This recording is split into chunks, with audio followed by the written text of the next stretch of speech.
work that he is actually greatly involved in doing. So Anish, thank you.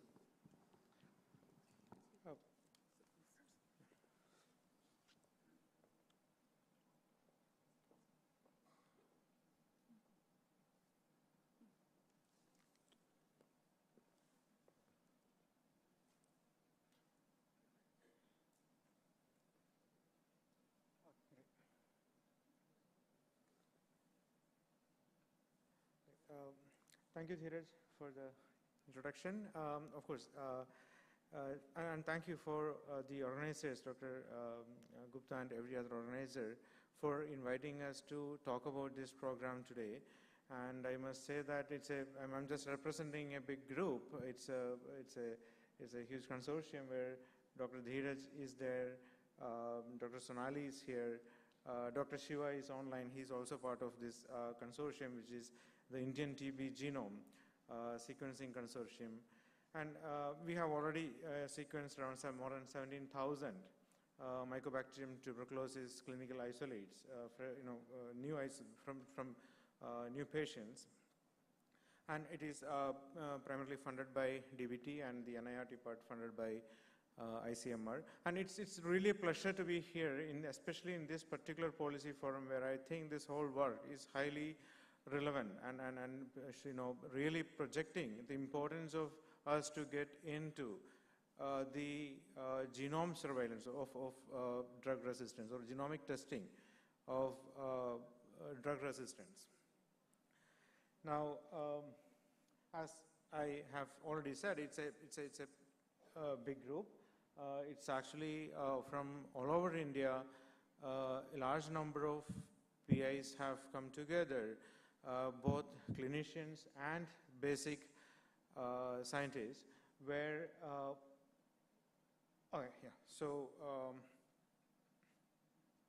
where, some issue with the pointer, I guess, okay. It's okay, so,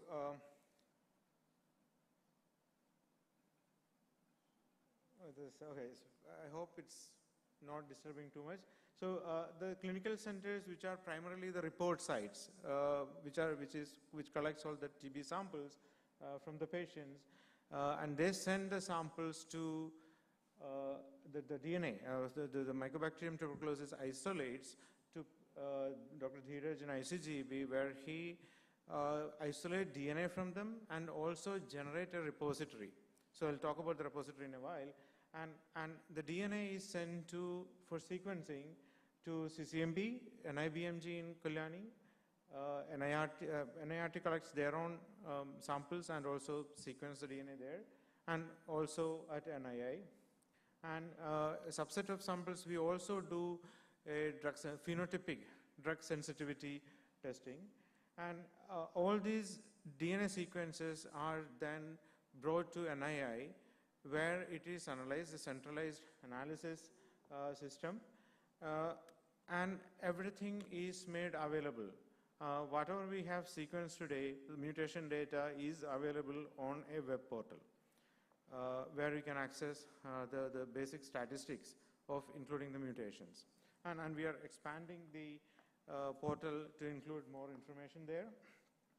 And finally, the idea is also to develop AML-based models for AMR prediction. So it's an ongoing process where, as we go, we grow as well, and we learn as well, and we improve as well. Now, so why should we do, the whole genome sequencing of MTB at this scale? So that's one of the most important questions that we need to address, right? Because some of the mutations are already known, right? So then what is the point of doing this? So the primary reason is that, of course, targeted NGS is the way to go to the bottom line for the general DST purpose. But there are certain things that we miss from there because we miss the whole genome data in that approach. So that is why we need to have whole genome sequencing, this kind of project, to evaluate the genetic diversity among the clinical isolates. And why genetic diversity? It is also to identify the emergence of novel mutations. Because many times what we started seeing, Dr. Dheeraj will actually talk about it in detail later, that many times we also see there are a very small fraction, but there are cases where we see discordance between genotypic, the mutation prediction, and the phenotypic. So in such cases, to then again, for us to learn more, we need to have enough data to really relate such phenotypic observations to novel mutations or combinations of mutations. And then the genotype-phenotype correlations of MTP clinical isolates. That's something that we would like to achieve here. And then also to identify the distribution of different drug resistance mutations in India. So there are several different mutations known. And now once we have enough data from several tens of thousands of samples, we also know where to look at to cover at least 95 to 98% of the cases of drug resistance in India, so that we can make the assays, the targeted NGS assays, cheaper as well.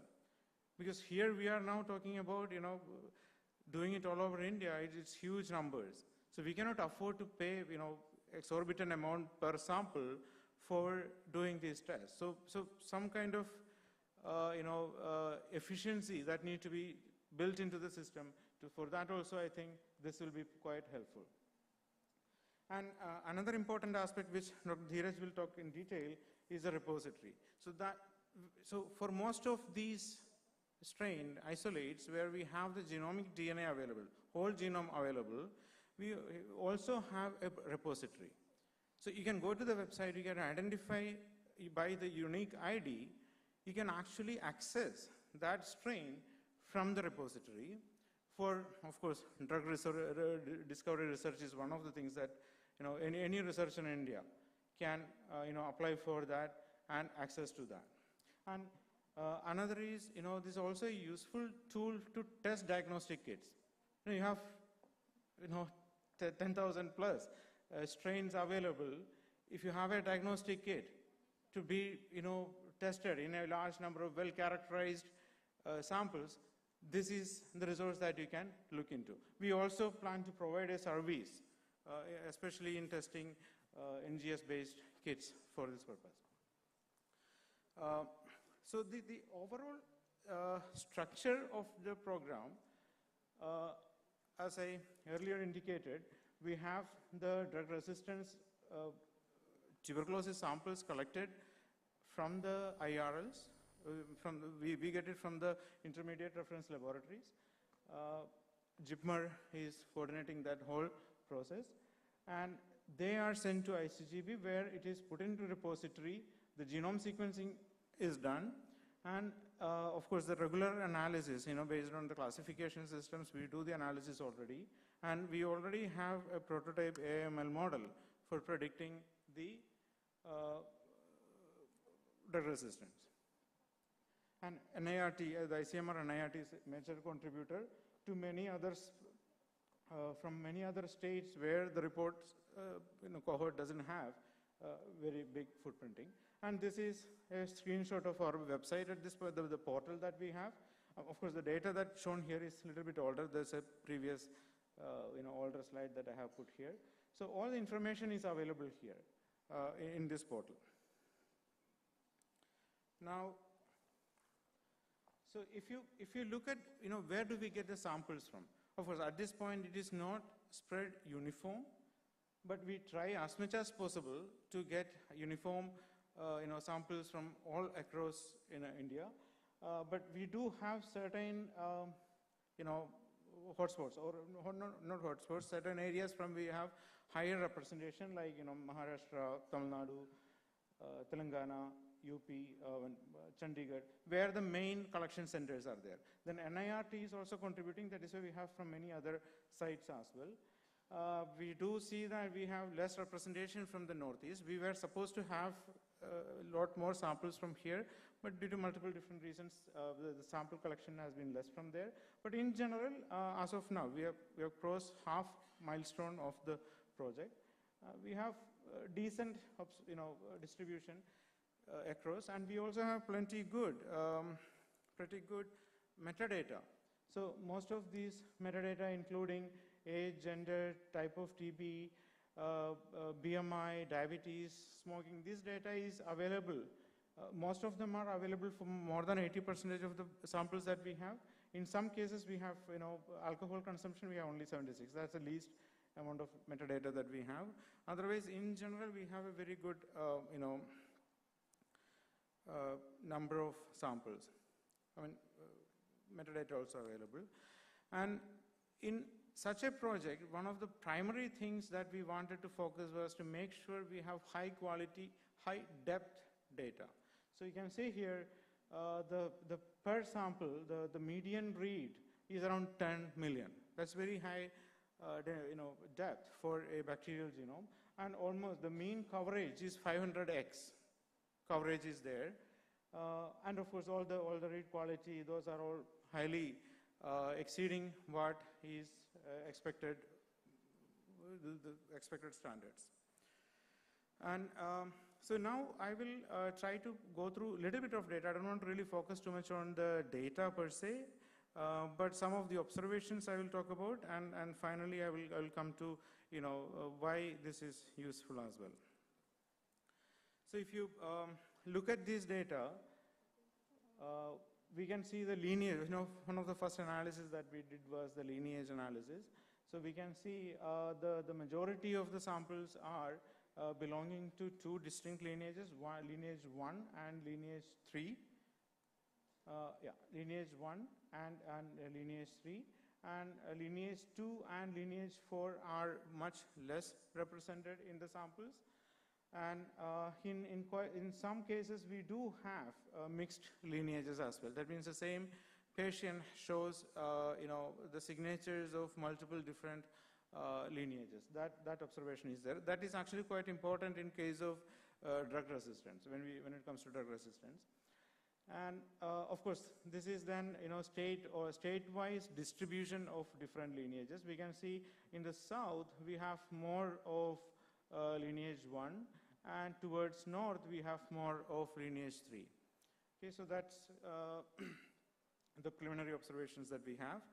And this again, one more type of representation of the same data, each lineage, their distribution throughout the India.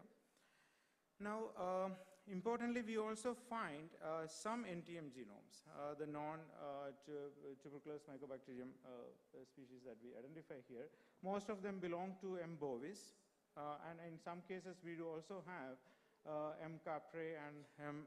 oryges, few cases. And this is the kind of distribution. You actually find them in most of the states. And these numbers primarily, also denote how many samples we have from many of these states. And now the important aspect is the drug resistance among these samples. So this is data shown is for 15,441 samples where the complete analysis was done, where we do see that majority of the samples are in fact sensitive, but we do see quite a bit of drug resistance. This is resistance to one drug, one of any of the 16 different drugs that we have shown here. Around 11% has single drug resistance, and close to 23% have multiple drugs. This is not MDR we are talking about. This is more than one resistance against more than one drug that we are talking about. And if you look at the prevalence of or the distribution of different resistance against different antibiotics, you see streptomycin resistance is quite high. Large number of samples have them, followed by isoniazid and rifampicin. So isoniazid, rifampicin, that adds to the MDR, that adds to the MDR TB, the multi-drug resistant TB. So their numbers are actually pretty high here. Of course, this is slightly high. The percentage is slightly higher than what the CTD is saying, that probably because this is not a prevalent study. Because we are actually not collecting samples from the PHCs, we are actually collecting samples from IRLs. So there could be some kind of sample bias here. That is why we are, probably we are seeing higher, resistance in these samples. And also we are taking only new cases. Those who are already treated and recurring, or those who have failed treatment, none of them we are taking. It's a fresh cases we are taking in this study. And now if you look at the lineage-wise distribution of different antibiotics, we can clearly see that most of the resistance is observed in lineage 2. Lineage 2 has a disproportionately high level of resistance. Though lineage 1 is highly abundant, the resistance profile for lineage 1 is not as high. And that probably is more evident here. So if you look at this graph, the outermost circle is the total number of samples that we have. So we have a large fraction of our samples are lineage 1 and lineage 3. We have, very few lineage 2 and lineage 4. Now, if you look at the MDR, MDR is this circle, the circle just outside. So vast majority of the MDR comes from lineage 2. That means almost 50% of our MDR samples are actually coming from lineage 2. And the other way also, that means almost 50% of all lineage 2 were MDR. So it's actually, most of the MDR cases are in the lineage 2 and to some extent in lineage 4 as well. So see, another important aspect here is now we have the opportunity to look at a large number of different mutations that affect different sensitivity to different drugs. So we see that, so these are the 4 drugs that are part of the, the initial treatment. And though the resistance to them, this is actually a correlation coefficient based analysis. So they correlate pretty well. That means we tend to have high level of resistance against all 4 of them.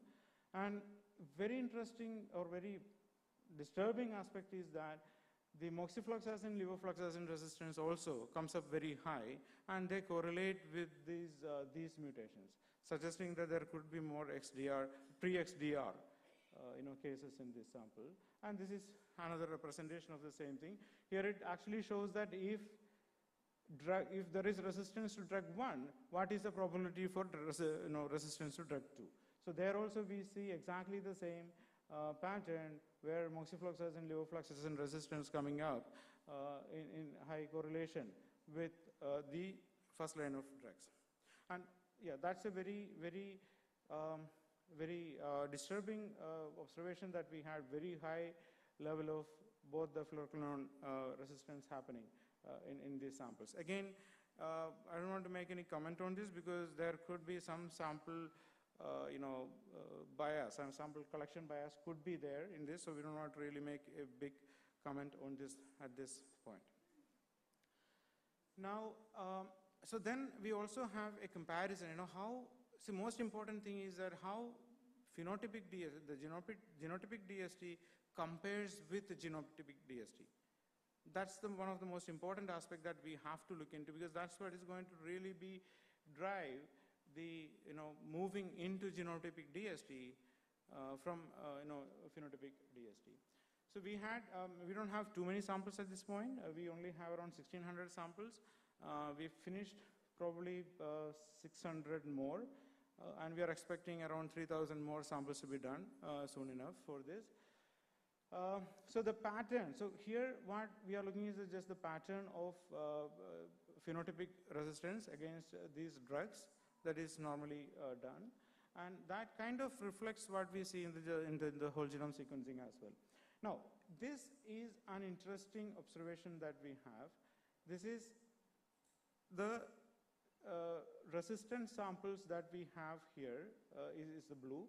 Then the true positives, that means the genotypic prediction which matches with the phenotypic DST, that doesn't come up to the 100% here. We have some samples that doesn't match the prediction. That means that those are false negatives. So those are something that quite interesting that we need to look into, because they show resistance in phenotypic DST, but they are not picked up by the mutation profile that we have. So why is that? So that's something that we are quite interested in, which Dheeraj will talk later. Yeah, this is basically the similar analysis of phenotypic versus genotypic that we have shown earlier. So this is another representation, the numbers that we show, what the phenotypic versus genotypic, the correlate, their concordance, right? So we can, so RR means is resistance in both phenotypic and genotypic.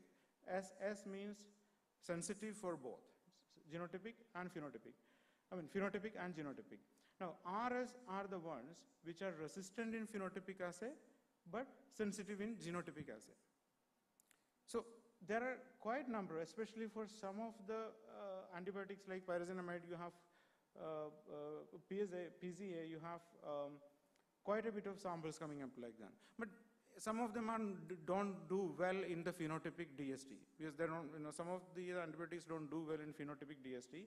So, so we need to really figure that out as well to really find the, in such cases probably genotypic DST is more reliable than even phenotypic DST. So that we have to figure some of these things out, which is underway. And this is the concordance, between, so this is basically, this plot is showing the concordance between the Cohen-Kappa coefficient for genotypic and phenotypic. If it is above 80.8, it's supposed to be pretty good. And in all cases, we have a very good concordance between them. Of course, sensitivity, specificity, classical sense, if you look, some antibiotics, it doesn't really look very good. But in general, we are getting a very good, response result in terms of comparing genotypic versus phenotypic DST. So this gives us a lot more, argument to, in favor of you going into more genotypic DST. And another interesting aspect of going to genotypic DST is, you are not limited by one antibiotic. 2 minutes. Will not be limited by only a few antibiotics. In one go, you can look at all these antibiotics. So basically, you can see different combinations of. So here, if you see, this is for the first line of drugs. Quite a bit of them are resistant for all 4 of the drugs. And in some cases, it's only RIF and INH. In some cases, it's only INH and EMB. In some cases, it's all 3. So, and similarly, if you look into the next level, the BPAL, regimen, there also you see different combinations of resistance coming up here. So the idea is that based on the patient's specific profile, now you can decide which antibiotics to be given. There is no need to, go with a fixed regimen and trying out what is, sensitive and what is resistant. You can actually pick the antibiotic from the beginning to start the treatment. And I'll stop here. Mainly the key observations are the most of the drug resistance is in the lineage 2, high level of resistance to first-line drugs, high levels of fluoroquinolone resistance observed. And of course, this is my case for, going for,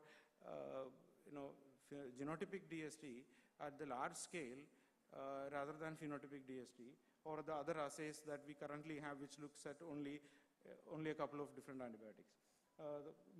Many of the mono polyresistance may escape the routine analysis. And of course, PDST takes weeks. Genomic DST, we can actually do it much faster. Faster detection of drug resistance, comprehensive drug resistance prediction. Not for 1 or 2 drugs, all of them we can basically predict. And of course, the personalized treatment. And as I said, this is the work of a large group. I mean, I have to say that, I don't think any other, the good thing about this project is that the team, which works fantastically. We have so many problems, everything was resolved, and we got, to a very good progress in this project. And of course, from DBT, Dr. Anamika Gampir, Jyoti Lokani, who were the main officers in the beginning, and Vashnaya Singh and Neha Bansal. So they also supported from DBT quite a bit. With that, I will stop here.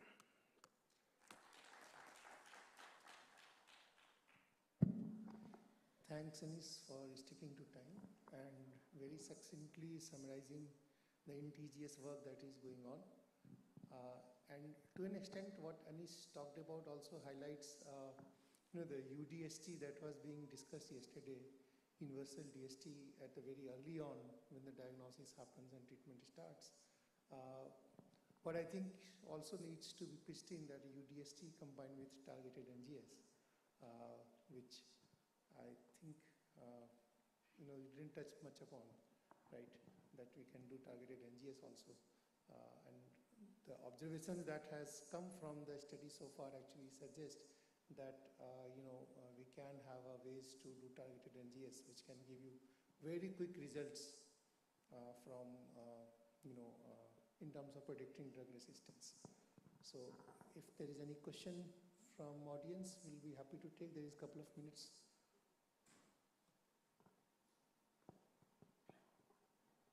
There is a question from there. Can someone give microphone? Yeah.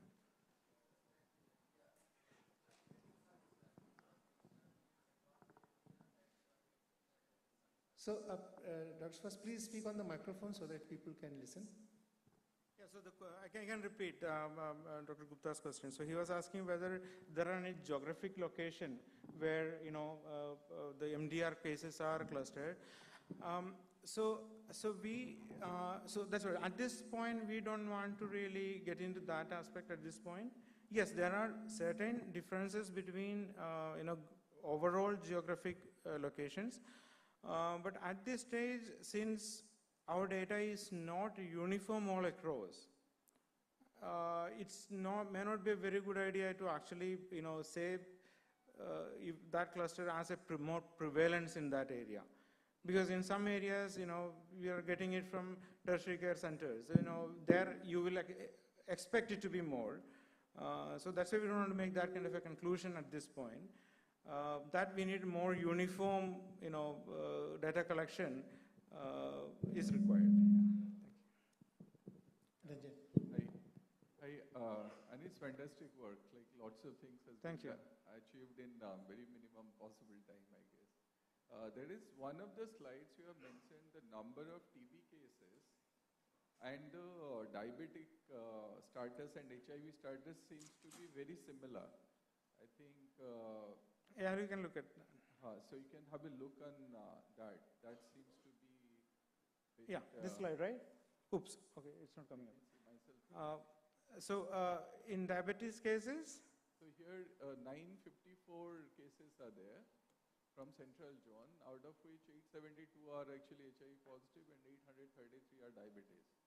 So that seems to be like close to 90% HIV cases and 90% diabetes cases, which may not be. No, this is the presence of data. So in the questionnaire, right, whether there is a question whether the patient is diabetic or not. So this is about the availability of the data. Okay. Right, so in that particular case, this many cases we know whether the patient is diabetic or not. Oh, so it is not yes? No, it's not yes. It's not yes. No. So this is just showing the, in what fraction of the samples we know or we have this data, this piece of metadata. So that's all that table says, yeah. Okay.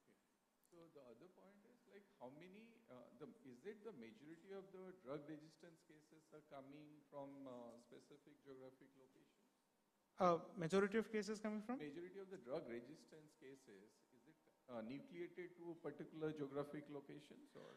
So that's right. At this point, we cannot really make that conclusion. We do see some kind of distribution, but there are caveats in that because many of these locations are not where we have a direct collection center.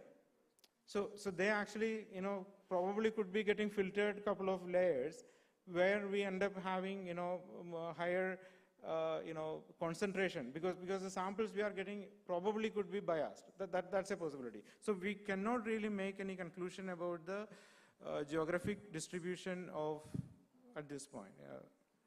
Last point is it seems like Odisha, Jharkhand and Chhattisgarh, it's completely blank.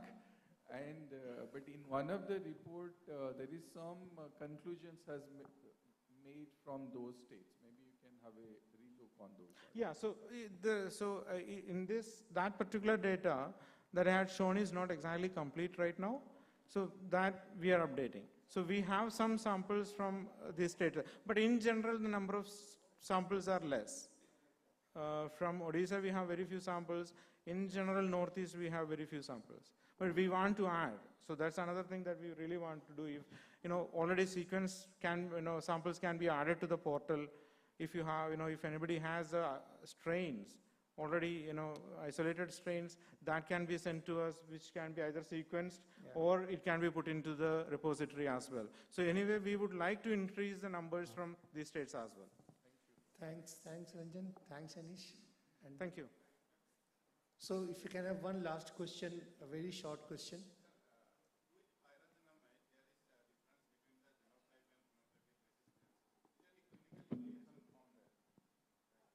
Yeah, so about that, so that could also be, see, sometimes some of the drugs don't really do well in phenotypic data because of many different reasons. So why that difference is coming, there's quite drastic difference is there. So we are trying to figure that out. Why is it there? Is it due to some technical challenges, or is it due to some other issues that we are actually trying to figure out that, yeah.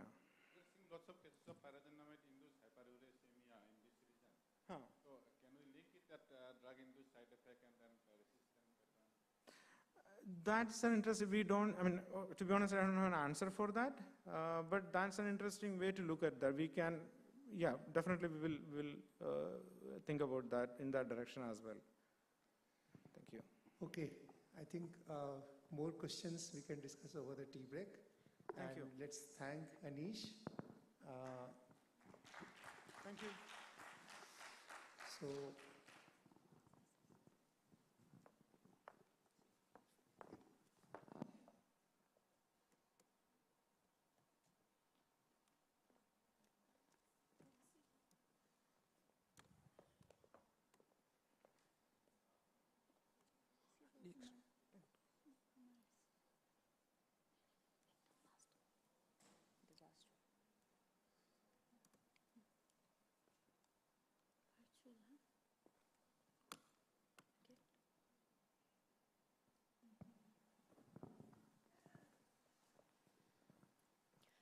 Thank you so much, sir, for your wonderful presentation. It was great to hear from you. The second topic of discussion is future prospects and translational opportunities in tuberculosis genomics. To speak on this, I request Dr. Shiva Kumar S., scientist, E and head of the Department of Bacteriology, ICMO, National Institute for Research Tuberculosis, Chennai. Sir will be joining us virtually. I request the chairperson kindly introduce, sir. hi Shiva, welcome. Thank you. Can I start, Dr. Dheeraj? Yeah, so just 1 second. Dr. Shiva Kumar is a scientist, E and head of department at ICMR NIRT. He is also a part of multiple TV programs, including in TGS. Let's hear him out. So Shiva, I will give a brief alert at 22 minutes, and then we can finish in another 5 minutes after that. Thanks. Please go ahead. Thank you. And meantime, I'll share my slide. So I would like to thank the organizers for inviting me for this important workshop. Important conclave. Hopefully you're seeing my screen. Yes, it is visible. And the slides are visible in the full screen mode. Please confirm.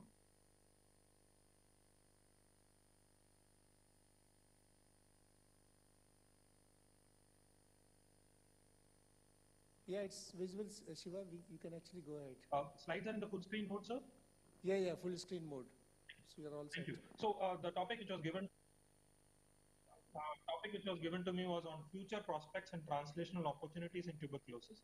So I'll first introduce you to the diagnostics which are there in one slide, and then take you through certain studies which we have carried out, which has led to translational opportunities in TB for drug resistance testing as well as for transmission dynamics. So I am from this institute. This slide to introduce my institute is mandated by Indian Council of Medical Research to provide scientific understanding and technologies needed to support fight against TB. It's a nodal agency for advocacy of TB control in India as well. It's a center of excellence for TB research, and also it's a WHO collaborating center for TB diagnostics and TB research. So we were instituted in 1956. After that, we changed our name from Tuberculosis Chemotherapy Center to Tuberculosis Research Center to National Institute for Research in Tuberculosis, depending upon the work contribution towards tuberculosis. So I'll go into the introduction into the genomics, as well as how genomics has contributed various diagnostics for TB, as well as how WHO has endorsed several diagnostic tests which are based on molecular diagnostics. The first test which was approved in 2010 was GeneXpert, which not only diagnoses MTB but also does rifampicin resistance. Followed by there was tests on line probe assay, which detects additional drug resistance to isoniazid, fluoroquinolone, and aminoglycosides. And there were specific tests which were developed for HIV patients, which was a lateral flow assay using urine. And then there were several point of care as well as central assays which were developed. Those were presently we are in a situation where we can do TB testing using a tongue swab, using stool specimen for mainly pediatric patients where specimens are very difficult to be collected. So stool is also rolled out by WHO in several countries. Now, in addition, the approved tests are able to diagnose only drug resistance to rifampicin, fluoroquinolone, and aminoglycosides. But then there are several other drugs which have been introduced into the program, but then rapid diagnostic test is not available. Still, we are depend upon phenotypic tests, which costs more, as well as which takes quite an amount of time, from any time between 1 month to 2 months. So recently, WHO has introduced targeted sequencing, but then country has just started to introduce this technology, and I'll go through my slides on how we arrived at this technology and what are the requirements for these technologies to be taken into the program as a pipeline. So I told about the diagnostic gap. That is, there is only 4 drugs which gives you rapid diagnostic tests. But then there is another gap which Dr. Anish already pointed out, that phenotypic testing often lacks accuracy and reproducibility. The main drugs include pyrazinamide, ethambutol, ethionamide, main drugs like cycloserine, which are used for second-line testing, second-line treatment. So now this, there are few reasons for this problem in accuracy and reproducibility. One, PZA requires an acidic medium, and maintaining acidic medium during incubation is a challenge. Ethambutol, certain drugs, drug quality decreases as we incubate for a long time. So there is another, that's another reason where the drug quality goes down, so testing is not reproducible. So another diagnostic gap is, which I told you before, genotypic test is available, but then it is limited to mutation and also limited to drugs. Mixed infection, presently there is no rapid diagnostic test which can be used for mixed infection. That includes drug resistance and drug sensitive mixed infection, as well as mixed infection with other mycobacteria. And though rifampicin resistance is very easy to pick using the rapid test, still we have mutations which are not covered under this category of testing, which covers only the 81 base pair testing, which is called rifam.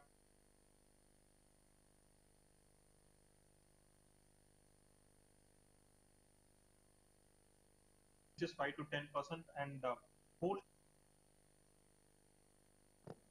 gene or Shiva, whole genome. Shiva, we lost your slide. If you can reshare it. Okay.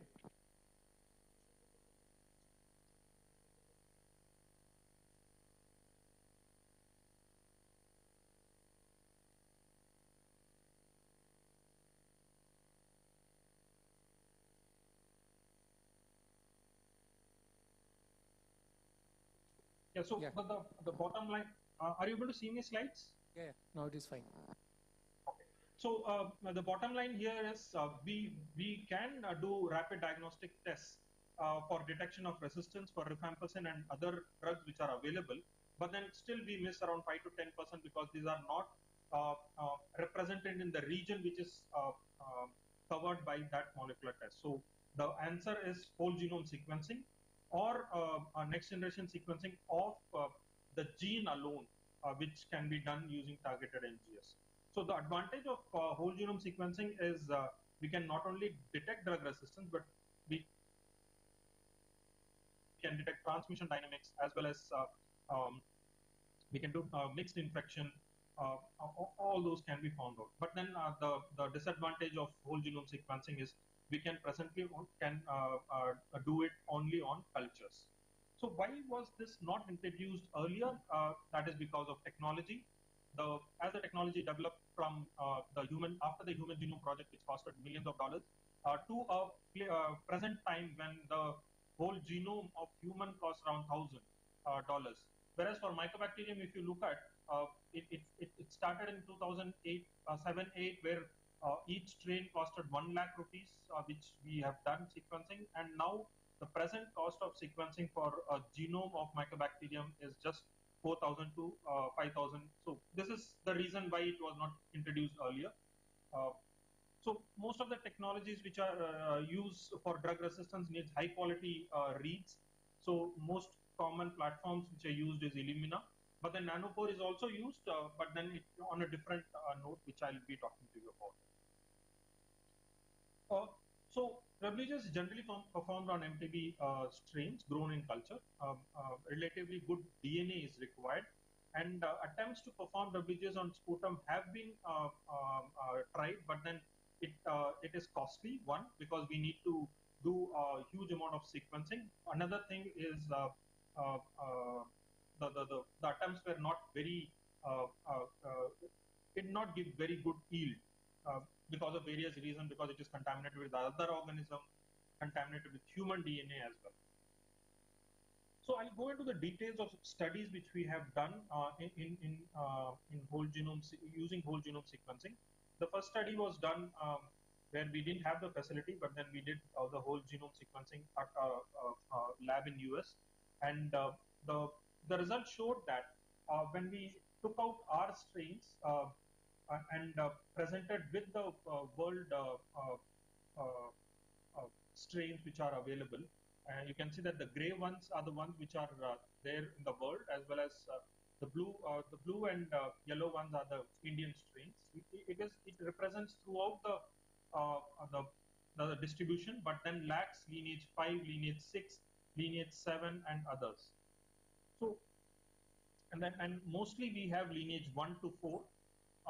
Which are present, which are in the patients, and they do have a different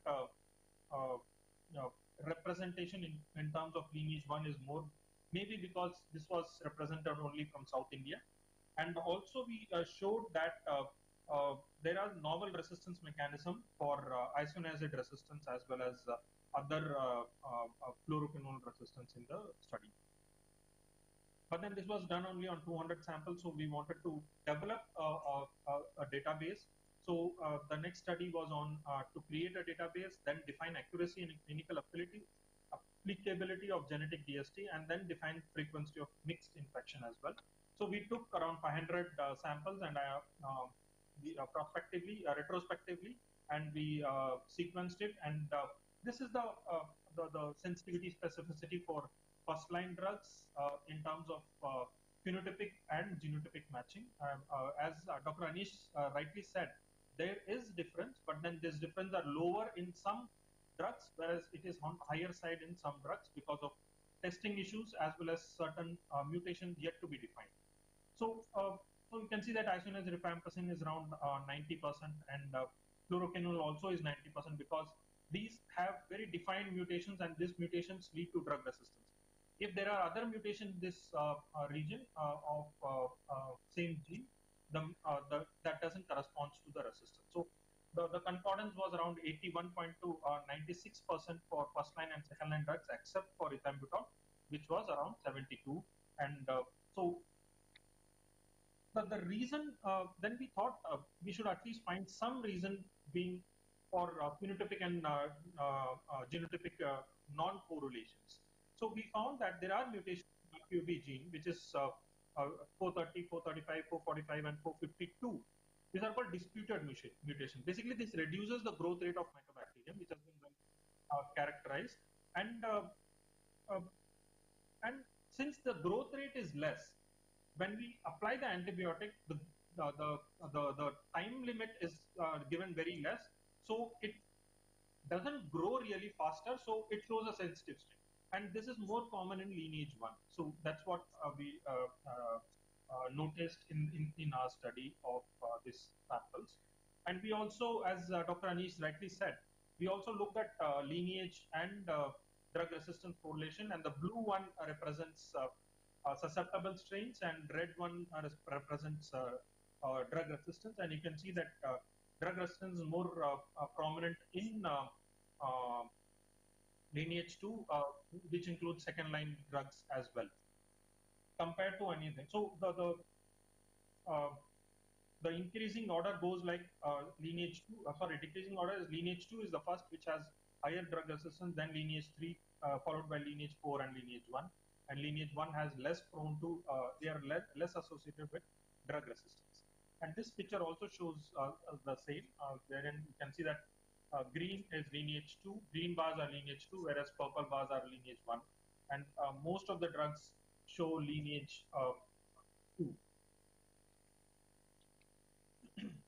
So that was about drug resistance, and then we went on to look at outbreak investigation, and we took some strains throughout Chennai. We took around 166 strains, and we looked at spread of this strain.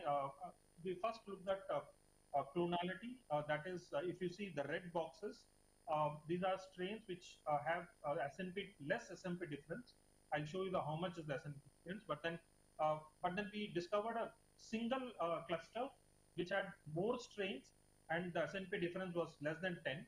So when we mapped onto the Chennai map, we saw that the strain started spreading in 2013, which are red markers here, and it then transmitted in 2014 into blue color, then blue to green, and the green started that the person labeled in green started moving to other place.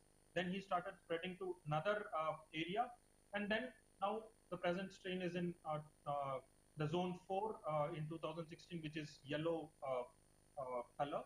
So TB is even drug resistance TB is transmitted, and this transmission has to be stopped. So how do we help the program in this way? So if we give these details to program, a more intense TB what I call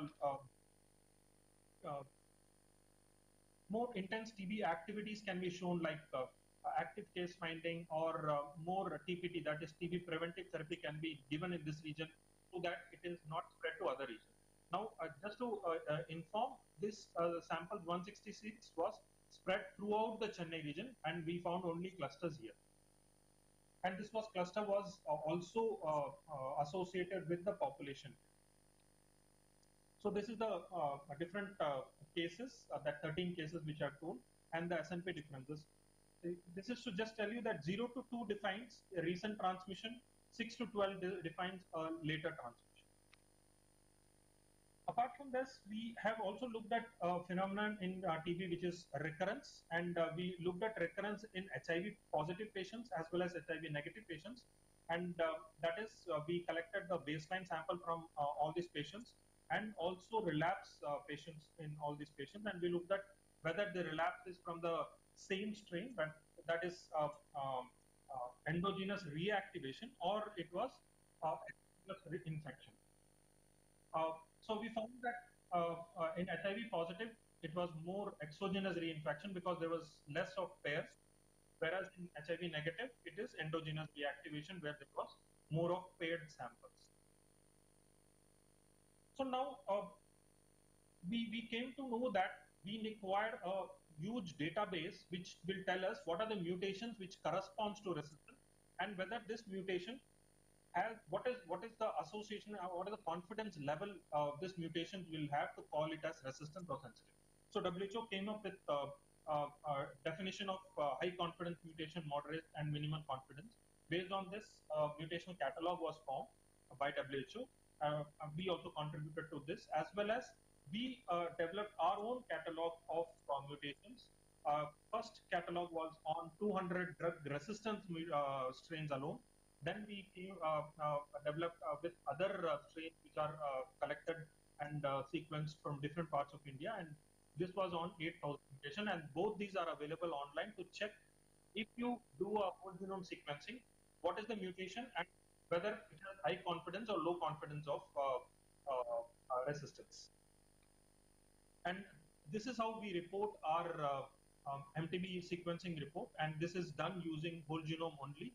We, apart from the demographic details and patient sample, and we also report it on which sequencer, which reference method was used, which reference sequence was used, and we also talk about which are the resistance and lineage. And we, so if you can look on the right side, you can see that there is heteroresistance also defined, where in this patient, CAT-G and RPOB showed 100% mutations, whereas if you look at moxifloxacin, the resistance was only 14%. That is, there was heteroresistance here, or mixed sensitive as well as resistance population.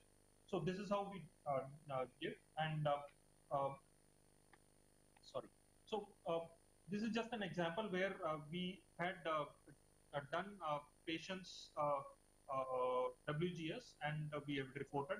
A patient from Kerala was diagnosed with BDQ resistance, but this was done using phenotypic DST, and the result delayed since it was only tested by phenotypic DST, because of which we lost the patient. But then soon the patient's sister was also presented with TB, and this time the clinician directly gave the sample for sequencing. We cultured it and sequenced it, and we established the transmission because we had sequenced the previous patient as well, and we could also tell the patients that it's the same strain, and it has bedaquiline resistance. So there was a treatment changeover, and now the patient is recovering. Now, I'll not talk about the sentinel surveillance because Dr. Anish has already gone through it. We are also contributing towards it from different parts of India.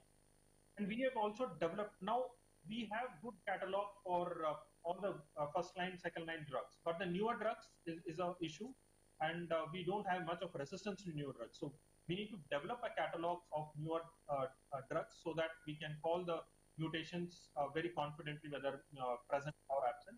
We presently are developing mutations in RB067, which are the main common reason for BDQ resistance. So if you can look at the picture on the y-axis is the isolate count, and x-axis is the position of mutation. You can see that some are concentrated, but then Dr. Dheeraj, 22 minutes over.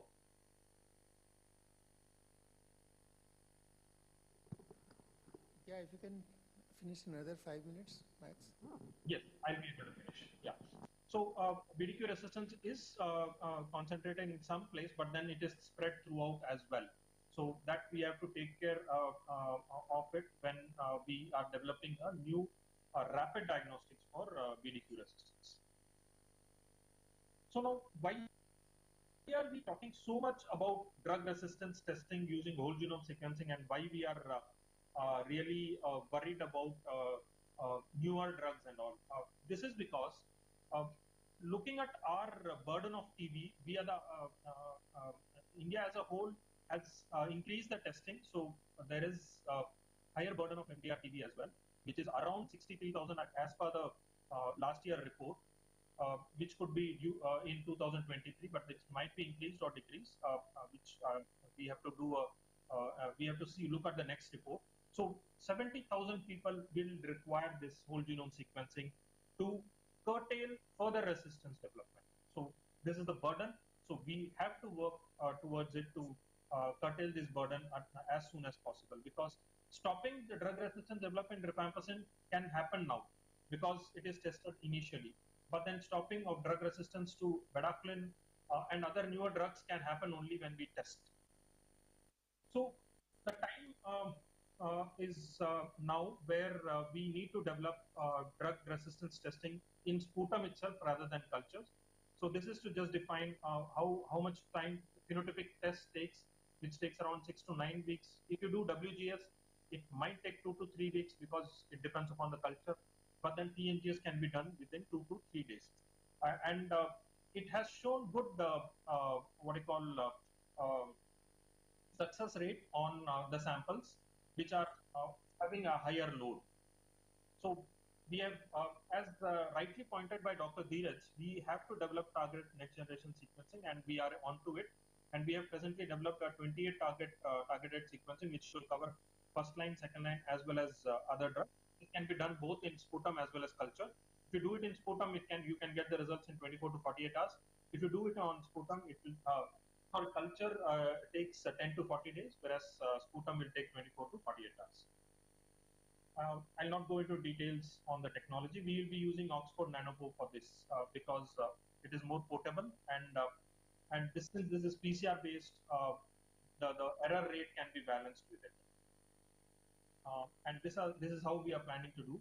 We have a set for first line drugs, we have a set for second line drugs, and we have the set for newer drugs. So we can either do everything together, or we can do it for first line alone, second line alone, or newer drug alone. And this is our coverage and depth for our samples. And this is that was for a culture, and the next one is for the samples, and it gives you good coverage of above 80% on most of the genes. And this is the idea to introduce. A project has been already written, and it is on the peer review committee to approve it. And we'll be introducing this TNGS in centers where National Reference Laboratory and Intermediate Reference Laboratories are located, where we can do this. And the good thing about this test is we don't require an DSL3 for doing whole genome sequencing or even targeted NGS.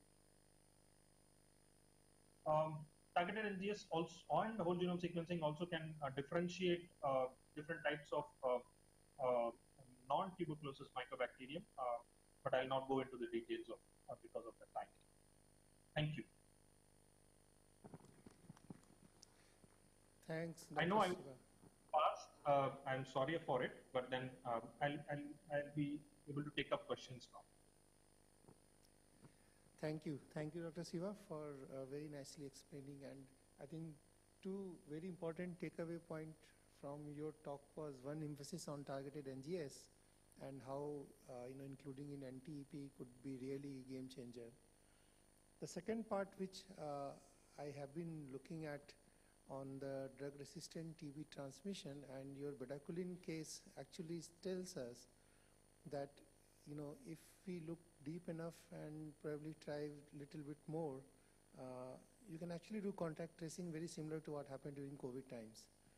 So that detail is there in Niksha portal. I don't know if any effort has gone to see, because that makes life easier in terms of predicting that, whether you have to worry about drug resistance at the early onset, because the household from where the new patient is coming had already a drug resistant case. So, that information is technically should be available in Niksha portal, but I don't know how well that is populated and maintained, and that is something which can be done.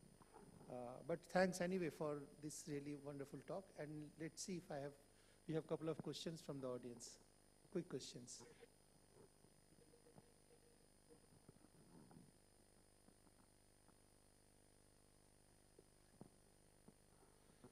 So I think, Ranjan, you want just small question if you have. Let's wait for the microphone. If someone has any question, I'm not able to hear, sorry. No, just wait for a second. Ranjan is asking a question. Yeah, Dr. Siva, it's a fantastic discussion and lots of new information you shared. Can you just highlight how you have selected this 23 targeted genes that you are recommending for targeted gene sequencing? Thank you. Okay. So if you look at our, if you go to NIRT's website, we have two mutational catalog. So those are the mutations which we generally see in India, and those are the genes as well as the respective mutations. So these genes were mainly selected from that catalog. So we have around 10,000 strains from which we have looked at drug resistance, phenotypic as well as genotypic, and then we have developed this set of genes and drug resistance mutation. Okay, so let's thank Dr. Siva for this wonderful talk and discussion, and also to both the speakers for sticking to their time. Thank you very much. Thank you. Thank you.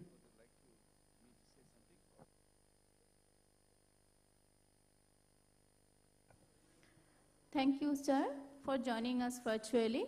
AIIMS Guwahati extends heartfelt thanks to you.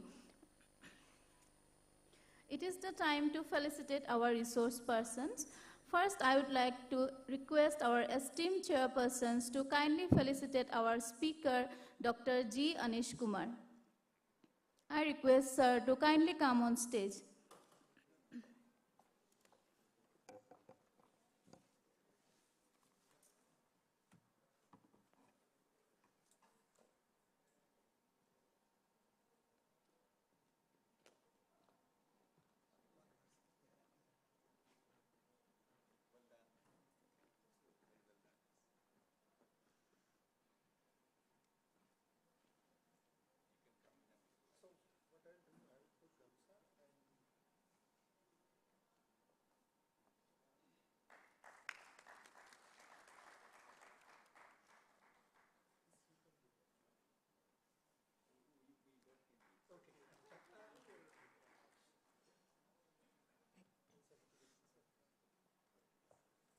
I request Dr. Manoj Patki, Department of Community Medicine, Zora Medical College, to kindly felicitate our esteemed chairpersons.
Thank you, the chairpersons. It is a time for our tea break. We will be having 15 minutes of tea break. Kindly proceed for that, and requesting everybody to come back after 15 minutes. There is an announcement for all the delegates. There is an announcement for all the delegates. Those who have not signed in the register today, kindly do the signature in the registration counter for your certificate. Announcement for the delegate, kindly do your signature in the registration counter.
Vani ma'am, can you hear us? Music band karo. Please stop the music.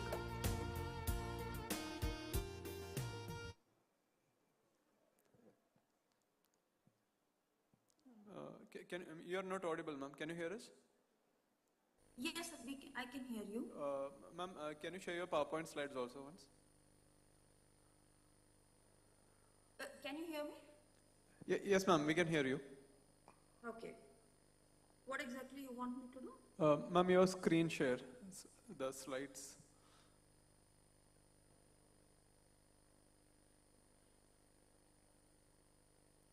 Are you able to see it? No? No, ma'am. I think you can share your entire screen and then... Yeah, just give me a minute.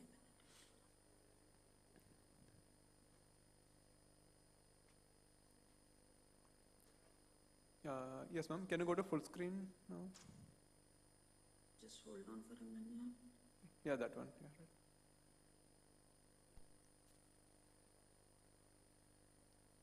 So that's connection. Okay.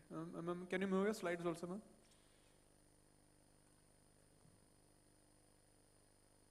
You're still in your first slide. Yeah, just hold on. Yeah, now we can see overview of the work, right? It's moving, ma'am. Ma'am, I hope you have turned your camera off. That's why you're not able to see you. Hold on. Should I stop sharing? Yeah, you can stop sharing. My camera, just a minute. Is that okay? Yeah, that's fine. Perfect. You can stay muted, ma'am, and we will coordinate with you. Now we are having a tea break. But I stay on WebEx. Is that what you are suggesting? Pardon me, ma'am. I stay on WebEx. Is that what you are suggesting? Yes, ma'am. You can stay on WebEx. Yeah. Right. Thank you. Okay, sure. Thank you. You can mute yourself, ma'am, and I'll do that. yeah, thank you. So I think this one is also in order. No? We have 3 speakers.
We will be proceeding with our third session shortly, requesting everyone to kindly join us soon.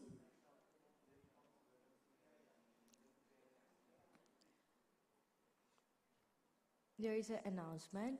Those who have not signed in the delegate register, kindly sign in the register. This is mandatory. The delegates, those who have not signed in the register today, kindly sign in the register. It's mandatory for all.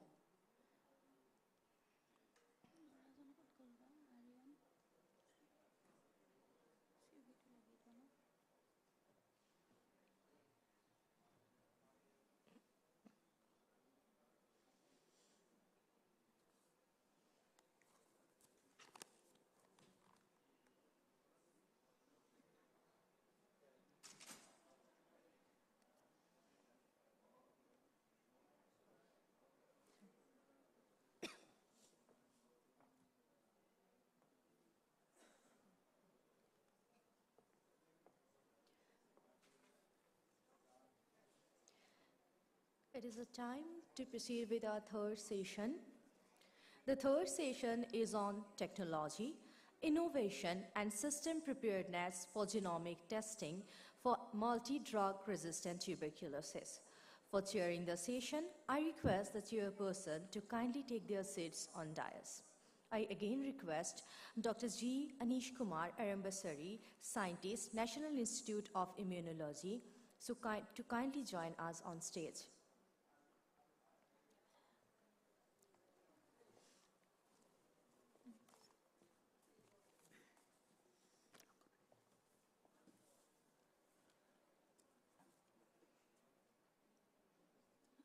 Thank you, sir.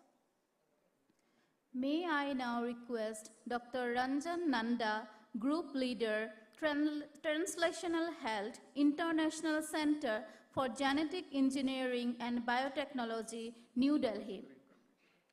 His group's primary focus is to understand host pathogens' interaction with particular emphasis on tuberculosis disease.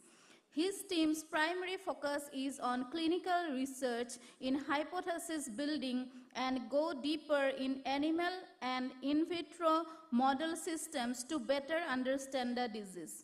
We welcome you, sir.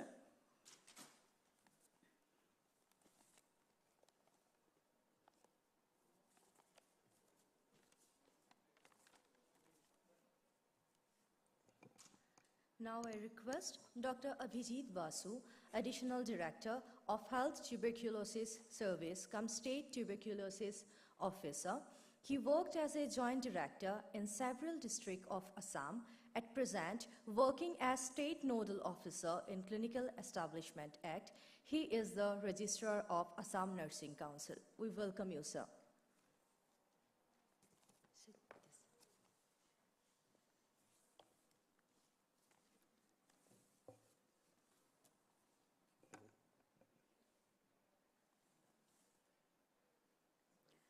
For this session, the first topic of discussion is technological advances and innovations in genomic testing for multi-drug resistant tuberculosis.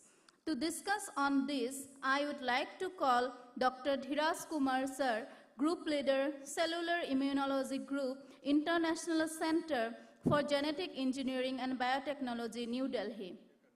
I request our esteemed chairpersons to kindly introduce Sir.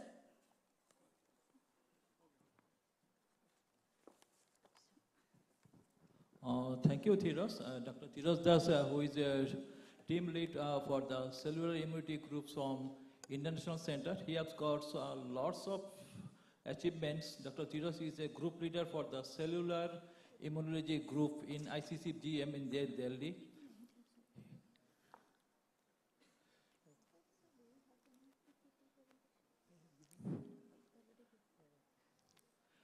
His group works towards understanding the inmate's immune response during the Mycobacterium tuberculosis infection with the aim of developing the novel host-directed therapy. And apart from that, I have met him personally in Delhi many times, and he is a good technician in so far the genotypes of TB is concerned. Thank you, Jirop. Thanks.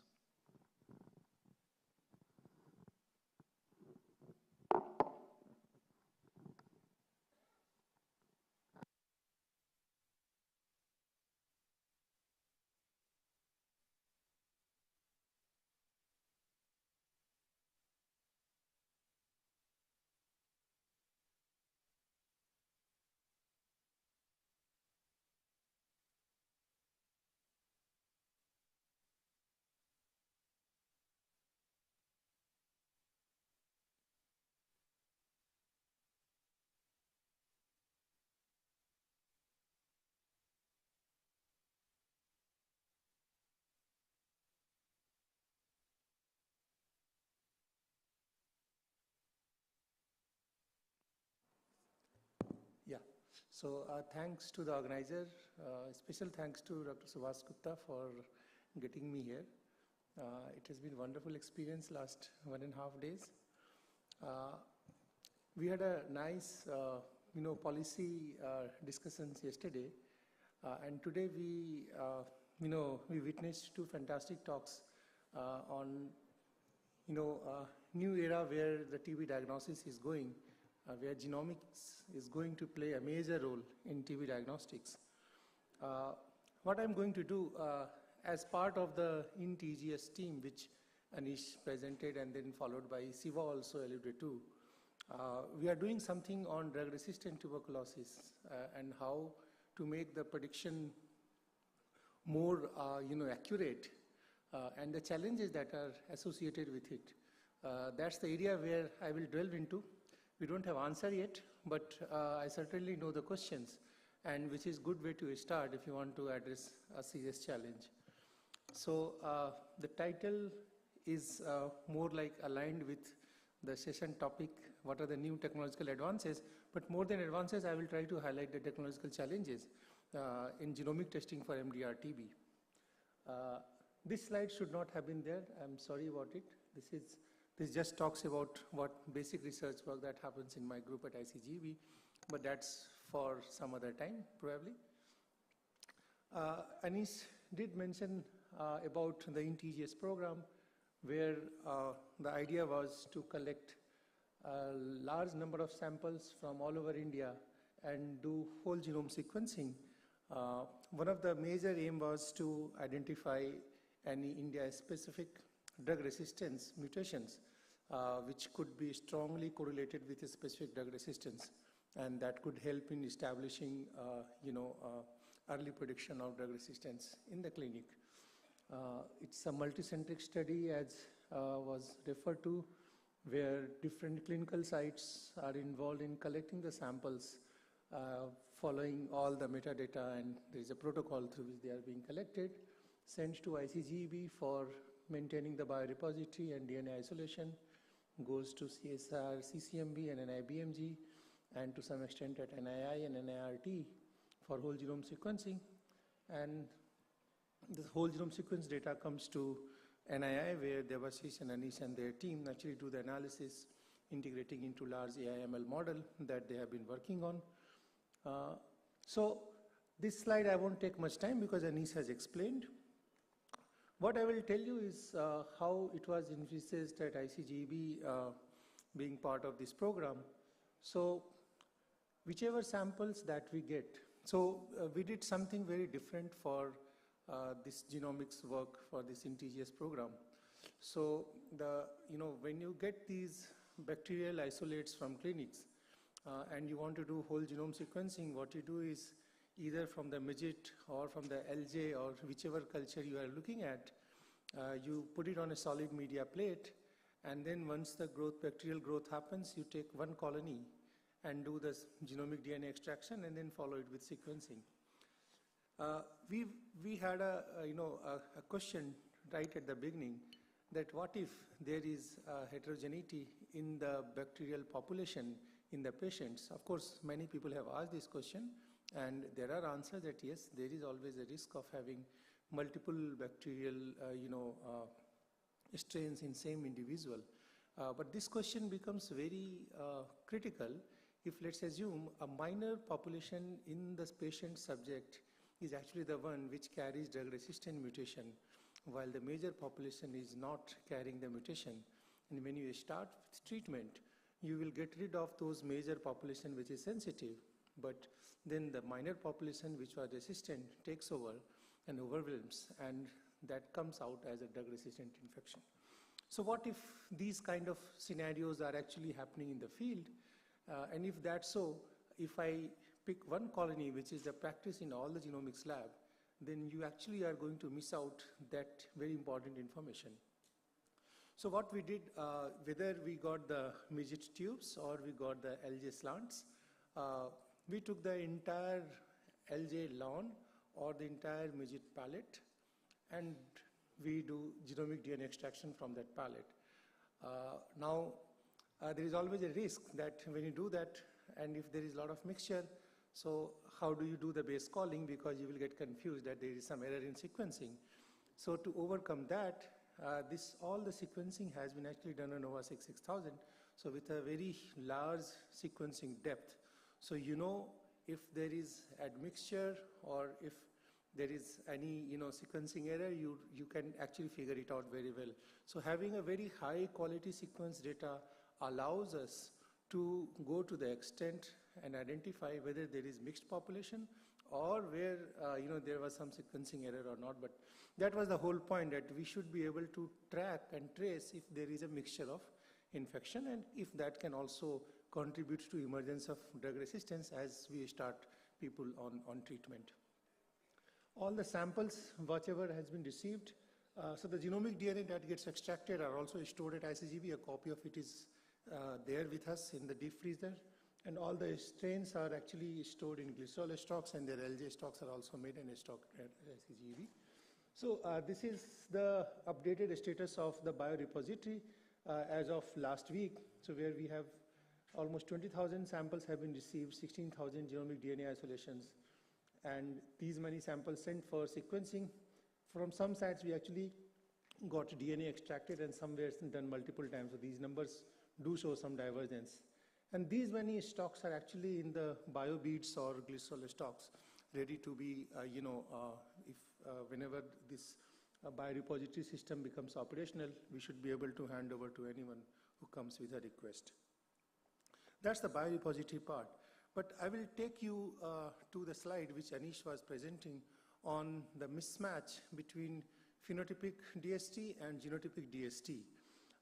This has been only done on the samples that we received from Hinduja Hospital, because that was the only site across all the multiple sites we had in this study where phenotypic DST was being done for all the samples that were collected. The columns that we need to focus on are these. So phenotypically it came resistant, but genotypically it comes out sensitive. And this column where phenotypically it was sensitive to these drugs and genotypically they came out resistant. Both these are interesting because they will always serve as confounder in your ability to reach to clear the treatment regimen that is required. So now since we have all the samples stored at ICGB, we are getting the phenotypic and genotypic data. So what we decided that we will actually go ahead and do MIC calculation for the strains for which PDST and GDST information are available. And for that, we took help of this sensititer plate, which is developed by Thermo. And what they have is around 12 drugs. And the bottom wells are the ones where you have minimum concentration of these drugs. And as you go up, you see twofold increase in the concentration of drugs. So maximum concentration varies for different drugs. And there are two control wells here at the, H11 and H12 are the control wells. And what you do, you take the small inoculum, put on this plate. So one strain takes one entire plate, put on this plate and keep them growing for first week, second week, third week, and fourth week, and acquire images at all the time point. I'm sorry. Yeah, I did something. Okay, and take images at all the time point. And this is how the images looked like initially. So taking the images from these plates was very challenging because of light reflection and all, and you have to really manually understand whether there is a growth or not. And then you can give some pseudo color to see whether there is a bacterial growth happening or not, and this is how the bacterial growth looks like. But still it remained a challenge till one idea hit us that why don't we add LMR blue when you are going to discard the plate. So that's the fourth week of the growth. And on fourth week, we add LMR blue, and whatever came like very hazy picture here, you get in very black and white, that where you are seeing growth. So all the dark blue are the ones where there is no growth for bacteria, and pink ones are those where you are seeing bacterial growth. So we have done this assay now for almost 120 or so strains. There are 1,600 strains for which phenotypic DST is available. We won't reach 1,600, but the target is to at least cover 200 in the phase 1. And this is how the data looks like, and that's what I would say is eye-opener. I think Dr. Siva referred to having very difficult, PDST for ethambutol, ethionamide, PAS, and some of these drugs, pyrazinamide. Now, this is one of the isolate in TGS ID is 1368. And what I want you to refer, look at these RR, SS, RR. So this reflects phenotypic DST and genotypic DST. First letter is for phenotypic, second letter is for genotypic. These are the drugs, ofloxacin, moxi, rif, amikacin. And the number in the first row is actually the MIC for that drug, which is a standard MIC, which is known in WHO list for these drugs. And the number in the lower row shows to what concentration bacteria continue to grow for each of these drugs. And you can see it's resistant to almost most of the drugs that you can think of, right? And some of these are plotted here. Oflox was interesting because on week 1 it showed a lower MIC, but by week 2 it started showing 16 or so, very high level of MIC. Same with Moxi, on week 1 it was actually sensitive, but by week 2 it became resistant. Almost matching the RR pattern between PDST and GDST. But then there are some other cases. For example, amikacin. Amikacin was PDST and GDST both said sensitive, right? So in phenotypic DST it is sensitive, genotypic DST is also sensitive. But here in our MIC analysis it's growing at 8. Now that is almost 20-fold higher than where the bacteria should grow in the presence of amikacin. So why it is happening? Certainly the phenotypic test failed and we don't have clear genotypic marker for predicting amikacin drug resistance. If that's the case, it's happening. Similarly, I have taken another example, 1484, and you see Moxi is classified as S, but it is not really SS. It's actually resistant. RIF is SS, but if you go by week 4, it becomes resistance. And this is a classic example of kind of having a very small subpopulation which could be resistant, which takes over as the bacteria grows. Amikacin SS, but it is resistance. So what I'm trying to highlight using these examples is that we do phenotypic DST where we don't know whether it is working correctly or not. It is giving us clear answer. And while genotypic DST is quite, accurate in terms of where the mechanism is well established that that's the mutation which is causing the particular drug resistance. But there are hundreds of other cases where the genotypic variations are not strongly associated with drug resistance. And those are the cases which will become very serious challenge as we move forward for genotypic DST or targeted DST as a regular diagnostic for tuberculosis, because that will still miss out on a large number of samples where this genotypic function correlation is not yet very clearly established. This is some other example of another strain, and you can see it works because you do find kanamycin SS here. It is working, so it is following. So it's not like what the information available has an issue. It is correct in most cases, but what I'm saying is that it is partial. It's not yet complete, and what we need is a complete list of mutations which could be correlated, connected with drug resistance, or if there are any other marker other than any mutations. So there are studies which talks about transcriptional and epigenetic regulation of drug resistance. I don't know how that can be incorporated into testing, but those are important points which we need to take care of. And I just did a simple analysis for these 120 strains for which the functional analysis we were doing, MIC analysis, and looked at what are the number of mutations that we are finding. In general, it follows a normal distribution, and most of them remain between 700 to 1300 SNPs that you can find in most of the strains. Some were unusually high, like this last one is showing almost 50,000 or little more SNPs in one strain, which is something we need to really think about where it is coming from. And there were a few which had hardly any SNPs, just one of those. So the challenges which these data suggest is that with a combined SNP of 58,000, and if I remove all the synonymous mutations, so synonymous mutations are those where the mutation doesn't lead to any change in amino acid sequence. So if I exclude those synonymous mutations, so technically that has no impact on functioning of that particular gene or protein. And if I remove the number of duplicates, so there are genes with multiple SNPs, that still leaves me with 1700 genes in which SNPs were found in those strains where this phenotypic, genotypic, and MIC, there is a mismatch. What it tells us that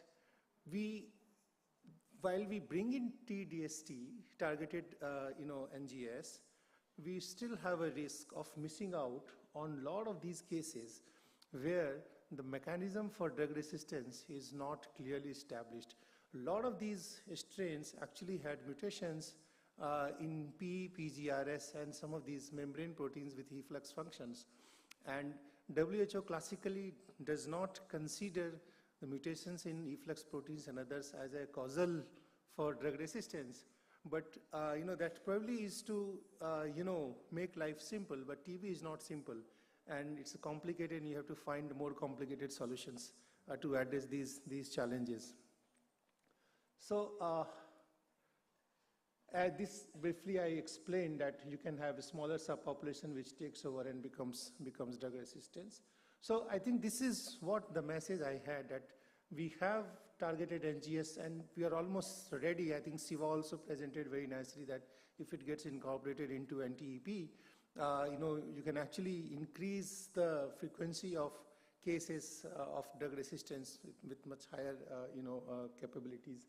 But there are still challenges in, identifying those cases which are not coming out directly from the more standard usual mutations, and there are some other underlying factors. Now, coming back to the biorepository which we have established, it's an amazing resource. Anish did allude to this, what one can do with this. We are hitting 20,000 samples now. The target is to reach 30,000 by end of mid next year. All these strains are barcoded and they are all connected to software, so we exactly know which sample, DNA, strain, where they are kept. So within 10 minutes, any integer sample can be retrieved from these deep freezers. And the power of this is now, so think of situations which Anish briefly talked about and even Siva alluded to. If let's say we have a targeted NGS panel or any diagnostic panel and you want to see whether it is effective or not, what's the accuracy, what's the specificity. We have well characterized MTB clinical isolates and their DNA with very high quality DNA sequence available with those. So for any new diagnostic test, if you want to take 500 samples with clearly defined monodrug, single, double drug, multi-drug, extensively drug-resistant DNA samples and test your new diagnostic kit based on those, that can be done there without worrying about collection of samples and all, because the DNA is available, right? If DNA gets exhausted, the stains are also available, which can be regrown and DNA can be extracted. So that becomes an amazing resource for clinical diagnostic development in India, and become like a resource center for all the diagnostic kits which are being tried. I know a lot of efforts are going on in that direction, which can become an important contributor in TB in India. And yeah, the whole validation service can be provided. And the strains which are there at ICGB are also very useful for both basic researchers and clinicians, depending on what kind of questions one has. So I will just stop here, summarize that while the targeted NGS or genomics-driven DST profiling, that era has really arrived, and you can't do anything when the era of some idea has arrived. So you have to really go with it. So we have to go with targeted NGS, but there are challenges, and that leads to be really taken care of if you really want to eliminate TB. So I will thank people. A lot of people here are part of the InTGS program, report team, which has been instrumental in doing, taking this work forward, and all the collaborators and funding from different sources. And thank you all for your attention. We'll be happy to take any question. Thanks.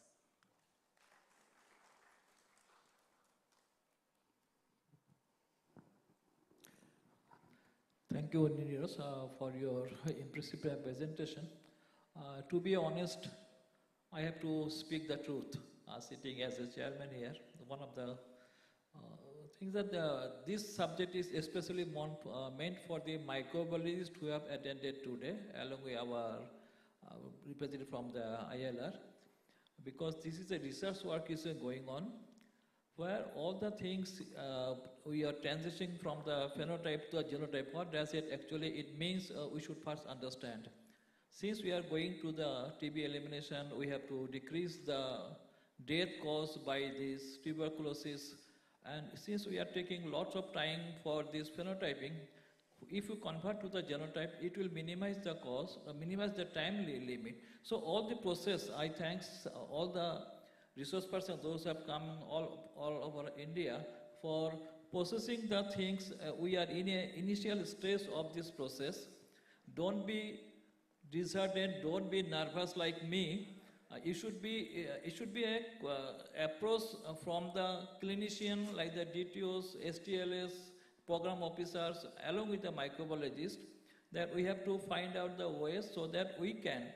The three ways of this, what is this called, is that we have to going towards TB elimination. So we have to find out what the source of the infection, like what I have done during the polio program, where the polio case comes out, what the strain of this polio virus. Similarly, this process will definitely help us to find out the source of infection, which is the resistance case, because now we are taking 3 weeks or even 8 weeks time to diagnose the cases. By doing this genome sequence, it will less time, that will minimize the risks of the patients. So all these efforts are going on. Thanks AIIMS for conducting me and giving me the honor to sit in this chair. Though with my poor knowledge, I can assist that. Unless you send the sample in a right time, in a quality sample, all the projects will be in waste. So we have to send the samples a good quality in a right time, then all the research that's going on will be in a right direction. So it does not mean Assam se kaha hoga, where to go. So everybody put their efforts. With this, I thanks you, sir, for giving a bit knowledge to all the DTOs and the STLS, and we have got good microbiologist team from all the medical colleges. Thanks, everybody. Thank you. So I want to hear, is there any question from the audience? I have got one question. I am from public health background. So what I understood from your lecture is that if there is a phenotype resistance, it does not necessarily mean that you will get something in the genetic mutation or all. There might be some other reason also. Yeah. So from public health point of view, if we want to expand or upscale, as Urvashi madam was telling yesterday that another 36 to 44 labs in very few days will have the NGS targeted. Now, is it going to help the program or it is just a hyper that we are becoming, that we are transitioning from phenotype to genotype? Is it really going to help? I think I will give answer in two parts. First part, whether it is going to help or not, the targeted NGS, it's certainly going to help, because the fraction that we are missing now based on just phenotypic DST is much bigger than what you will miss out if you do targeted NGS. So certainly there is going to be improvement. The second part is, with genomic sequencing also, if you don't identify anything that can predict resistance, how, that can be added. So there are two answers. One is, we haven't matched all genetic variants to drug resistance yet, right? For simple, I gave example of efflux pump, where WHO clearly says that no, you cannot, because it's not a direct mechanism. It can work across the board for many drugs. That could be reason for many of these strains actually having very high resistance to more than one drugs, right? So there's no specific mechanism, it's just being thrown out of the cell. So the drug is not able to work. That probably will have to, it will require microbiologists and clinicians to sit together and decide how you can take this information. This information is available, that there is a mutation in efflux pump. Now, whether that contributes to drug resistance or not. So one can do some analysis, separate study on that aspect. The other area which is emerging is non-genetic regulation of drug resistance, which is happening at the epigenetic and transcriptional level. So the bacteria has mechanisms to detoxify the drugs through multiple ways. And efflux is just one part of it. They can modify the drugs, beta-lactamase being the classic example, but there are many such cases. So are there transcriptional ways through which drug resistance is kind of emerging in bacteria? Those becomes very difficult to predict by any means, right? In short-term ways, if you want to do in 2 days, it's very difficult because you can't do all these transcriptomics which can give you the answer. Those are the areas which one has to take up as a challenge for the next phase. Once you adopt targeted NGS, then what are the next challenges? Because it's not going to completely address, but in terms of whether it is going to help or not, certainly it will be a significant leap from what we are doing now. That's what my belief is. Thanks. It was very nice presentation. Thank you. In addition to all these factors, do you also feel that immune system of the as a nutrition also affects? So the nutrition, I think there is a large study which has happened, and I'm really not qualified enough to talk about what happens there, but we all understand that nutrition does play a role. How much more in, you can stratify the economic and privileges based on that patients and see whether it is more strong influence in the lower strata or higher strata. That something probably ICMR or some other agency can look into that. But you also asked something else, I forgot what. Immune system, yeah. So immune system and drug resistance is interesting. So if you go to very basics of microbiology, the cells which are immunologically active, the bacteria residing in those cells are tolerant to drugs, right? This is established across multiple labs, that if you have immunological activation of cells where bacteria is residing, the bacteria is tolerant. Why? Because immune activation creates a stress environment, and that stress environment activates in bacteria genes and pathways, which not only helps it to overcome the stress which immune system is causing, they also inadvertently helps to take care of drug-induced stress. A lot of drug actually cause redox and other stress, so bacteria can actually take it. That makes bacteria tolerant. It doesn't make resistant, because resistance has to have genetic, and that is bacterial phenomena. But tolerance certainly can happen because of immune response. So you are right in that aspect. Thanks. Thank you, Dr. Dheeraj, for this nice presentation. We have discussed this earlier, but still this doubt comes to my mind.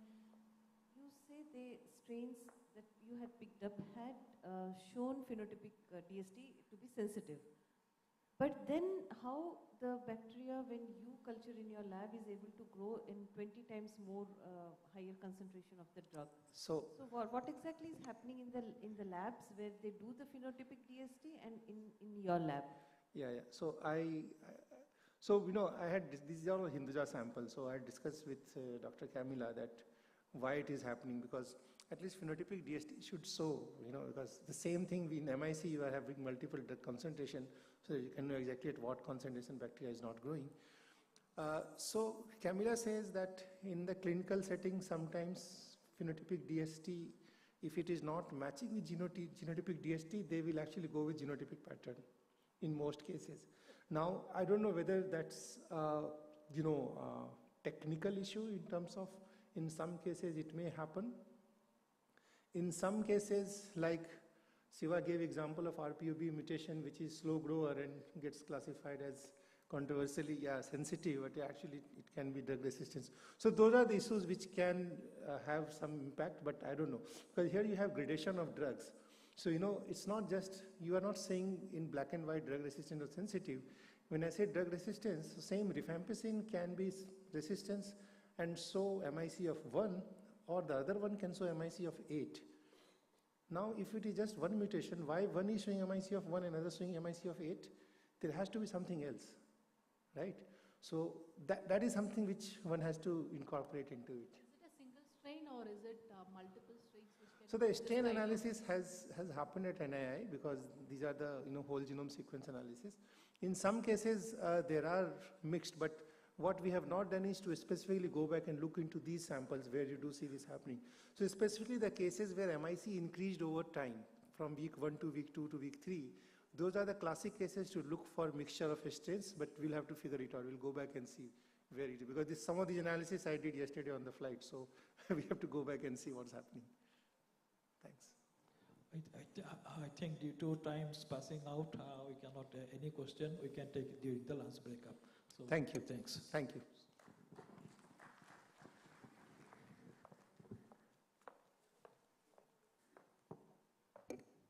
Thank you so much, sir, for your wonderful contribution.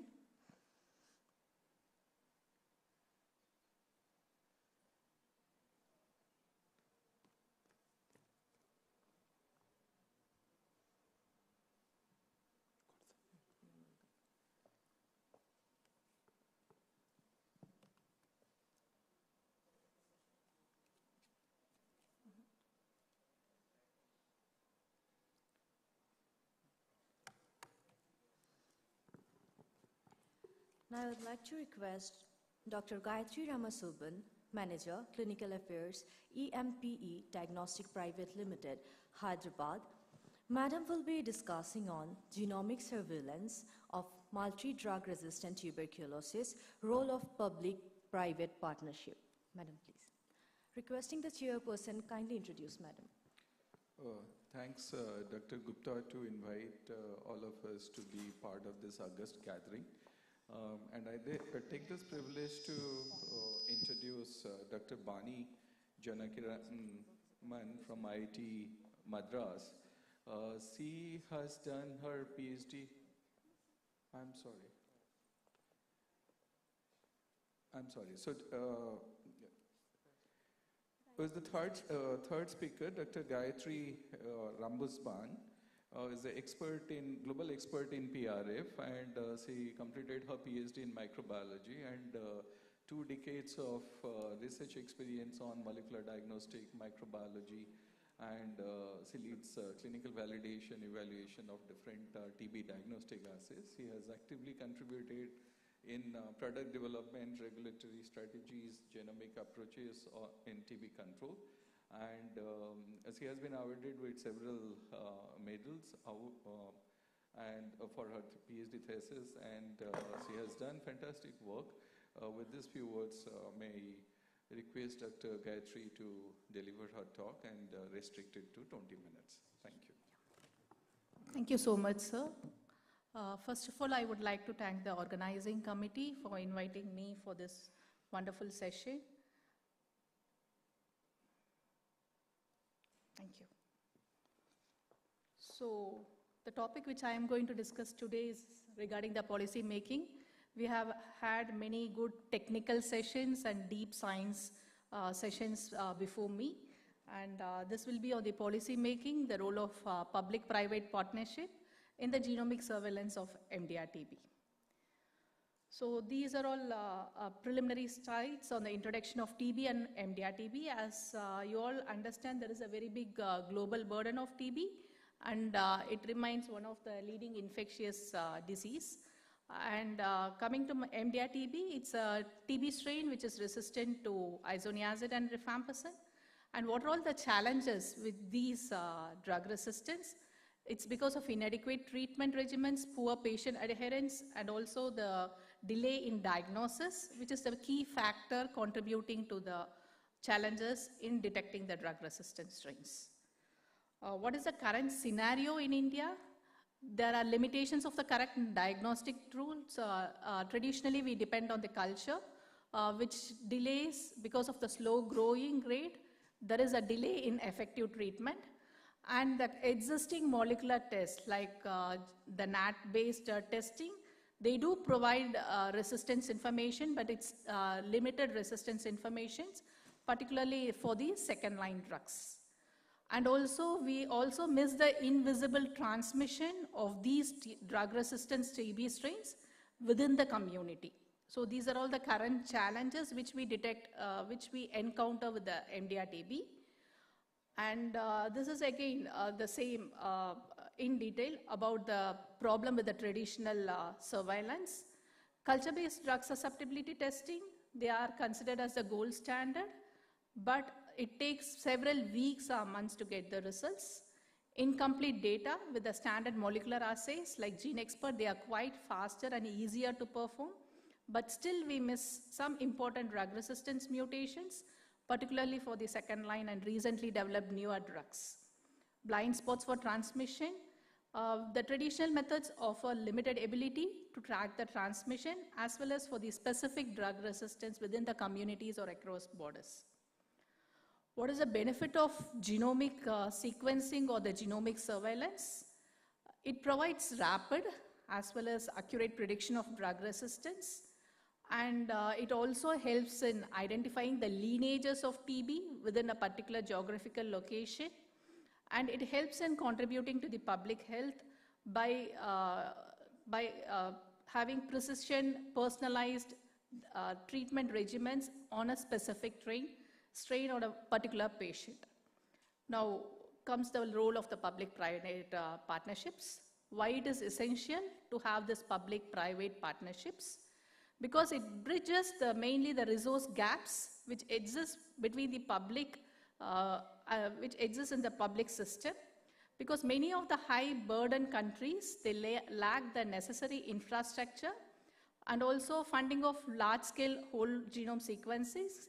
The private sector can mobilize these resources and help the public sector to fill in these gaps. Accessing the private sector expertise.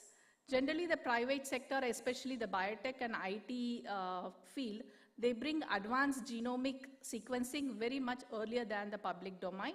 So we can utilize those expertise in developing newer sequencing, indigenous sequencing technologies, as well as bioinformatics pipeline, and improve the operational efficiency. Expanding the reach, we can collaborate, the government can collaborate with the public health sector and also help in screening larger populations by creating hubs at each districts as well as regions. And it can collaborate with the private providers to improve the case detection as well as the surveillance coverage. The framework for public-private sectors in MDR-TB for genomic surveillance, it should start with defining the roles of the public as well as the private sector. So the public center, mainly the National TB Elimination Program, they can frame the policies, guidelines, oversee, and then the data governance. And the private sector can take up the technical expertise, infrastructure, and financial resources. Both public and private sector should share the same goal and vision, aligning with the public health goals, and we can utilize the capacity of the private sector. Data standards, together we can establish common data collection points and sharing protocols. And trust and transparency, building the confidence through clear governance and equitable risk and benefit sharing. Strategic roadmap. There are 3 phases to implement this genomic surveillance of MDR-TB. The first is the foundation and capacity building, which we have already started with the IN-TGS program. And the second is the scaling up and integration of the first phase and expanding it to the national level. Third is the action and sustainment of these policies. Now we will see in detail how can we achieve the 3 phases. Phase 1, establish the task force with multidisciplinary experts or representatives from the ICMR, CTD, public health policy makers, medical colleges, private sector, and bioinformatic experts. First step is establishing the task force. The second, it's already in live, like the IN-TGS group, where they generate the data about the genomic pattern, which is there in the national level. And next is conduct many pilot public-private partnerships, launch small-scale partnerships with private labs and medical colleges in high-burden districts. Technical transfer, partner with the private biotech or IT firms for access for advanced sequencing platforms as well as bioinformatic tools. And the last one is the key thing, where we train the staffs and private healthcare providers about the capacity building of genomic surveillance. This is, I think Anish and Dheeraj has talked about these in detail. This is the latest information which I got from the InTGS website yesterday. Like, so far they have collected around 26,395 samples and 16,464 samples are sequenced, and the analysis is being completed for 15,749 samples. So what I try to say with this slide is the foundation and capacity building is already in progress. Scale up and integration, this is the second phase of the public-private partnership, where you expand the InTGS network, decentralize the sequencing with central labs acting as hubs, shift the surveillance strategy, move to a sentinel surveillance approach, and also sequence representative MDR-CB cases across the country, reactive surveillance where you can mirror the COVID-19 response and search sequencing at suspected outbreaks, engage private sector, create clear guidelines and incentives for the private labs and private practitioners to participate and report the cases, integrate with NICSHI, seamlessly link the genomic data with NICSHI platform for a comprehensive patient view, and data utilization, whatever we have generated the data, create a real-time dashboard with the NTEP officials to monitor resistant trends and track transmission. The third phase, once you scale up and integrate the genomic surveillance, what is the action and sustainment plan to continue with the genomic surveillance? Refine the treatment guidelines under the NTEP program, target interventions, guide contact tracing, public health interventions to focus on transmission of hotspots, develop the local capacity by promoting the Make in India concept, develop in-house indigenous sequencing platforms as well as diagnostic kits, and long-term funding model, create a blended funding model with the public and private and CSR funds, institutionalize partnership, formalize long-term collaborations between NTEP, academia, private sector, and medical colleges, expand the scope. You can utilize the same model for the infrastructure which is established. We can utilize it for doing the multiple pathogen surveillance and also build on something similar like the COVID model. What will be the expected outcomes and benefits of genomic sequencing or genomic surveillance? It accelerates the diagnostics. We can have informed decision-making policies under the NTEP, targeted interventions, so you can more effectively use the resources to break the MDR-TB transmission chains, stronger collaboration between the private sector and the public sector. Strategic advantage, India will be at the forefront of genomic surveillance for infectious disease control. So now the call to action, develop the task force, partner with the private sector, innovate in local capacity for genomic technology and elimination, utilize the genomic surveillance as a critical tool to accelerate the NTB mission. Thank you, and this is my conclusion. Definitely genomic surveillance is needed and a critical tool for NDR-TB control. Public-private synergy enables scalable and sustainable impact. Together we can transform surveillance into a precision public health. Thank you.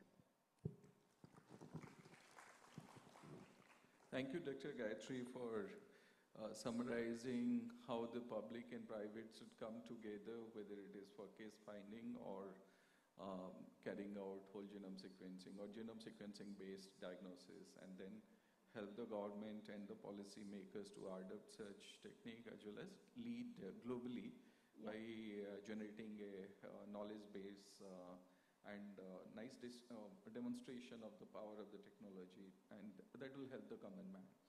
So there are a few questions maybe we can take from the audience, please. Yeah. Yes, sir. I have a very precise question for you because we are moving to precision medicine. Okay. The question is that you being from private sector, because in public health policy, there is something called cost effectiveness. Yes. So we cannot just implement anything that looks fancy or good. it has to be cost effective from our Indian context. So is cost a prohibitive factor for implementing? Because I'm not talking about the surveillance. Surveillance is already there. We are talking about real-time diagnosis in the field. So do you think cost will be a prohibitive factor for implementing all over the country? Sure, sir. So coming to the cost, as Dr. Shivkumar mentioned in the morning, earlier days the sequencing was costing around 1 lakh rupees. Now it has come down to 3,000 to 4,000. But still we are dependent on other countries to import the reagents or the kits. We don't manufacture any of the NGS kits in-house or indigenously. So this is one of the cost inhibitory factor. What we can do is, there are many industries coming up with their own, the public, mainly the public sector, like we have so much of sequencing data. We have to collaborate with the Make in India, under the Make in India concept, we can collaborate with the private sector or the industries and develop in-house or indigenous kits, which can definitely bring down the cost of the product. Thank you. And that is one of our goal of Yes. arranging this conclave, that things should move on. Yes. Thank you. Right. Any other questions from the audience?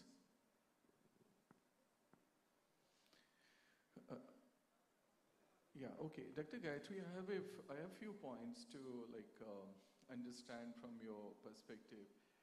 So the private agencies, you do expect that they should provide the tools or increase the speed of generating the data and share it with the clinicians? Like, where you expect the private should play a major role? So the private sector, if you think of these companies, which are not Indian companies, they do have a lot of expertise and they are far ahead with genomic sequencing.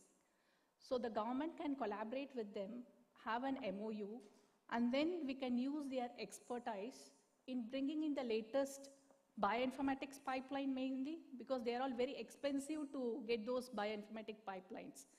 And we do have capacity in-house right now. The bioinformatics field has expanded a lot. So the other way to improve the bioinformatics pipeline is to encourage our own scientists who are all there in the public sector and develop our own in-house bioinformatics pipelines. So that way we can reduce the cost of, because licensing of those tools itself cost a huge chunk of money. So regarding the reagents, we are always dependent on the supplies from outside the country. Do you Yes. think few of the private players in the country are Capable. keen? Yes. They are capable and They are keen capable in and developing? keen, yes. And what type of support they want from government or funding agencies and the practitioners to get that, kickstart the activity? Mainly the evaluations, because even though they develop many products, the evaluation with the public sector takes a longer time. And they don't have any access to the clinical samples. So we see a very huge biorepository here in India, like in the NTGS network. So we should support those kind of private industries, mainly the indigenous make. I'm not talking about the outside of India, mainly the indigenous companies, to support them with their clinical evaluations and fine-tune the product together. So to add on, like Dr. Dheeraj explained, that biorepository will be accessible to both public and private sectors, which was missing earlier. So I think it's a great start. So with this, let's give a big round of applause for Dr. Thank you. Thank you. Thank you very much.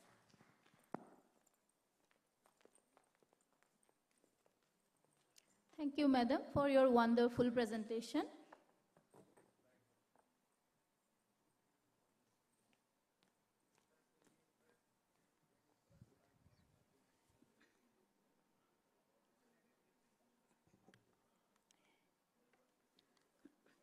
Now I request Dr. Vani Janakiraman, Associate Professor, Indian Institute of Technology, Madras, to kindly join us virtually.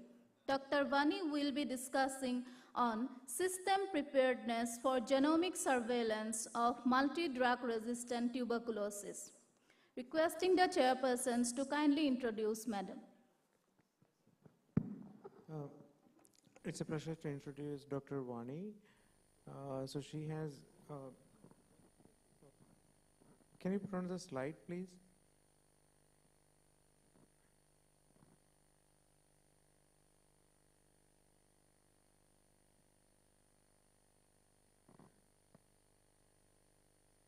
So she has done her PhD in immunology from INSERM in Paris, and she's currently in IIT Madras. She has also secured several awards, including the Early Career Research Award from SCRB Young Researcher Travel Award by the International Union of Immunology Societies, etc. So she's currently in IIT Madras, and she studies antibodies and host pathogen interactions. With that, I would welcome Dr. Vani Janakiraman to give her talk. Good morning, everyone. I would like to thank the organizers for this invite, and Dr. Subhash, thank you specifically. I'm trying to share my slides.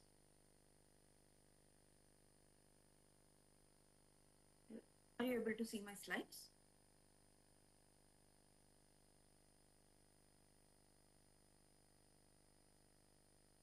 Yes, we can see. Sure. Okay. Good. Thank you. Yeah.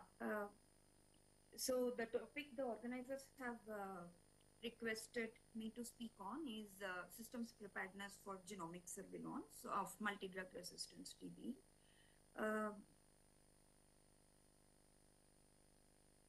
Yeah, as you would see, I'm not a genomics person.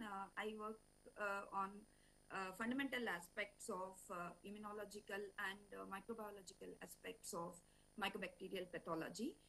We do work on some aspects of understanding the resistance in mycobacteria that are imparted via possible cell-cell communications. So that's my connection with resistance part. So it's a bit tricky for a basic researcher to speak about systems preparedness, kind of a policy making kind of a talk. And even trickier is the last speaker of the session with most of the points covered, but let me see how much justice that I can do. So then the next few slides, what you're going to see about MDR-TB and the systems preparedness for this genomic surveillance is from a basic researcher's point of view rather than of a policy maker's point of view. I'm sure my previous speakers have done a wonderful job of giving a very good glimpse of background of the MDR-TB. So the MDR-TB, we classify it as MDR depending on if it is resistant, if the MTB strains are resistant to at least two of the frontline drugs, which are rifampicin and isoniazid, with the present understanding. And transmission is, of course, both clonal, which is the direct spread, and independent of the emergence, so the drug emergence. So basically, I'm sure you had good sessions where there were discussion on the genomic testing part of the MDR-TB and the possible available techniques, which is the whole genome sequencing and the targeted NGS, which Dr. Dheeraj was just discussing about a few minutes ago, and the tools in making that are CRISPR-Cas and the nanopore-based technologies, which are offering better testing on the genomic front in comparison to the phenotypic drug susceptibility testing, which has a longer turnaround time as a major bottleneck. So with respect to the MDR, is it like largely the rapid detection, combining the rapid detection using methods like TNGers and CRISPR is much quicker. Of course, combining that with a comprehensive analysis tool like the whole genome sequencing will ensure the early and the accurate patient stratification. And are we ready towards patient care with respect to the genomic technologies is, of course, has been discussed quite a bit in this forum earlier. And the WHO's Global TB program, which is largely encourages the use of sequential based testing and surveillance, and that's precisely, I believe, is the very timely placement of this meeting. So probably we have a lot more promise from nanopore and TNGS at a large scale application. But what I'm going to largely discuss is about the systems preparedness, wanting to stay with the topic that has been assigned to me. So essentially, we are kind of wanting to distinguish between genetic testing versus genetic surveillance. So are we very particular about genetic surveillance, and why is that so?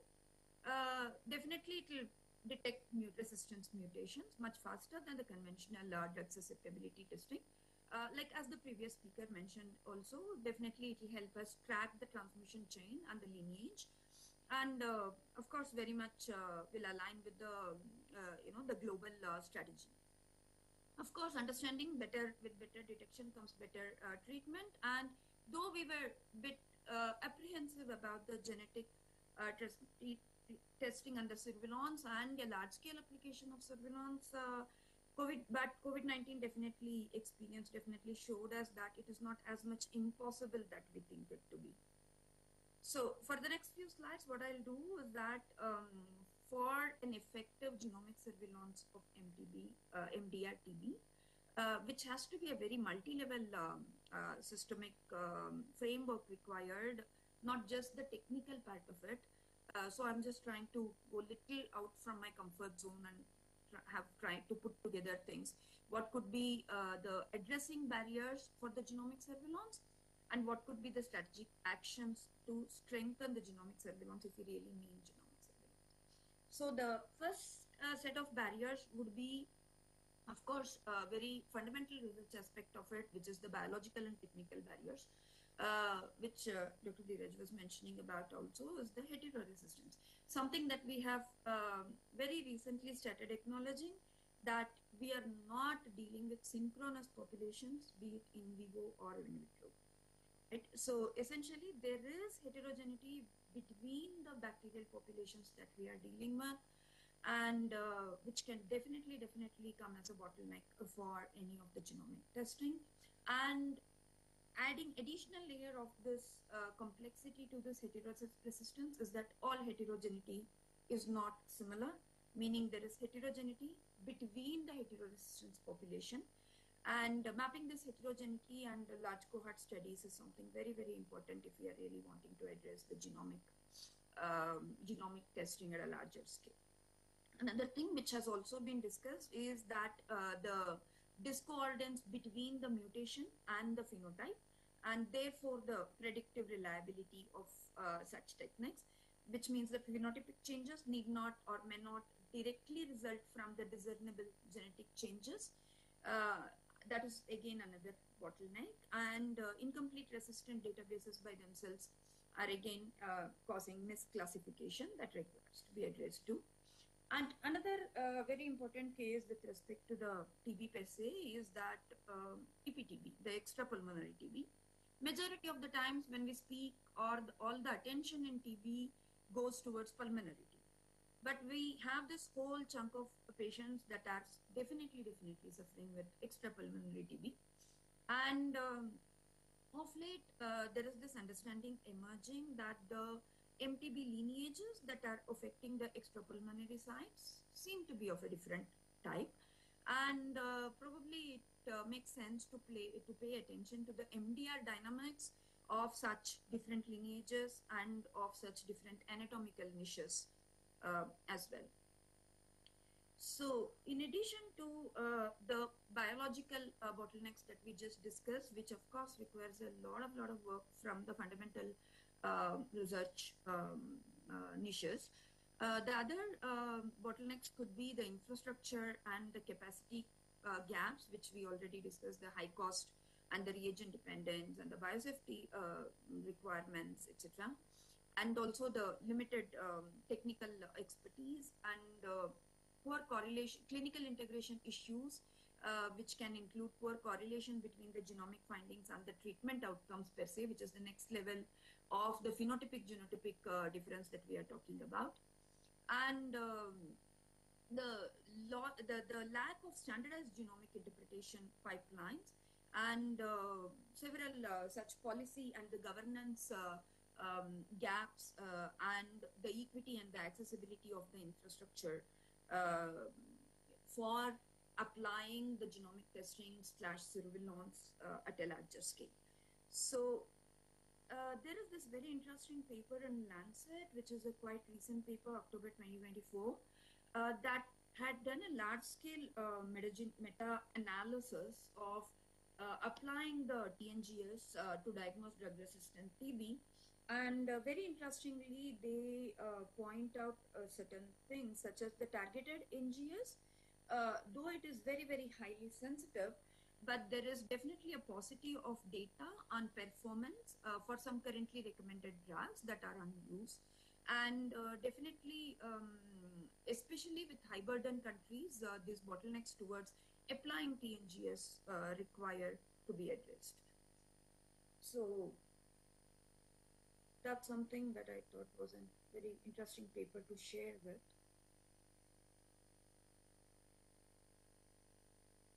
Right. So with respect to the actionable plans, as in how can these issues that we just now discussed could be addressed, definitely it has to be at multi-level thing. It just can't be just from the basic research aspect, or it can't just be from the policy aspect. It has to be a multi-level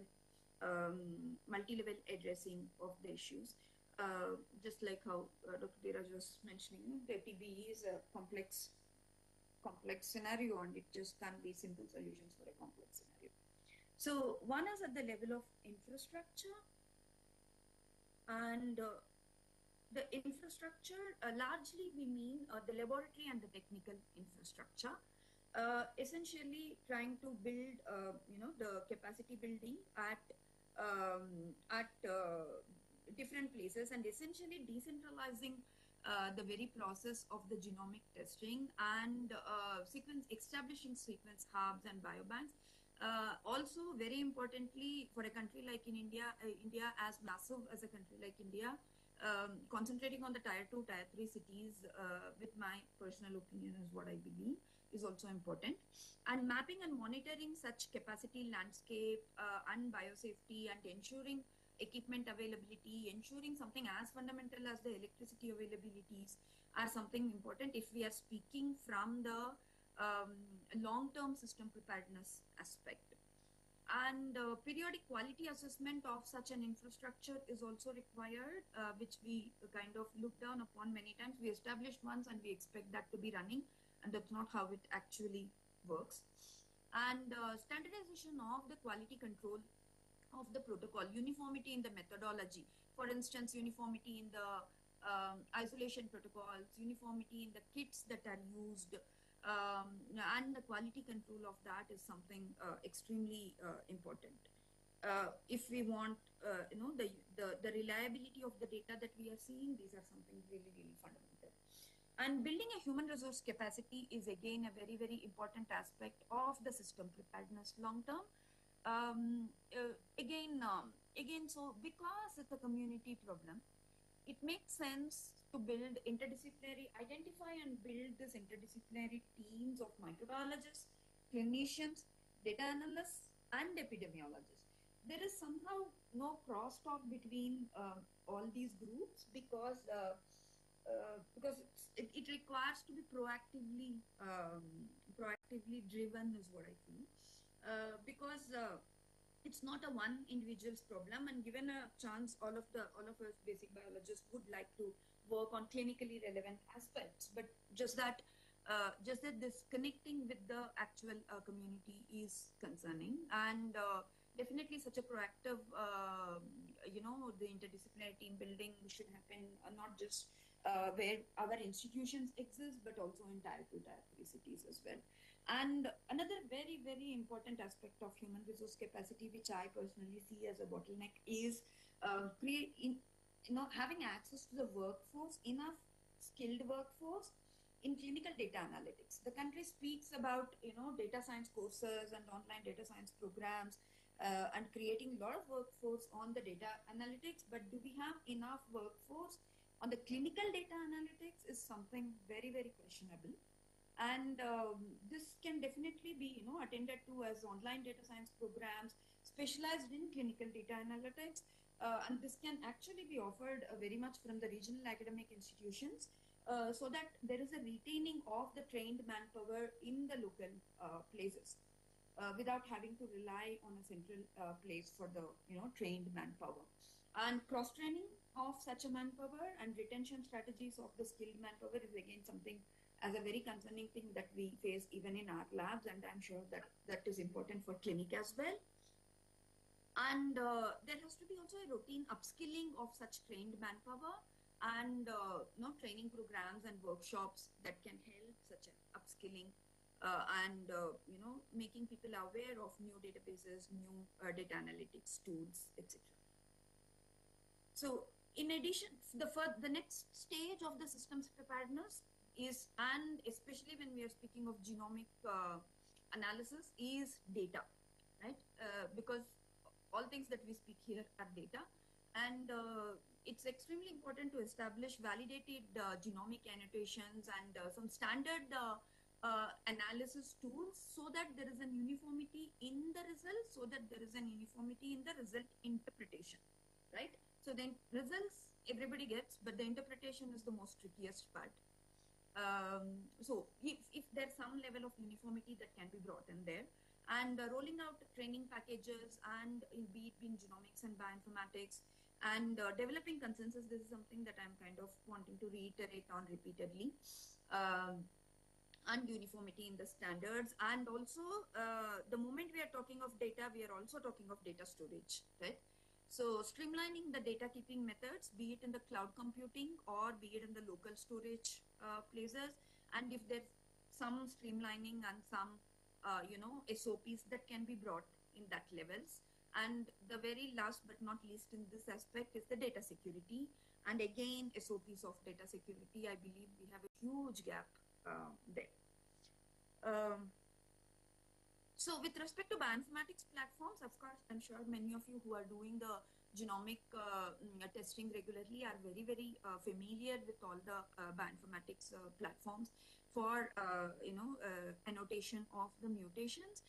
But what, as a basic researcher, we would also like to see is that, the data quality assessment done, and if there is a common platform that can be put up. We are speaking AI is the next next boom, and basically it's such a good kept, well kept data, if that can serve as a platform for the future AI tools or India specific data based AI tools, if that can be built on this. So developing also as a basic researchers, we want to see user friendly web based platforms for MDR-TB data and information built, which can facilitate clinical species identifications, molecular types, AMR characteristics, including this newer data that we are talking about, that the resistance does not reside in the checkbox genes that we just spoke about, but also additional genes possibly. So if such informations can be integrated in a very user-friendly, with a nice GUI interfaced web platforms, so that it does not require much computational expertise for people to access it. Right? So there is this very interesting Nature Microbiology paper as well that talks about how to use such a genomic data, including for resistance acquired and inherited resistance, and how that can be kind of used for building upon the resistance specific inferences that we can. And in addition to the other three very technical aspects of the systems preparedness that we spoke about, which is infrastructure, human resource capacity building, and data, The other two are a lot more policy-making type of concerns, which is governance and policy readiness as a part of systems readiness. Integration of such a data with the NTEP programs and the ethical and the legal frameworks to be put up in place, and reagent procurements and the quality assessment systems in place, and also if there can be a periodic revisit of the global methodology and comparing with what we are following, and including what we just now discussed, the kind of kits used, the methodology used, and the resistance catalogs, the global versus the local resistance catalogs and the interpretations. And if we can have fixed timelines for such a revisiting of all these, it will definitely help and bring in a level of, a structured preparedness or the structured framework. So the last but not the least, but definitely a very most important aspect of all these four that we spoke about is the cost, financing and the cost. If we can actually, compare the costs of phenotypic DST versus the whole genome sequencing, and if domestic and donor funding models can be really brought in. There's a lot of CSR funding these days, corporate social responsibility funding, and for something as important clinically as this, I believe that can definitely be tapped into. And regional resource sharing is something that we just now spoke about.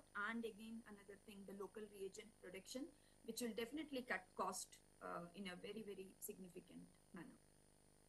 So other than the 5 major aspects that we just now spoke, the other important aspects of this is all this data that we generated like via these methods, and how are we going to put that into real public use, is all about linking genomic, clinical, and epidemiological data and having real-time dashboards. I mean, we had this for COVID. We could definitely practice it for other pathogens as well, which is having a real-time dashboards on the MTR-TB in a single go-to place and a user-friendly place. Again, as a basic researchers, if we want to venture into some interesting aspects of MDR, we really don't know how to or where to go about looking for the sources, right?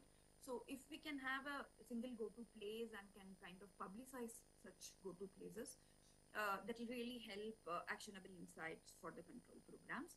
And in any systems preparedness, partnership and collaborations is something super important, which is linking national reference labs with the other international platforms that are actively working on the systems dynamics, and which essentially means local and global academic partnerships and private and public partnerships. And monitoring and evaluation is extremely important in any aspects, including the systems preparedness long term, which is coverage and turnaround metrics of all these programs, and looking for or identifying key performance indicators of every single aspect of these 5 pillars of systems preparedness that we looked at right now, and a constant and continuous gap analysis and scaling plots. So innovations, of course, requires portable sequencers and PCRs, portable PCRs, new generation AI-based tools where you can even think slightly beyond genomics, trying to pair AI with the microscopy. There are a lot of work on impedance-based drug resistance analysis these days, and going all to the levels of single cell level of mapping. So, and machine learning methods, of course, though it is not having it, though it's not yet to the mark for us to apply it for the genomics and for the MDR genomics, but of course it's going to kind of happen. And again, metagenomics is One Health is something that we are really speaking about in any AMR forums, because resistance spreads in community and not in the labs, right? So the key takeaways from the talk is that the preparedness or the systems preparedness, as we talk about, is all about the interoperability, which is the information flow from each system, each component of the system, that includes infrastructure, data, policy, people, and sustainability. So the genomics should be kind of embedded into the health system, and it cannot be an add-on. So there is this interesting quote that I heard in a recent meeting, and I found it super interesting here to share. Resistance spreads horizontal, and our response to it can't be vertical. right? So the final takeaways being, if we are speaking about genomic surveillance, as the topic goes, and not just the genomic testing, if we mean genomic surveillance, it's important that we map the prevalence. First, we understand the prevalence of MDR-TB, map the MDR hotspots, and decide when, why, and to whom, and how to apply the genomic surveillance. And if we do that, it's important we plan longitudinal studies and leveraging existing capacities and focusing innovation at the same time, innovation at all fronts that we discussed just now, be it in terms of technology, manpower training, and data analytics. And this one last thing, which is community education about antibiotic resistance. So prevention is always better than cure. So community education on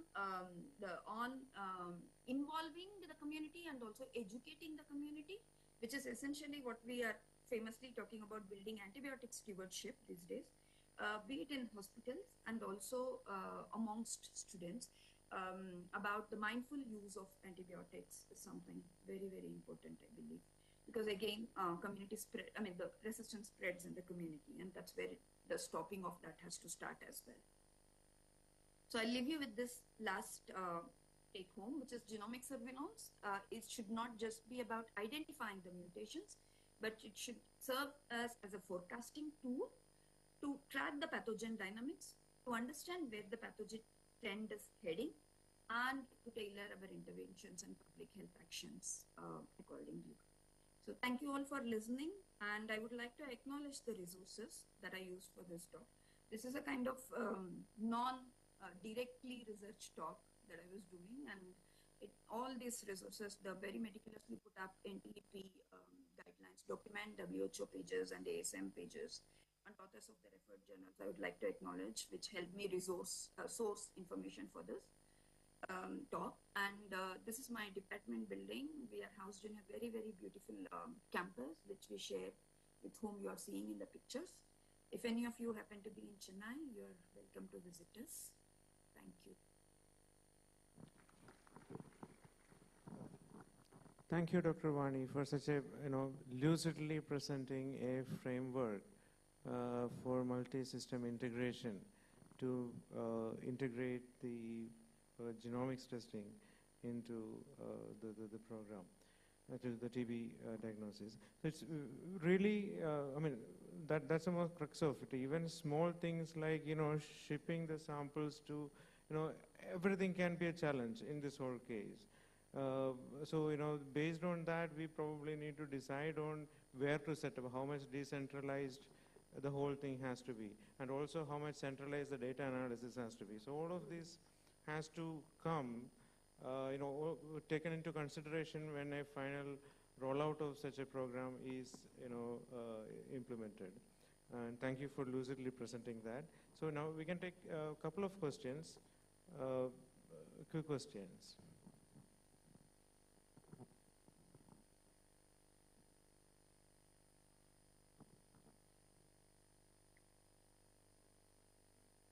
Okay, so in that case, I think we can thank Dr. Vani, and I give big applause for her.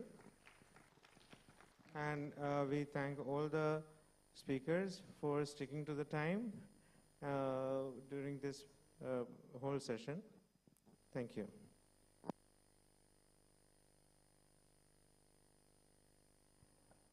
Thank you so much, ma'am. AIIMS Guwahati extends heartiest appreciation to you. I'd like to request Dr. Gayatri Ramasuban to kindly come on the stage. I'm requesting the chairperson to kindly felicitate Madam.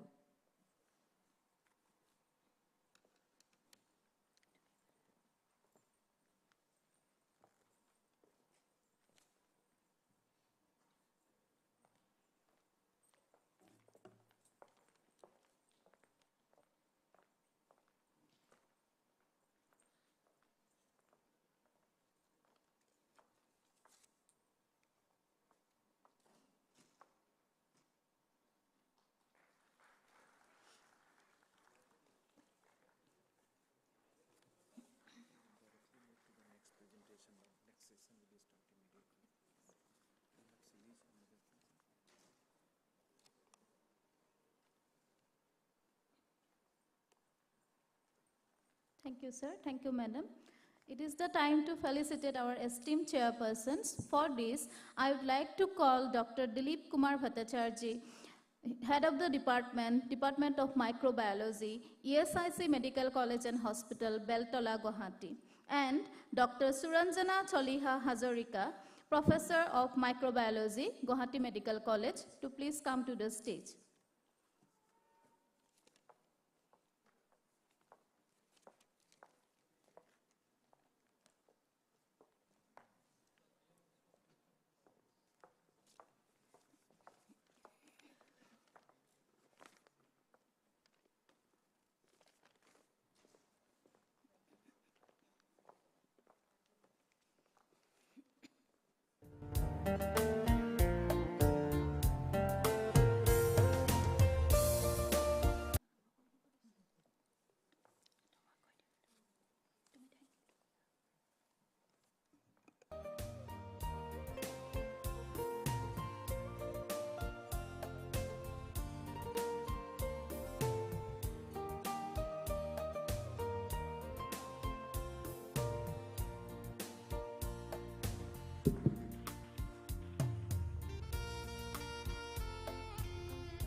Thank you, Madam Minister. Thank you to all the chairpersons. We came to the end of this session. Thank you to all the chairpersons.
We are going to start our session 4. The topic of fourth session is genomic testing of multi-drug resistant tuberculosis, policy, financial pathways, and development partner roles. To begin with the session, I request the respected chairpersons to kindly take their seats on the dais. I request Dr. Jyotika Ojha, Professor and Head, Department of Community Medicine, Guwahati Medical College, Assam. Dr. Ojha is the National Trainer for Integrated Disease Surveillance Program, Pulse Polio Immunization, RTI-STI for NACO, and NRHM program. Madam also serves as the state-level trainer for Tobacco Control Committee, Assam. We welcome you, Madam.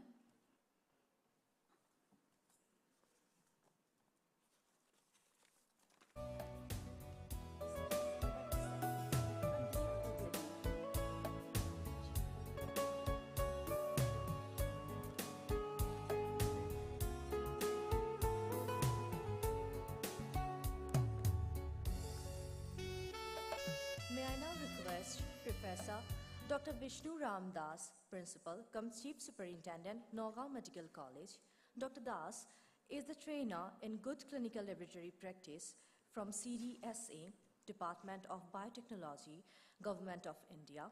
Professor Vishnu is the Master Trainer in Integrated Disease Surveillance Program, Integrated Management of Neonatal and Childhood Illness, National Vector-Borne Disease Control Program, Bioethics, HIV Sentinel Surveillance Plus, We welcome you, sir.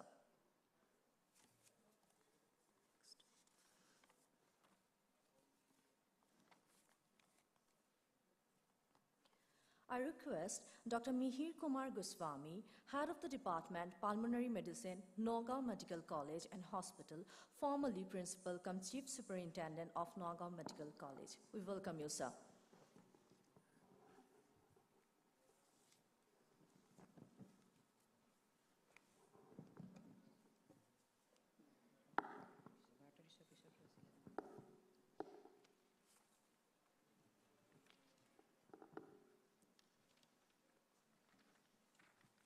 Thank you, sir and madam. So the first lecture of this session is on policy and financial pathways for genomic testing of multi-drug resistant tuberculosis. To discuss on this, we have with us Dr. Siddhartha Giri, scientist at ICMR Regional Medical Research Center, Bhubaneswar. I request our esteemed chairpersons to kindly introduce sir. So thank you. At the beginning, I thanks organizer for inviting me and also give the privilege to introduce this today's first speaker of this session, Dr.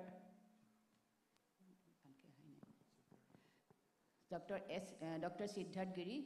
He's a scientist from ICMR Regional Medical Research Center from the Bhubaneswar, and he is a professionally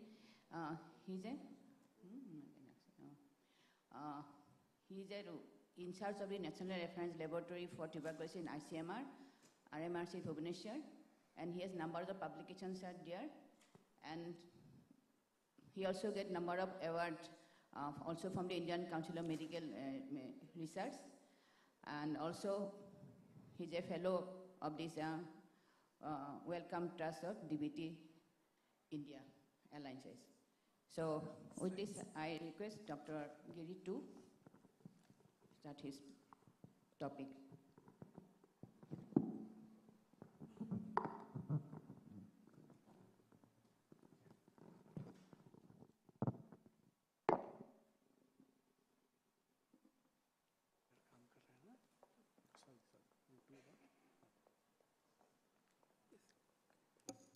Thank you, Madam, for the introduction. At the outset, I would like to thank all the organizing committee for giving me an opportunity to come and present here.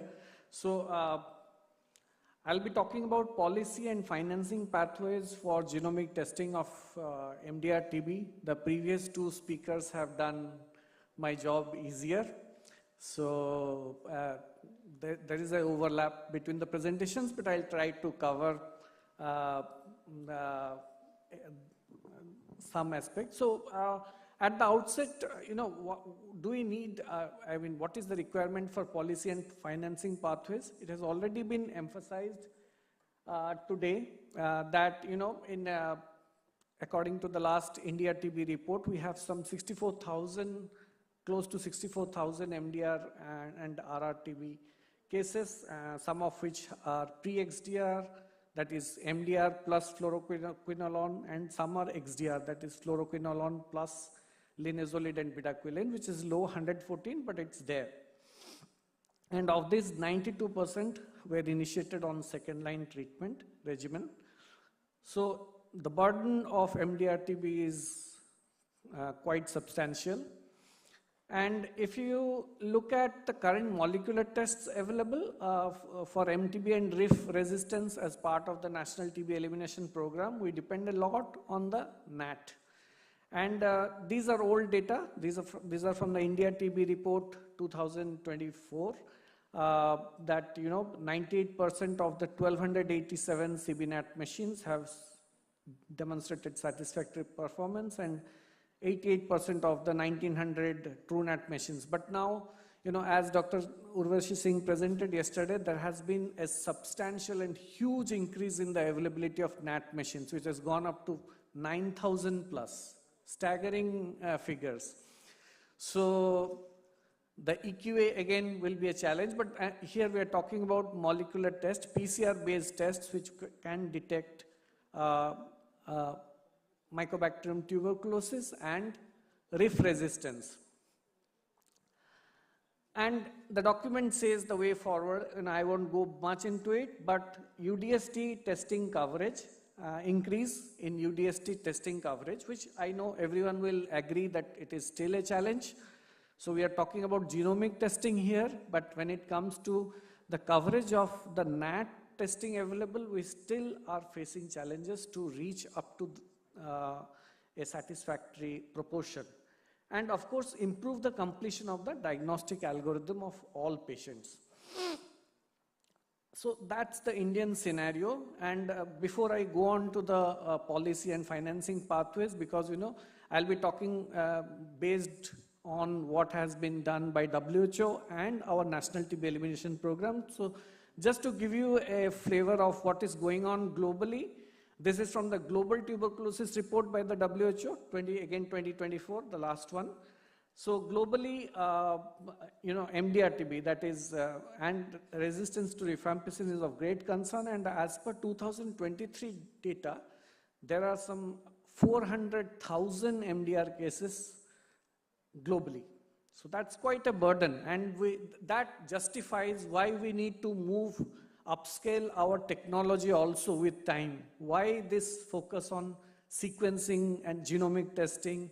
Globally, although over the years you can see a decline there. Okay, if you can see that figure, it has stayed flat, 2021 to 23. But the absolute numbers are quite high.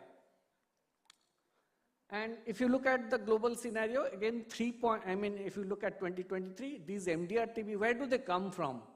Basically, if you look at the patients, they are, among the new cases, it is 3.2%. But look at the percentage among previously treated cases, 16%. And the figure was almost more in 2020, 4.1% among new cases and 20% among previously treated cases. So, and this is the global scenario. Of course, this has been presented yesterday also. We know that 5 countries contribute to MDR-TB or RR-TB. The major contributors, India, Russia, Indonesia, China, and the Philippines. And India contributes to around 27% of MDR or RR-TB. We are working towards it, but that explains why we need this upscale or upgrading in technology in line with what is happening globally. So that explains why we need a policy for genomic surveillance. So before I go on to the policy,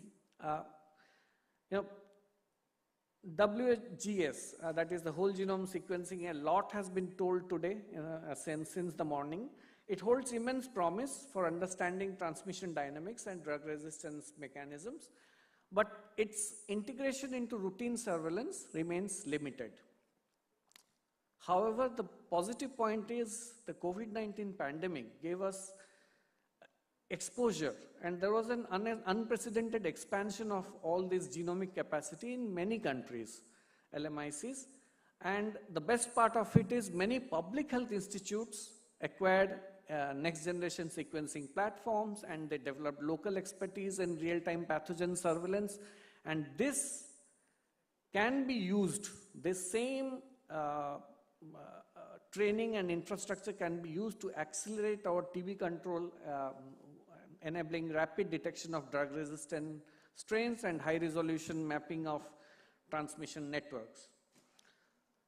And also, of course, with machine learning, integration of machine learning with the genomic and clinical data, it will offer a powerful avenue to improve the prediction of drug resistance and to tailor the endpoint. What are we looking at? We are looking at a way to understand transmission dynamics and all is fine, but patient-specific TB management strategies. So that is something we wish to have as part of our program, and as we develop a policy for genomic surveillance, this is one of the main reasons why we want to do it in the first place. So in recent years, genomic tools have shown promise as valuable allies in the fight against TB.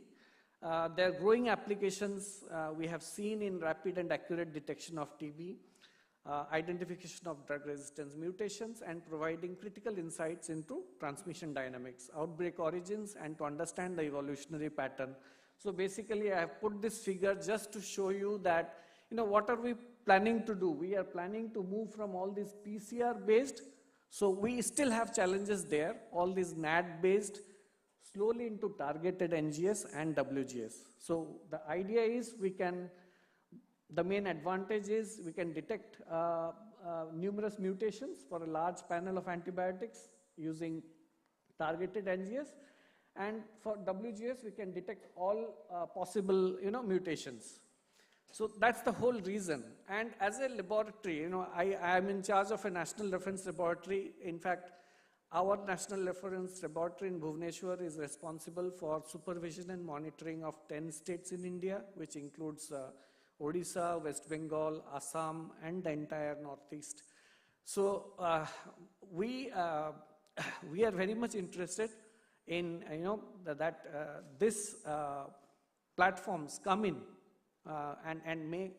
but several challenges exist. And if you look at targeted NGS, WGS is so if you look at targeted NGS, it has been told by the previous speakers, but just to understand as a laboratory, what does it entail? I mean, so from sputum collection, DNA extraction, then library preparation, sequencing, analyzing data, and reporting results. So this is the workflow we are looking at. So this is the transformation, basically, in very easy language. This is the transformation we are looking at. Now we are doing NAT, we are doing line probe assays, we are doing liquid culture and liquid culture based DSTs. From there we want to come here. That's the wish and dream. So this is basically a conceptual framework linking three fundamental pillars, that is technology, policy, and equity. And this is essential for effective TB genomic surveillance and control. And when we say technology, all of us know we need sequencing platforms, we need the analytical tools, we need the data systems.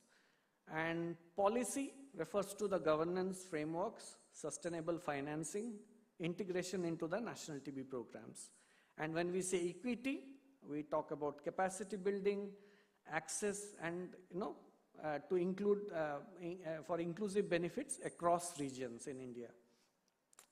So the convergence of these three pillars, will enable a robust genomic surveillance, and it will inform public health action against tuberculosis in diverse global context, because I have taken this from a paper, you can tailor it down to Indian context.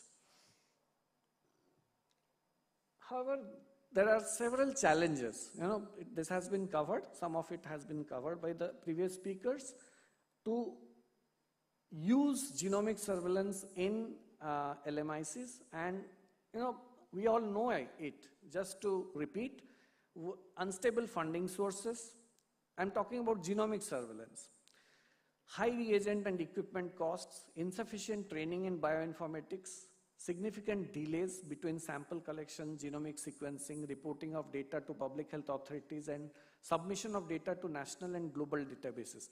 Because why, again, I'm coming back to the same point, because the whole point of doing a genomic surveillance and looking at multiple mutations and possible resistance to multiple drugs is finally to tailor our treatment strategies. And that is possible for individual patients only if the sequence data reaches right from the laboratory, from the lab side to the bedside of the patient within real time. That can only, and so that's a big challenge again. So we are not talking about a project where we collect samples over years and then, that is the project mode of working. we try to understand here we are talking about real-time genomic surveillance, which will help inform clinicians about individual treatment strategies. So this is a different ball game from project mode.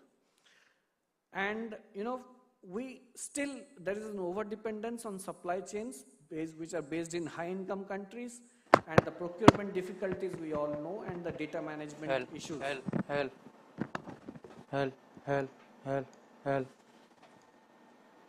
Sorry. Okay. And then, of course, equipment maintenance, the AIIMS, the CMCs, the reliance on proprietary software, and the lack of external quality assessment programs. And of course, the cost of NGS in resource-limited settings are significantly higher, and sometimes it's 10 times higher than in high-income settings. However, all said and done, opportunities do exist. As I said, COVID-19 gave us a big opportunity, and we have been able to develop sequencing platforms and the capacity for bioinformatic analysis in public health institutes, in private institutes. There needs to be a collaborative effort. And this is possible through capacity building, equitable data sharing, integration with traditional surveillance systems. Here we are talking about the National TB Elimination Program, and developing national as well as regional strategic plans. Like you need to have a plan for Assam, or in Odisha we need to have similar plans, so as per our state requirements. So talking a little bit about the strategies, what are the main, when you develop a policy, what are the strategies you should, think about while framing these policies for effective genomic surveillance? So we talk about strengthening existing surveillance systems and integration of genomic surveillance into it, capacity building and training of human resources, data sharing and collaboration, very, very important. I'll just go through quickly. So basically, integration of genomic surveillance into existing disease surveillance systems, while also strengthening mechanisms will leverage existing mechanisms, will leverage resources, and assessing the capacity for pathogen genomics within existing surveillance and laboratory systems at regional and country level. So when it comes to the National TB Elimination Program, we have to assess our strengths and weaknesses, SWOT analysis or whatever you say, looking at the NRLs, the IRLs, the CDST laboratories. How are we placed to adopt this new genomic surveillance, genomic testing, which can be used for surveillance? And of course, the assessment should prioritize bioinformatics, which is a critical part of it, data analysis capabilities, and ensure that mechanisms are in place for EQA, that is external quality assessment. And this can be done if the national governments, the international organizations, academia, private sector, NGOs all come together. So when you are framing policies for integration of genomic surveillance of MDR-TB into the National TB Elimination Program, you have to take into consideration all these factors. Now, this has been covered by the previous speaker, capacity building, performing NGS using bioinformatic pipelines and to analyze those data and present the sequencing data in interpretable forms, which can be read by clinicians and other public health experts. It needs considerable skills and training. We need to ensure that the policies are framed in such a way that it ensures that this kind of capacity building happens. And to train laboratory and public health personnel in molecular methods, NGS, bioinformatics, epidemiology is crucial for effective pathogen genomic surveillance. You can consider the same thing in TB. So now coming to the financing models and sustainability.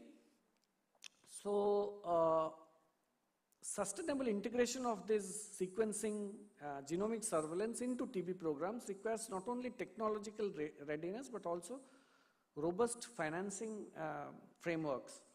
And in most countries, I'm considering it essential that these are challenges for most countries, not just for India. To the high initial cost of sequencing platforms, we all know that, combined with the recurrent expenditures for the reagents, maintenance of the equipment, the bioinformatics support, these all require diverse funding strategies. And here, as covered by Dr. Gayatri, public-private partnership have shown promise in bridging these gaps. For example, through cost-sharing agreements with diagnostic companies, philanthropic support for reagent subsidies, and collaborations with cloud service providers to reduce the computational infrastructure costs. And there should be national budgeting strategies to integrate sequencing with the broader TB control program, the NTP in India, to ensure that genomic surveillance is not treated no longer as a standalone research activity. But again, as I said, it should become a core public health function, and the benefit should reach directly to the patients. So that's the difference here. We are not talking about genomic surveillance where the data will be available months later. We are talking about real-time sharing of genomic data, which will help in individualized treatment strategies. And one of the things which can be innovative in financial sustainability is pooled procurement of reagents and consumables at regional and national levels, which can cut down costs. We are doing it. In fact, Central TB Division does it, the state does it. We do procure reagents. We pool our procurement process. So the long-term sustainability, financing sustainability will depend on a blended model combining domestic financing, donor support, the public-private partnership-driven innovation embedded within the national TB control budgets. And important to remember that without this financial planning, WGS risks this whole sequencing approach, genomic surveillance approach, may remain as a pilot level innovation. You can see sporadic things happening all around the country rather than a regular public health tool in high burden settings. So we need this kind of financial approach to it. Now, I've covered what we need in the policy and financing, but what has already happened, I'll cover a little bit about what has already been done by WHO, and has India done anything? You have seen since the morning what India has done. I'm just going to bring it together. So, in 2021, the World Health Organization came out with this catalog on mutations on Mycobacterium tuberculosis complex. And in 2023, they have updated their analysis, which includes 52,000 isolates from 67 countries, and we have data available against 13 anti-TB medicines. Quite rigorous work has been done. So what about India? Has India done anything in this field? Yes. India also has come up with its own catalog of mutations. In 2022, following the WHO mutation catalog, the Indian mutation catalog was introduced, marking the first country-specific catalog of its kind, which had data from 3,000 plus isolates, which were obtained from 25 states and 4 union territories. And this was the first Indian catalog of mutations for DRTB. And this was followed by a version 2, which had additional data from the Foundation of Medical Research, and they added more isolates, came up with some 8,800 data. So this last line is important. You see the importance of, again, public-private partnership. So this whole effort was founded by the National TB Elimination Program along with the Wellcome Trust and the Gates Foundation. So this underlines that public-private partnership is very necessary and important part of it. Now, someone had asked during the last talk that, is it cost effective? So this was a modeling analysis which was done. So the recent economic models provide encouraging evidence that sequencing can be both feasible and cost effective. So this study is a multi-country study which was done from, which included India, South Africa and Georgia. And interestingly, it was found that targeted NGS will be cost saving and health improving in India. So that's an interesting finding. And if you can ensure reduced costs, if you can reduce costs by 50%, and this is where our Make in India initiative is very important. We need our own sequencing platforms, we need our own reagents which can bring down the cost, and this modeling, particular modeling analysis has shown that if you bring down the costs, then TNGS was cost effective across all the 3 countries included in this study. So here there is a major role to be done by the Indian industry. As I said, we need to have our indigenous platforms and our reagents and everything. There are other work also going on in India, like this is a which went on in India, integrating the whole genome sequencing into the national TB control, which showed that it was feasible, but there were barriers, as we all know, that reagent costs, centralized infrastructure, limited capacity for large-scale data analysis. So, I told you about the 2 mutation catalogs which were released by ICMR NIRT Chennai in collaboration with other agencies. And then this study, much has been talked about by Dr. Dheeraj and Anish. I won't go into the details, but again showing how the government of India has been trying to bring in the genomic surveillance in a big way. So this was the Indian tuberculosis genomic surveillance, the INTGS, launched on World TB Day 2022 and spearheaded by the Department of Biotechnology, the Council for Scientific and Industrial Research, CSIR, and the ICMR, Indian Council of Medical Research. This shows again, so I talked about public-private partnership. Here I'm talking about within the public sector, inter-organizational coordination, collaboration, how important it is to do this kind of huge studies. I won't go into the objectives, it has been covered, but look at 32,000 plus MTB strains. That will provide us a huge database, and the rest has been covered by the other speakers. And interestingly, this again highlights what we have been doing. So already 10,000 genomes, this was declared by the Honorable Minister, Dr. Jitendra Singh, on World TB Day this year. And you can see all the Director Generals of the different organizations sitting next to him. So I have talked about the government push for the efforts being done to introduce this genomic surveillance into the national TB, the TB elimination program.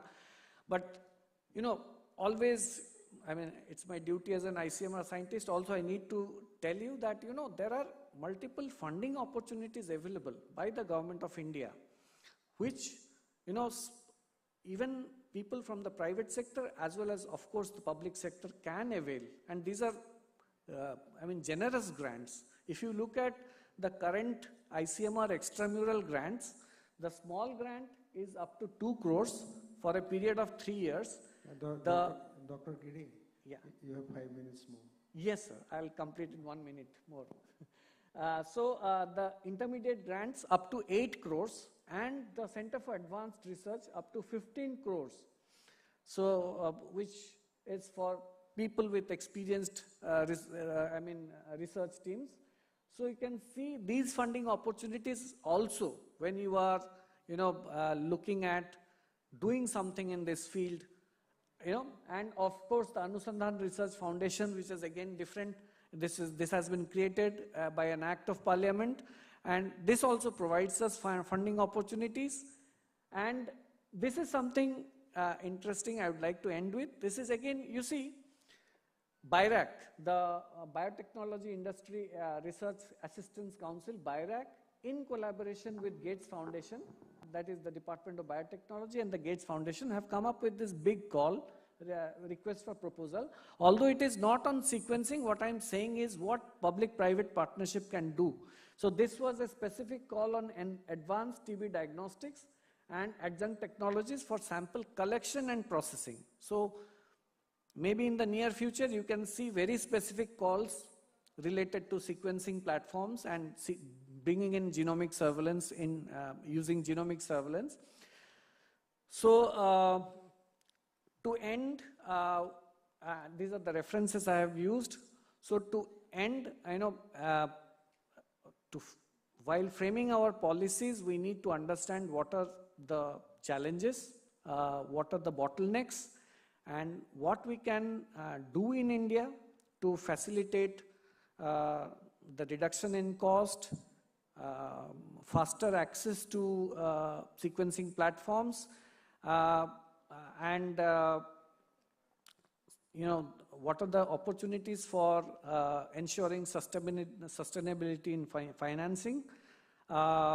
So it is quite challenging, but it is quite encouraging to see that in a country as vast as India, we are contemplating of doing this. So this is a huge challenge. We are a country of 1.4 billion people. So if we can do this, this will be a trend setter for the whole world. So thank you for the patient listening. Thank you, Dr. Giri, for your nice presentation. Really, it is a very informative one.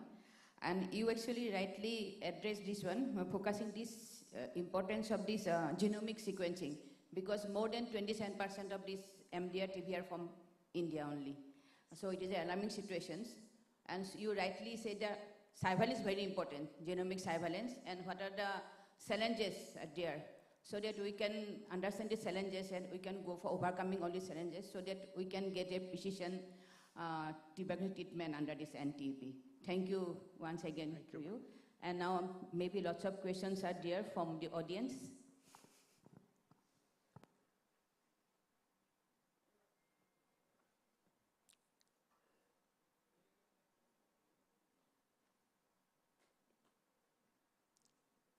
Any questions? Okay, then we can move to next one. Thank you. Thank you. Thank you once again.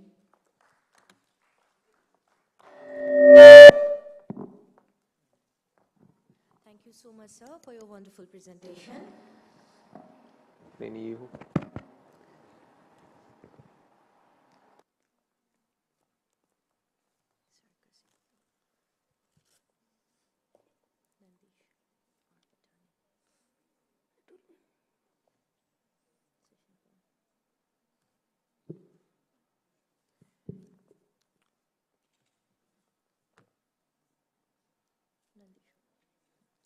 The next topic of discussion is role of development patterns for the genomic testing of multi-drug resistant tuberculosis. To discuss on this, we request Sri Nandish R. Patani, Principal Advisor, Health Policy Research, Tata Memorial Center, Mumbai, to grace the stage. Requesting the chairpersons to kindly introduce sir.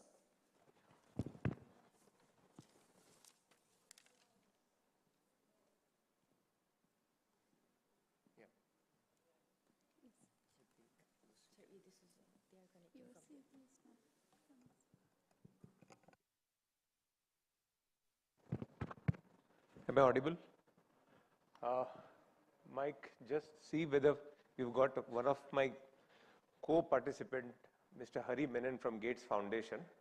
He's actually in Seattle, so it's literally a midnight, and I would like to first give him the opportunity to speak. Can anyone help him to get me on the screen?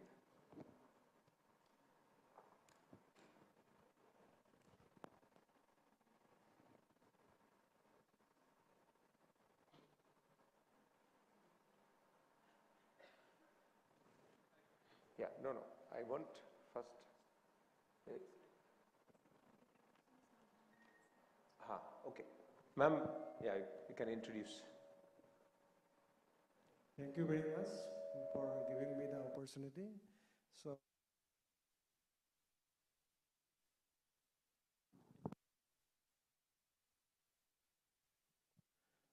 next topic is role of development partners for the genomic testing of MDR-TB, and it will be presented by Sri Nandis. His Policy Resilience Foundation is the principal advisor and Health Policy Research Tata Memorial Centers. So I welcome Nandis to over here. Over to Nandis, please. Thank you so much. I think I would also take this opportunity to ask the organizers to put the WebEx screen, and we have a co-participant, Mr. Hari Menon, on line from Seattle. So I take the opportunity to introduce Hari. So Hari Menon is a director, India Country Office at Gates Foundation. He oversees foundation's work for South and Southeast Asia. His role as the director of India office is managing the foundation's work in the India with the objective to improve lot of health and technology related interventions, focusing into the communicable disease as well. He has been extremely well in terms of representing India during G20 last year, which unfortunately I also got opportunity to work with. Hari is presently in Seattle. Recently, he's got promotions as well into the Gates Foundation and elevated into the higher positions. Please excuse me, I would like to leave the podium and a little bit walk here. So I would request people to just put him on the screen so we can see Hari. Can the WebEx screen be projected here? Yes. Yes, so here we have really a round of applause for Hari Menon. I would request everyone to so in midnight he ensured that yes, I'll be part of the team and he's here. Over to you, Hari, we can begin. Thank you so much, Nandish. Am I audible?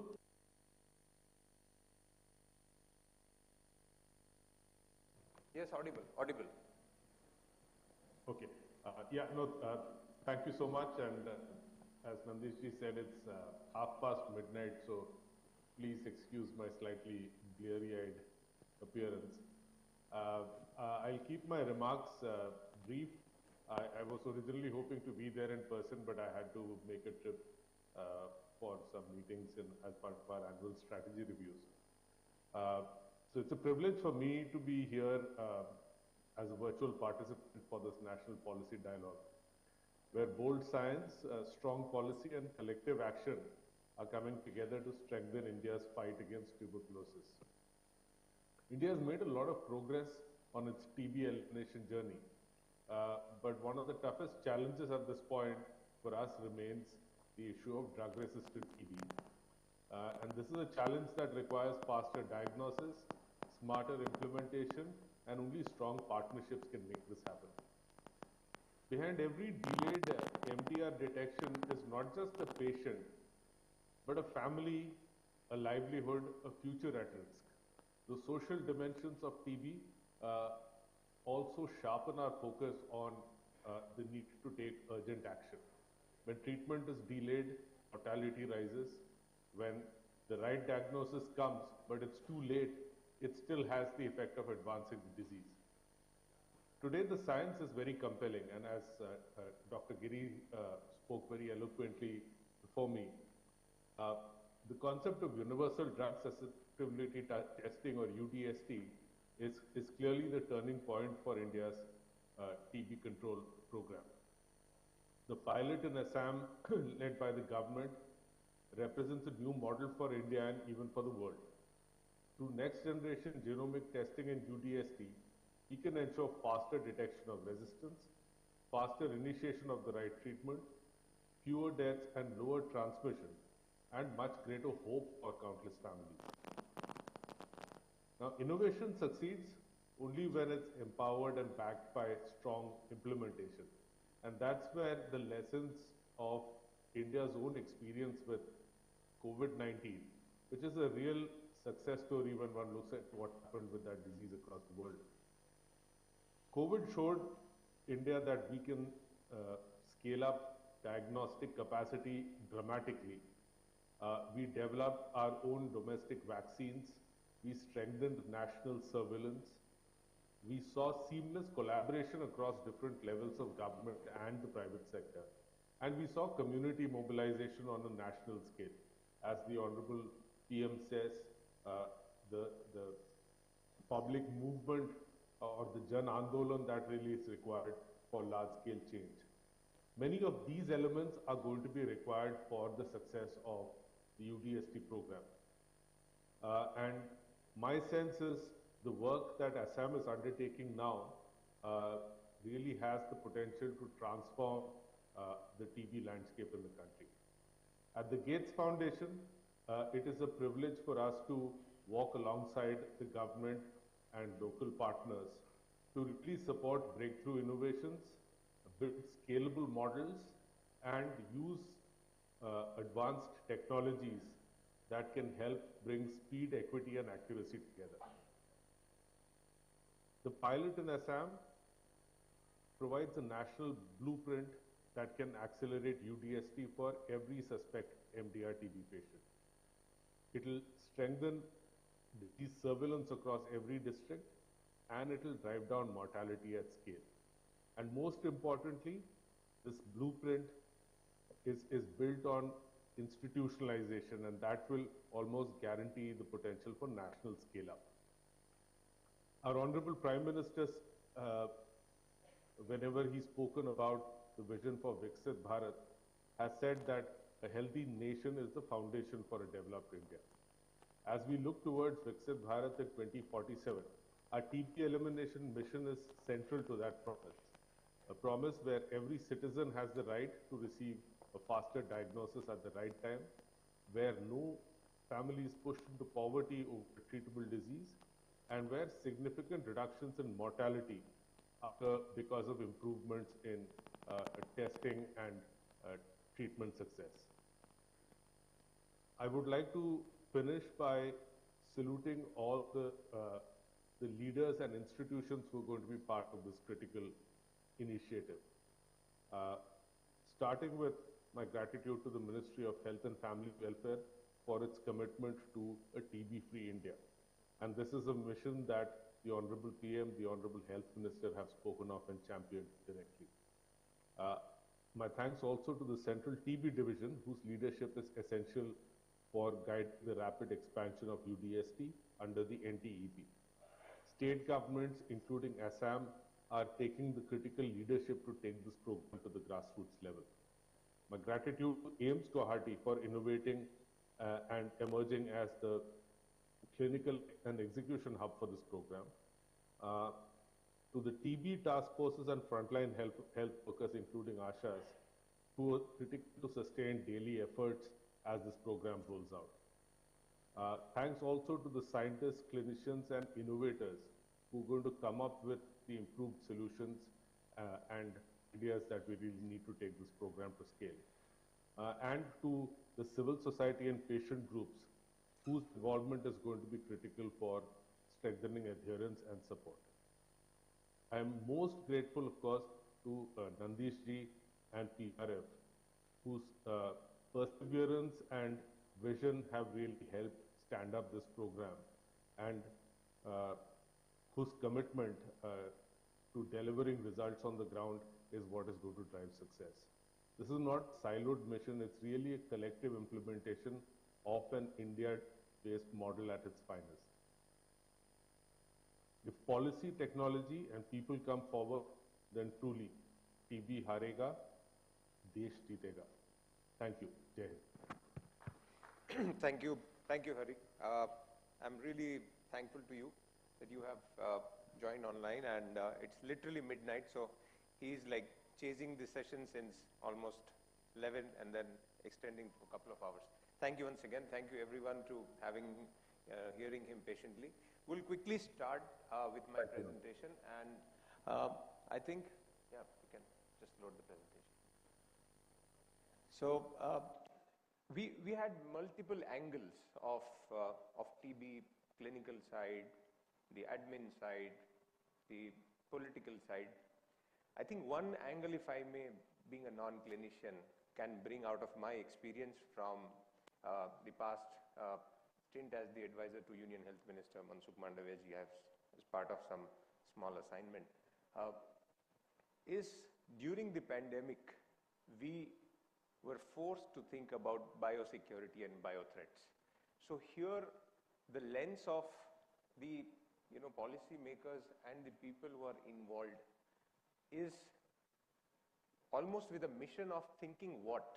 So I can start with one word, policy, and what do we actually mean by policy? Most of the time when we had discussions, people try to define policy in a one word, which probably is kind of equals to infinity. So from my understanding and the larger implementation focus standpoint, Madam, policy is a detailed plan and action together. So that's what I want to emphasize, which here is ever evolving.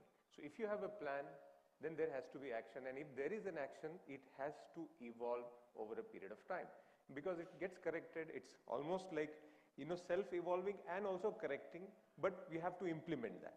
So yeah, now you see the policy lens from the biosecurity or biothreat standpoint. I hope Mike is doing well. So what do we mean by biosecurity? Biosecurity, I would put it from the angle of biothreats. Here, communicable disease, COVID, taught us a very big and interesting lesson that A, it could come anytime, B, it could go rampant anytime, and C, we have to respond and evolve within the given shortest span of time and with the given resources.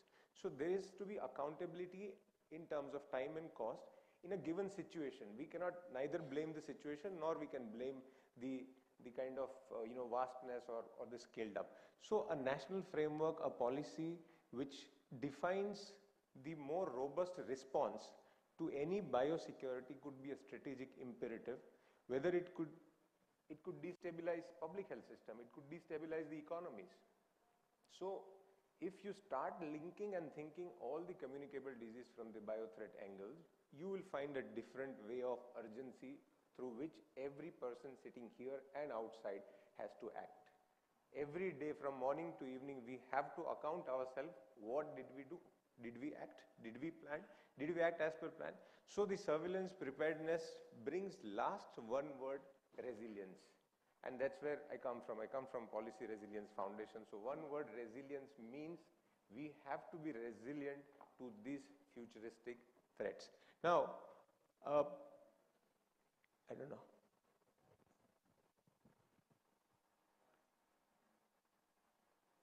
Yeah. So, it's very interesting. You just Google it and you'll find some coveted bioweapon programs. Now here, there are a lot of clinicians, there are a lot of scientists. We never see this angle. But as a policy maker, probably I would think on this as a forte, which everyone should collectively think over a period of time. What do we mean by bioweapons? Nobody knows. Is there any definition? There is no definition.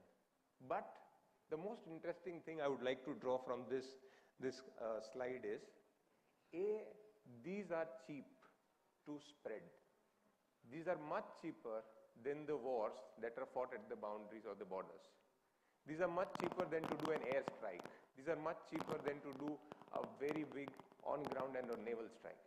So now you start thinking from this lens that what do we see in terms of biothreat, in terms of biosecurity, and why I'm giving this angle, because I want to set a context that TB elimination, Mike, can I have a little bit non-clear, okay, thank you.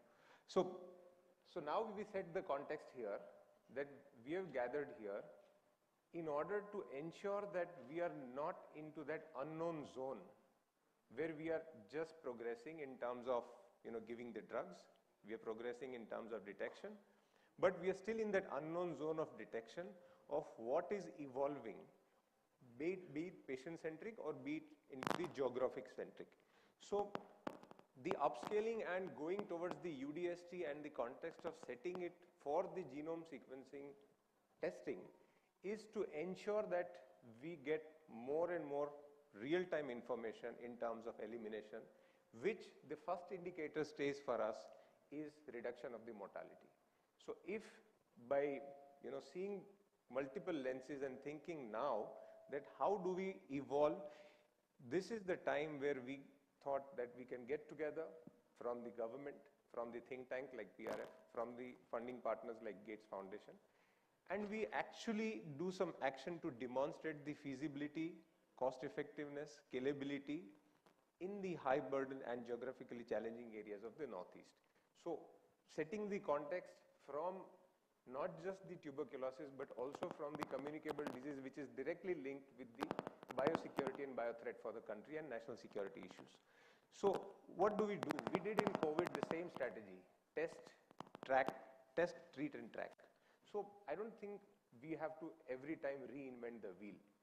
Probably the tools, the strategies, and it's the evolving grassroots or ground implementation programs. Now, when we see implementation, phenomenally great struggle is there, but we're still implementing, we're still evolving, because it's not just the department or not just the government, but now it has become a collective combined call. And Nikshay Mitra is one of the results where government has really invited the societies to participate and collaborate with us. So a very simple test, treat, track strategy which will ensure every sample reaches in the testing facility in 24 hours. How do we do that? Probably it's a matter of discussion with all the people within us. Every patient begins with the appropriate treatment so that we do not stay into the gray zone where we do not anticipate that we just go with one drug and then rest. After 1 month the drug becomes resistant and then we again reinvent the position, and every case is digitally being tracked. So here a lot of tools are there, and to do this probably a genomic enabled ecosystem from the policymaker lens, I think it's quite inevitable and need of the time. I'll straight away jump to the financing models. Now financing model, because this is what probably is being expected from my side, that what could be the possible financing model, whether it should be grant, whether it should be government, whether it should be public, whether it should be societies, what should be that hybrid? So I've just thought and learned a lot in a hard way, one word called Samanvay. It's kind of a coordination balance. And what I feel and what we as a think tank would propose is, there could be 4 different type of funding type. One is the CAPEX, which is capital expenditure. That could be done by lot of CSR, which is available from PSUs, Government of India PSUs, state PSUs, as well as the philanthropic research funds. These are the people who are ready to fund the pilot projects so that the data-driven national policies or data-driven action plans could be prepared statewide and then rolled out nationwide. So second comes is the philanthropic fund for who has their mandate to fund operation aspects. So which includes your kits, which includes the sample collection, which includes some mobile labs, and the institutions like Gates Foundation, Infosys Foundation. We also do have a smaller fund to do the OPEX funding. These institutions want to actually bring data to the government so that government can take a stronger decision which is evidence-driven and data-driven. So the pilots can be funded from the OPEX side, which is from the philanthropic fund. Public systems are available. COVID, we could develop a great network of lot of labs which we could never think. Lot of PCR, RT-PCR processing labs were evolved, which was not a priority. So now can we leverage on those labs? Can we leverage on the institutions which has already been invested? And the cost of that can be actually recovered from these kind of research, which again may not be imposed on the public. So the outcome of those, and the most interesting part, if we are coming up with, assume we are coming up with the testing kits, which is developed or collaborated and developed by the DBT institution and AIIMS. Now they hold their IP, They hold the technology which is patented, but they don't want to give this to the public, so they may bring the cost down of research. Only the OPEX part could be charged to the public, and that's how we can scale it up for the larger population. So public support system within the Government of India infrastructure is the best way, I believe, which can be leveraged to bring the cost down of the newer technologies which are evolving. These labs are equipped with the best of the equipments. We have got best of the scientists. It's just that the priority to be shifted, and then the IPs or the research pipeline to be created so that we can reach out to the public via these kind of forums. So, and the last, the fund type is the academic and startup partnership. See, startup world is very interesting world in our country. You have to understand and change the thought process about startups. They are not traders. They are not businessmen. They are not industrialists. They are the people who want to make a tangible impact. How do they make the impact? They want to go into the public. They want to deliver something which will disrupt the technology and ease out the process or to bring a better life. So startups, if we start involving and evolving with them, probably we would come out with something very meaningful and very interesting in terms of leveraging the efficiency of the process. So startup, what they can do R&D validations, they can develop the kits, they can do result validations. They've got fantastic, I'm not using word AI for a reason, but we can leverage as much as we want from the startup world in the AI. So in this northeastern region, we can talk to IIT Guwahati and DBT supported startups which are already functioning into this ecosystem. And there we can bring Samanvay to get the hybrid financing and set the ball rolling for the national pilot project. How do we think in terms of infrastructure? We had a discussion where Dr. Giri said we need the processing labs, we need physical infra. Probably I may think that we may go mobile. I don't know, I could be wrong. Clinicians can argue with me, scientists can argue with me endlessly, and I will be happy to learn from them. But we have to have hub and spoke. Hub are either a fixed infrastructure or a mobile infrastructure, and spokes are those which actually brings the sample with the required compliances to the labs or to the hub. And the most important part remains is to bring the entire transparency, traceability of the whole hub and spoke ecosystem, for which, again, the startups could be leveraged to build those tools, to build or enhance those existing tools, which are creating better digital connectivity to the Nikshay platform, ensuring the real-time data reporting. So maybe spokes could be a peripheral health centers. Why I'm saying maybe? It's a question of debate. We can deliberate. There could be the mobile labs for on-site or regional testing. Now, these mobile labs, don't just imagine that that is one Tata bus or some, we are driving down. The mobile labs nowadays have evolved in a very different way. You've got those 40-feet containers, 20-feet containers, which can be made fixed, and they're so modular that they are actually fixed and mobile together because of the modularities. So beyond those mobile buses, things have gone little higher, and they give us to establish some permanent infrastructure in a very modular way.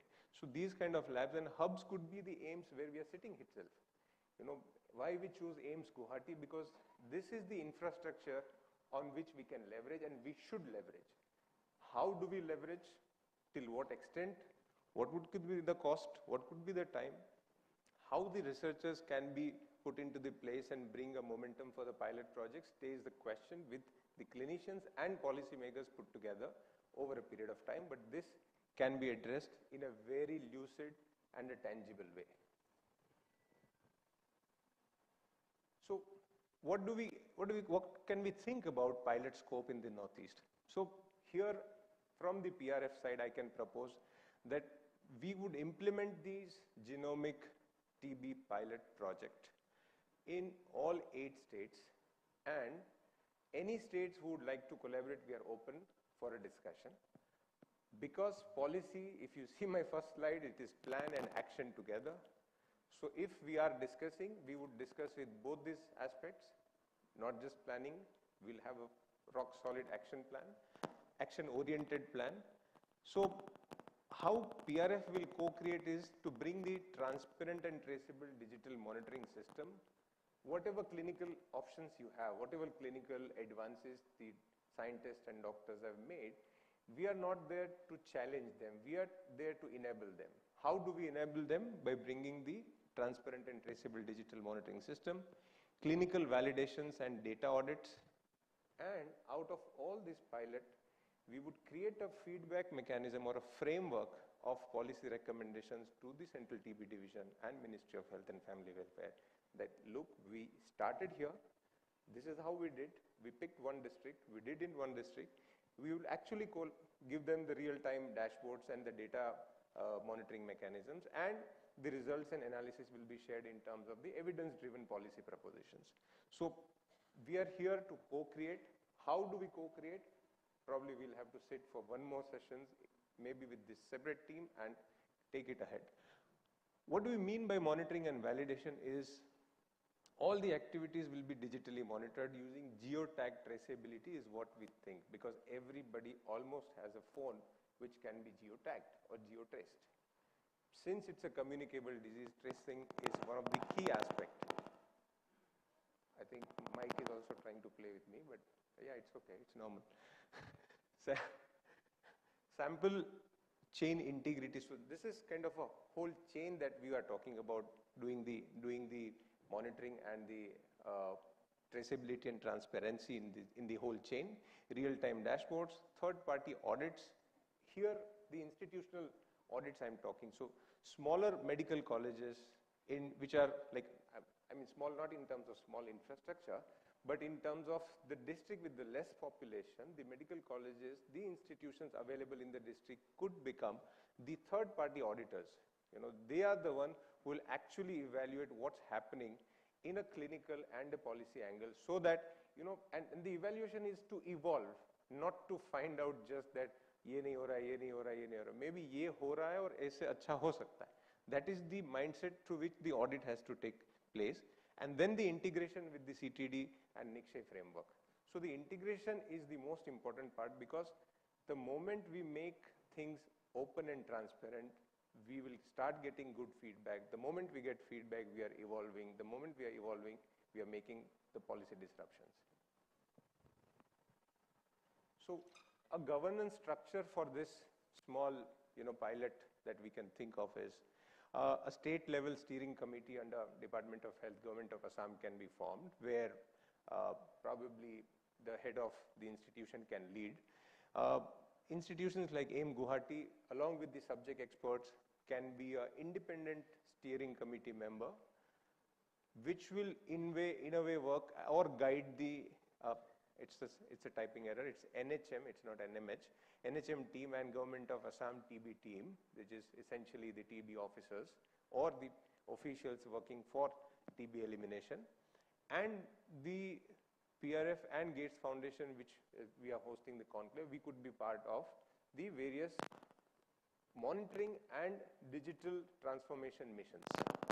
What will we do? So PRF, we can actually propose to co-create something called Policy Research Unit. Now this research does not mean actually just doing the research and, you know, publish the paper.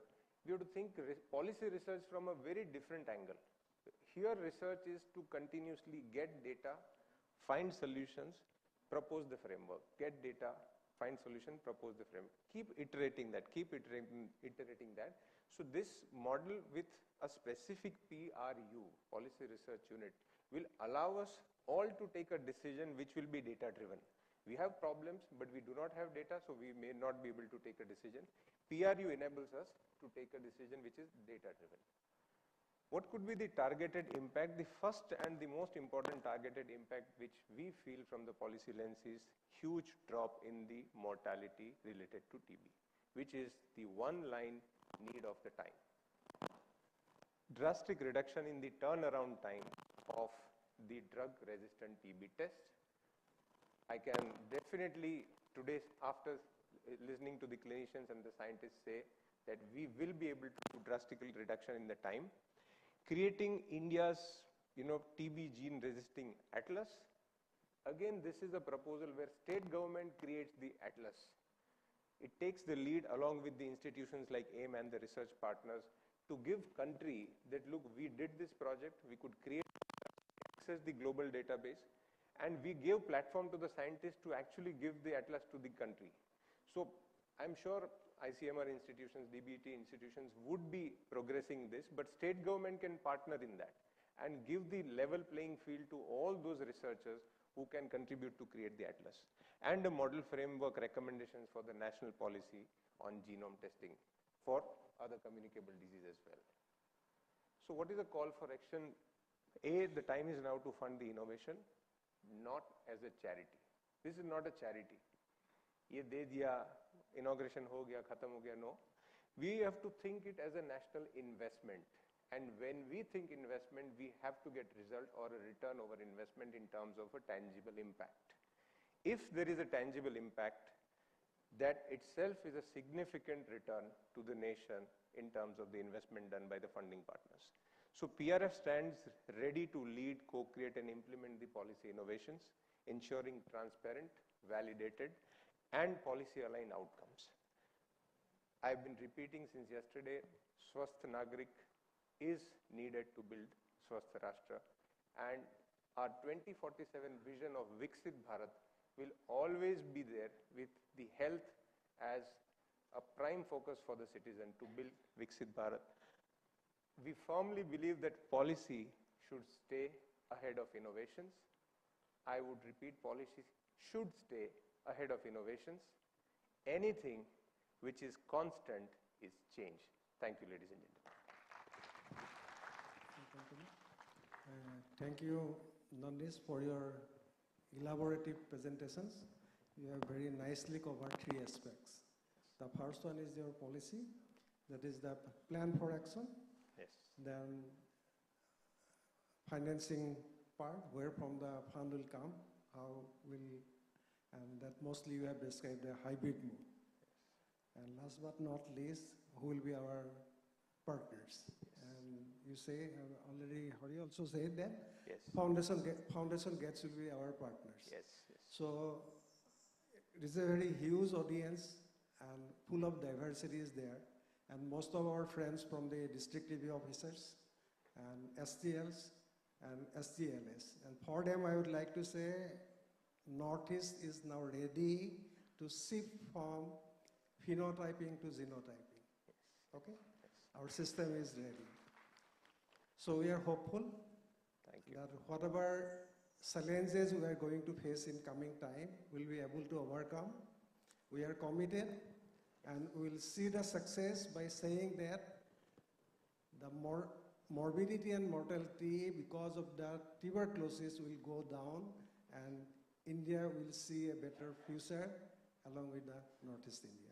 Thank you so much for your input. Yeah.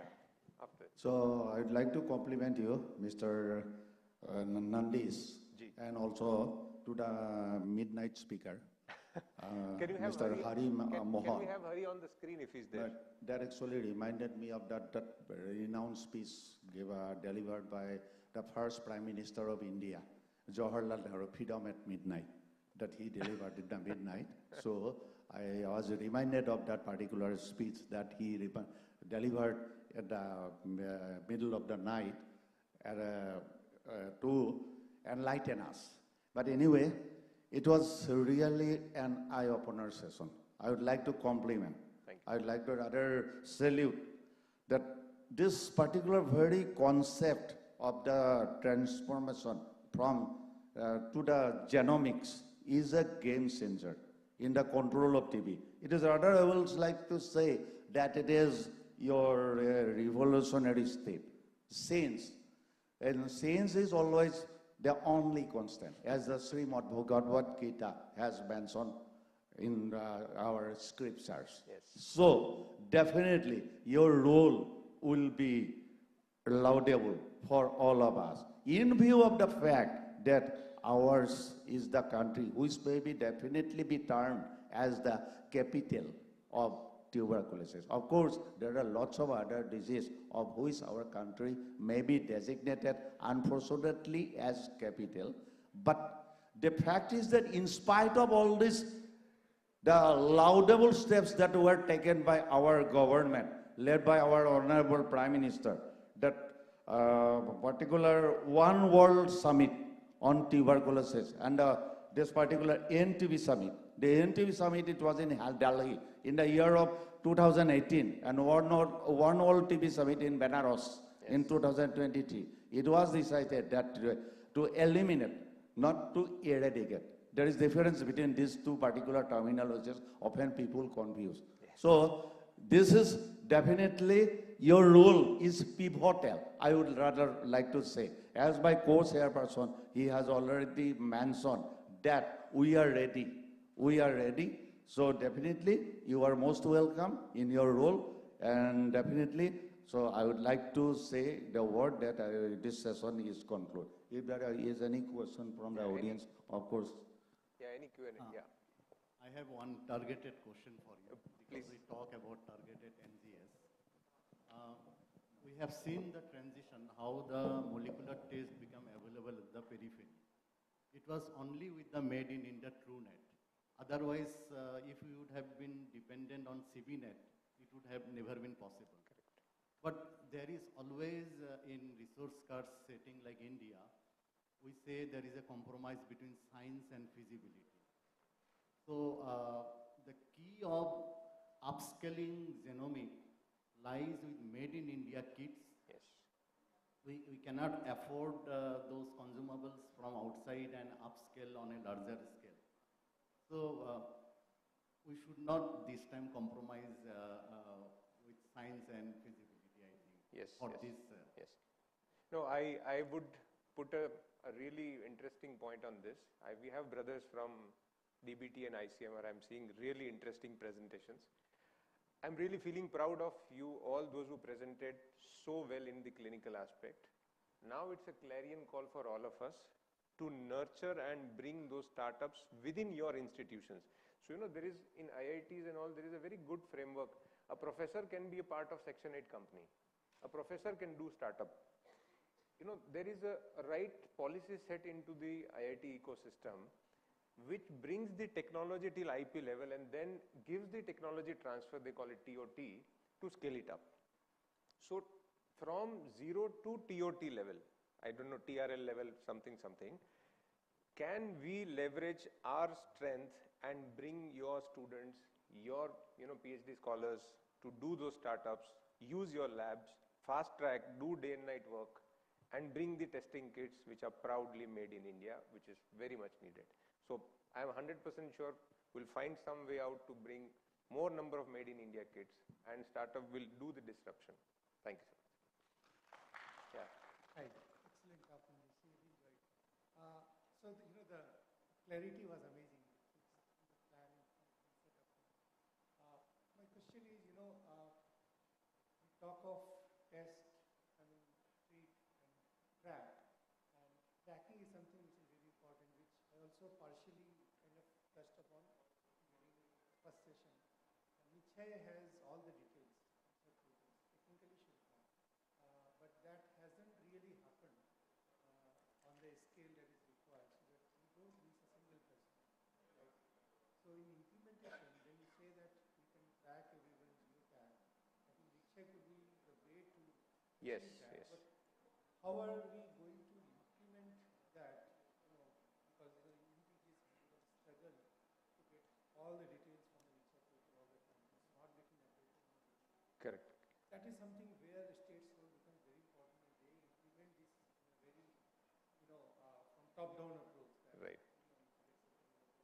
What's the plan for that? So planning for tracking, it really is very, I'll tell you, every state government, most of the infrastructure we have something which we can track all the time. We don't apparently realize, if we are all sitting here and if our mobile phone is on with the GPRS and if you're using Gmail, then we are able to track.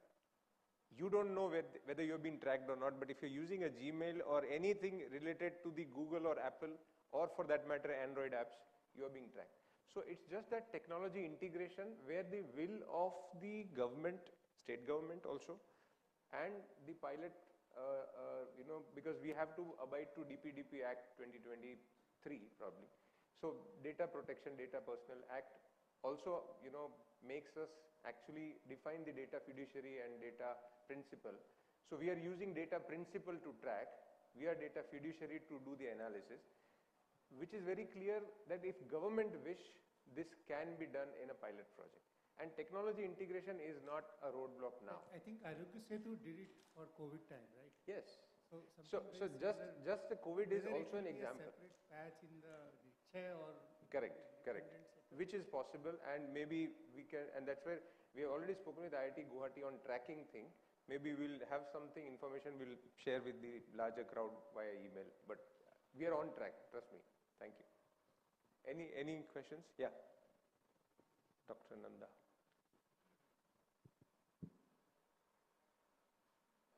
Thank you so much for bringing, the thought process in a very clear and concise way. I'm a basic researcher. What I have realized working in Delhi on clinical research on tuberculosis is that we detect a case in Delhi, and when we do a longitudinal follow-up study, we realize that this person doesn't exist in Delhi anymore. Floating population, correct. The floating population contributes to majority of the TB correct. And it's good that government has taken lots of initiatives where you go back, get the free medicine, and then the Poshan scheme and all. So when it comes to tracking, the case detection and the actual address of the case is entirely different, and that changes in a couple of days. Correct. So those activities, if we can introduce to the program, I don't find, I don't think case detection is a challenge. It's the follow-up till the person is declared as clinically cured. So I think if you can focus a little bit more on it, yes. it is doable, perfectly doable. Yes, it is tangible, but we just have to focus and implement that. Absolutely. Or integrate that. Absolutely. Correct. Assamese, a TB patient who was working in Delhi is coming from Assam. The day he diagnosed the disease, in a couple of days he has to go back to his house because he cannot sustain himself or she cannot sustain himself in Delhi. Yes. He has to go back to his home. Yes. So we have to bring interstate correct mobility into our existing policy. Yes. I think that part. Sure, I'll incorporate, but I'll add some very interesting thing at the in the august presence of House. Sir, diplomatically also, from the global diplomacy standpoint, countries I would not like to name, but they see Indian population, which are the workforce of their country, as a threat because of TB. Which is really an interesting, challenging question. I don't know who follows diplomacy, but that's there. So the floating population remains a challenge, but the solution, I think Dr. Ashok Babu, I would appreciate him, that when he was there as a joint secretary, he was really having a great ideas which could be implemented for tracking. So this is one of them where he is talked about floating population specifically to track. Yeah.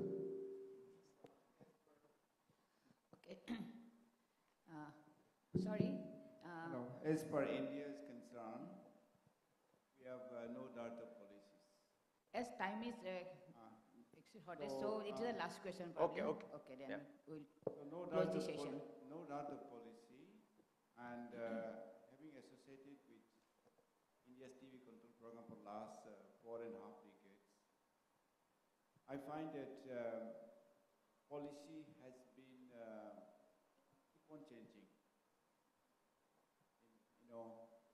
So also we have been heavily depending on the external implementation of policies. Mostly tuberculosis control program and other national programs, I think it's all we are controlled by donor. It's a donor driven. But I'm so happy that India is trying to find out their own way and means, especially in the TB control program, national TB elimination programs. Now, how to overcome? Now, we are no doubt of researchers, no doubt of policies, but a policy does not exist and it's not constant, it keep on varying. How do you feel that, India can sustain the policies? We're generating policies, but sustainability of this policy, implementation is one of the major hurdles. I think we could have gone much, much farther way in controlling elimination of TB, but because of policy barriers and policy changes, and we are stuck off in this present level. So how do you interact? So this ground reality not just stays for TB, it stays for all the diseases, and COVID is the best example that we can learn. We had nothing known for COVID. What do we had? We had no dedicated policy for COVID, no vaccine, nothing, no clinical pathways, no clinicians were ready, nobody, even society was not aware what to do. So, it's that within given shortest span, if we get a feedback what is missing, which in terms of gap, we have a group of people who will actually act and give the solutions to it. So, as I said, accountability of time in the given situation is what we've learned from COVID. And if we simply implement what we learned from COVID for TB, I think we are there on the path in the direction right way. Thank you. Thanks everyone to make this session so interactive. Okay, now time is over. Thank you.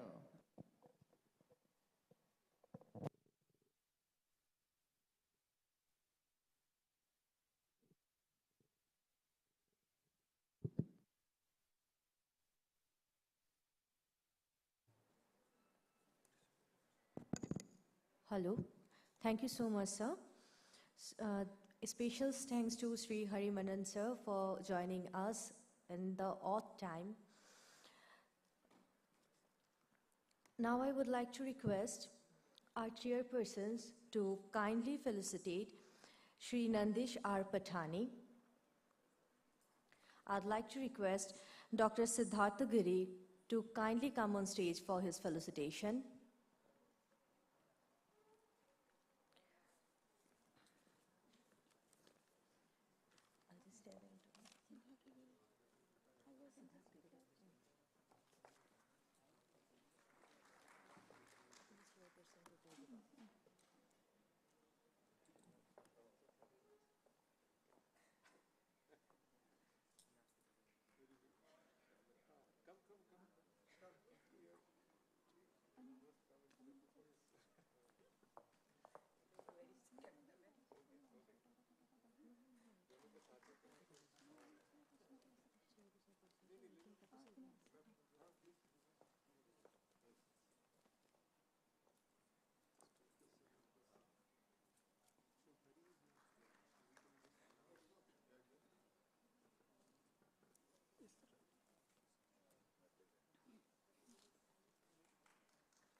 Thank you, sir. Thank you, madam. Now it is the time for the felicitation of our esteemed chairpersons. For the felicitation, I would like to call Dr. Yanushri Maitra, Associate Professor, Department of Medicine, Guwahati Medical College; Dr. Vaishali Sharma, Associate Professor, Department of Microbiology, Guwahati Medical College; and Dr. Rohini Kumar, Assistant Professor, Department of Community Medicine, ESIC Medical College and Hospital, Guwahati.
Thank you, sir and ma'am.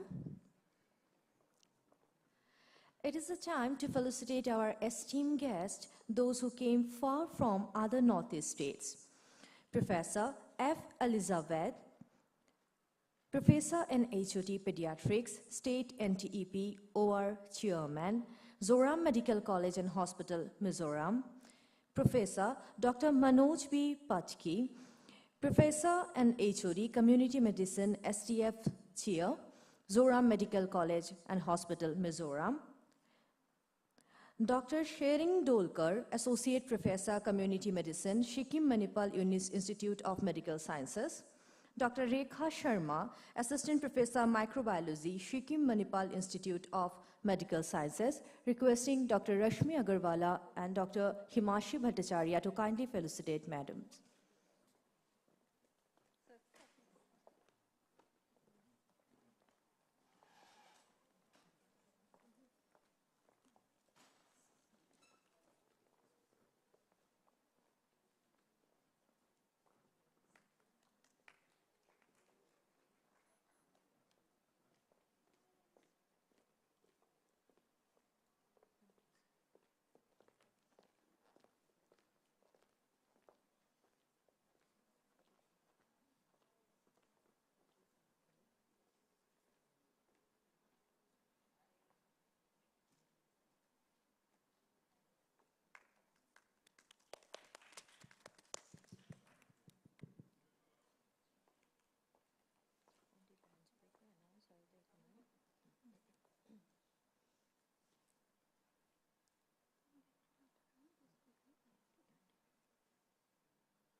Thank you so much, sir and ma'am. It is a time for a lunch break, so we'll have 30 minutes of lunch break, requesting everybody to come back at 2:30. After that, we will have our panel discussion. Everybody should come back before 2:30. Everyone, please join at 2:30 because the valedictory is planned at 3:30 and Honorable Health Minister, sir, will be arriving.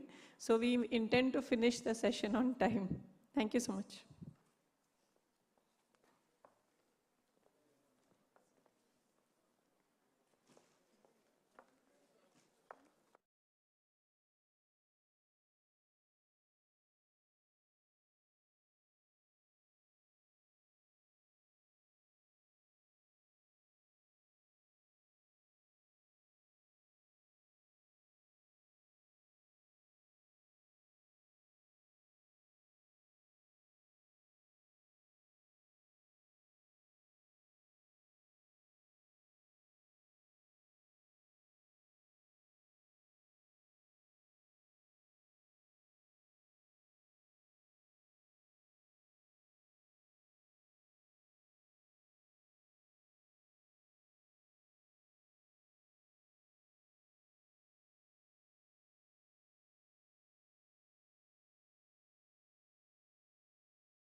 Can you, yeah, good afternoon, madam. Can you hear us?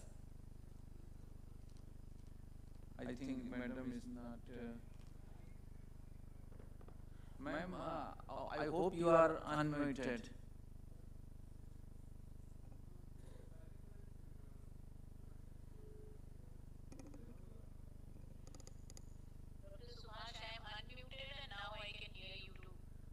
But can you hear us without that mobile? Let me see. Can you hear us now, ma'am? No, I don't think. We cannot hear you. Asik, can you check what is the problem? Actually, it will be Abhi. I'm just calling. Call.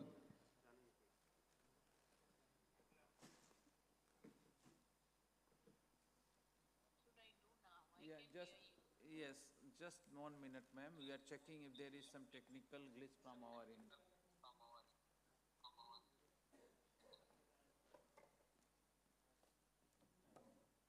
You can see me. Yes, we can see you, ma'am. We can see you. We can see you. But I'm unmuted. Yeah, you are unmuted. I think there is some technical issue from our end. We are checking, ma'am.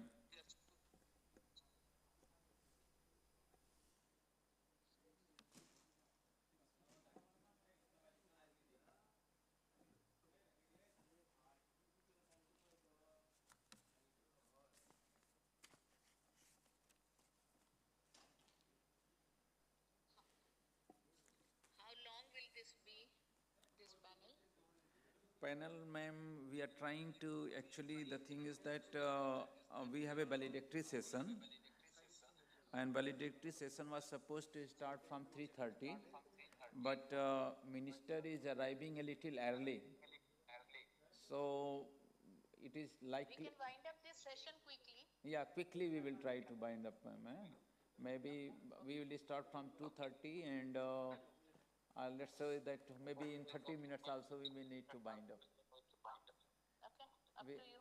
Yeah, we have lunch break, so all the delegates and participants has gone for the lunch, and then we have asked them to join by 2:30. Okay.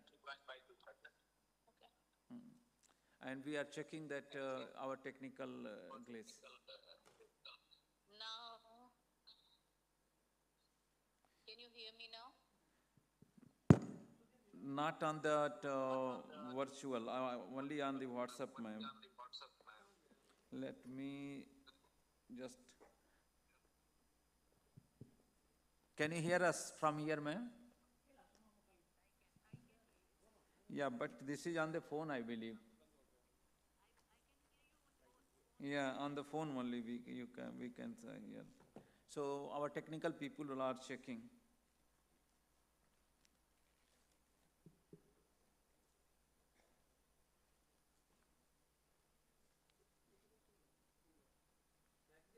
So can you WhatsApp me the link of this in which ma'am is there? Okay, okay, I'm sending you. 680.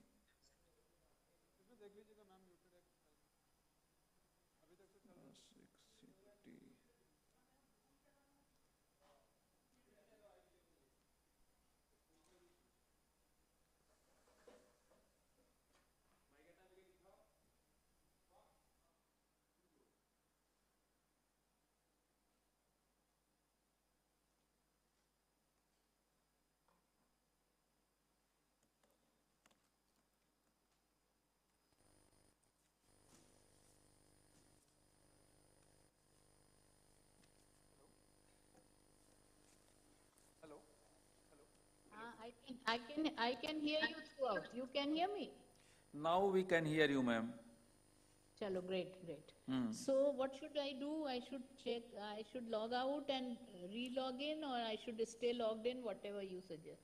I think both ways is fine, ma'am. By 2:30 we will be starting. So. So just call me before starting. Okay? Yeah. Say it again, Asik. What you're saying?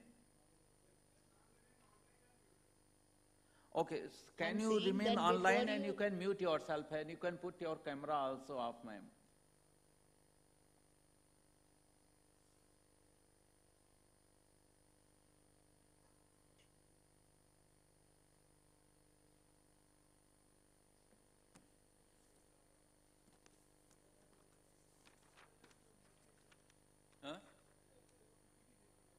PPT मैंने एक देख लीजिए कहाँ पे है, हाँ खोल दीजिए।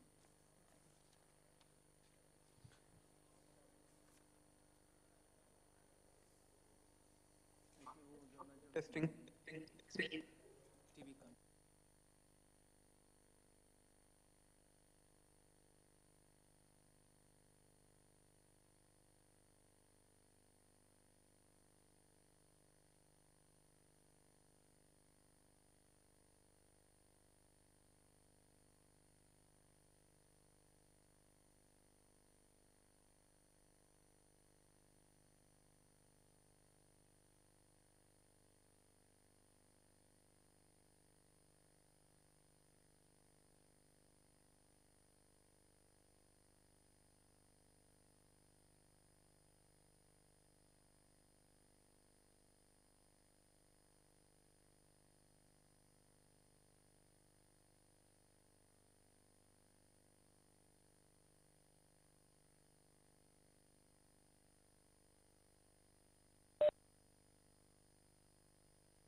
टीवी का पंजाब सिंध गुजरात मराठा द्राविड उत्कल बंगा विंध्य हिमाचल यमुना।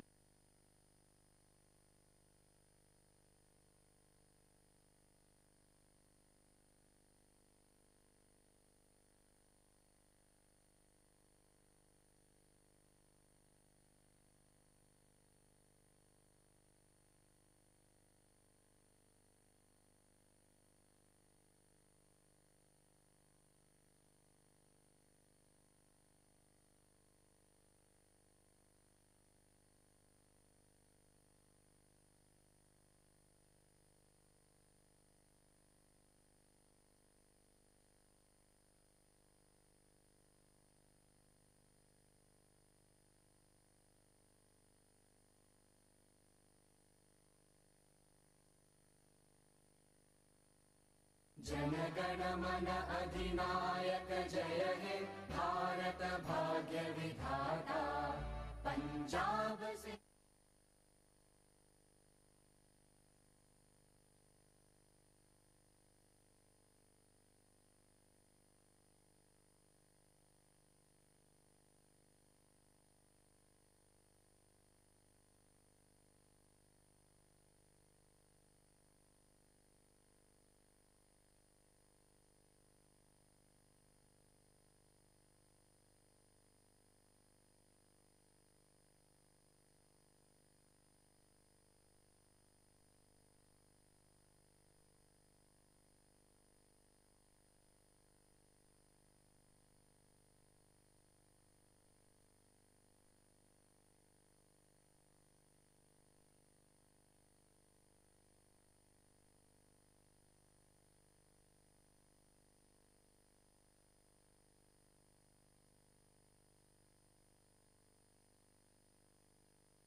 जनगण मन अधिनायक जय हे भारत भाग्य विधाता पंजाब सिंध गुजरात मराठा द्राविड उत्कल बंगा विंध्य हिमाचल यमुना गंगा उच्चल जलधि तरंगा तव शुभ नामे जागे तव शुभ आशीष मांगे गाहे तव जय गाथा जनगण मंगलदायक जय हे भारत भाग्य विधाता जय हे जय हे जय हे जय जय जय जय हे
Good afternoon, everyone, and welcome back to the last session of this conclave.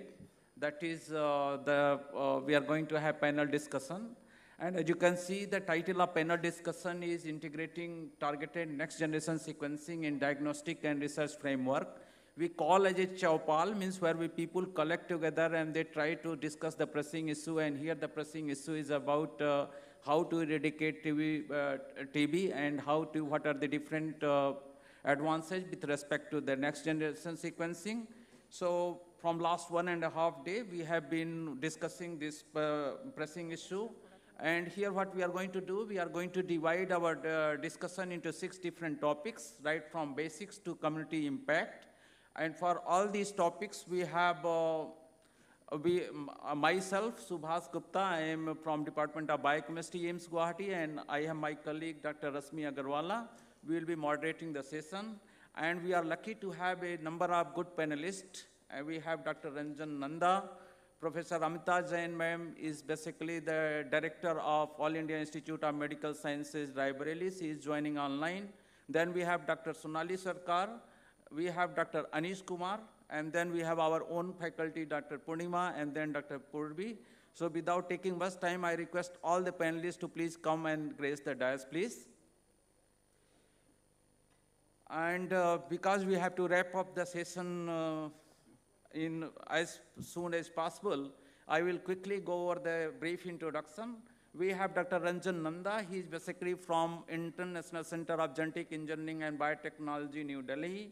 And then his main group focus is basically understanding the host pathogen interaction with particular emphasis to tuberculosis. And he has been asking a lot of questions this morning, so he does not require much introduction, I believe. Then we have Professor Amita Jain ma'am. She is basically going to join us online. As I said, she is the Executive Director of AIIMS Raebareli. And she has a long experience of working in microbiology at KGMU Lucknow. And if you see her academic qualifications, it is very outstanding. And as you can see, said that madam has published more than 400 publications. And then she has a number of citations such an index. And she has been cited as top 2% scientist from the last several years continuously. And then we have Dr. Sonali Sarkar, and madam is from JIPMER Pondicherry. So again, madam, those who work in the field, she does not require any introduction. She is known to everyone. And now Dr. Rasmi will be, you can introduce others. We have another panelist, Dr. Anish Kumar. Sir is a scientist, and we've already heard from sir. And he's worked on different aspects of Mycobacterium tuberculosis during the last several years. Our next panelist is Dr. Purnima Rajkwa. Ma'am is a faculty in Department of Microbiology here at AIIMS Guwahati and has been extensively working in tuberculosis, also a member of the Tuberculosis Core Committee at AIIMS Guwahati. Our next panelist is Dr. Purvi Phukad madam. Madam is professor at the Department of Community and Family Medicine at AIIMS Guwahati and is also the member of the District Verification Team of VBSY and NTEP Kamrup. She's also Nodal Officer NTEP Core Committee at AIIMS Guwahati, a member Center for Tribal Health Research at AIIMS Guwahati, and also member in State Steering Committee on PSC and NACO.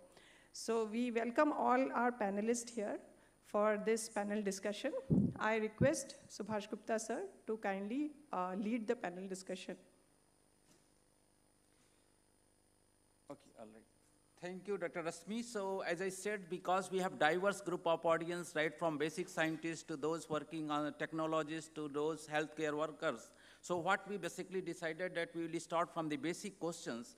So here the first basic question is that because we don't know these, many of us don't know these basic terminology like what is next generation sequencing, what is whole genome sequencing, what is targeted next genome sequencing, and how these basically differs from the tests that are currently used to detect tuberculosis and drug resistance, such as CBNet and TrueNet and LPA. So for these basic questions, I request Dr. Ranjan Nanda to address the audience. If you can introduce these terminology to the audience, sir, and I request you to, your answer to be very crisp, and it should be as friendly as so that layman can also understand.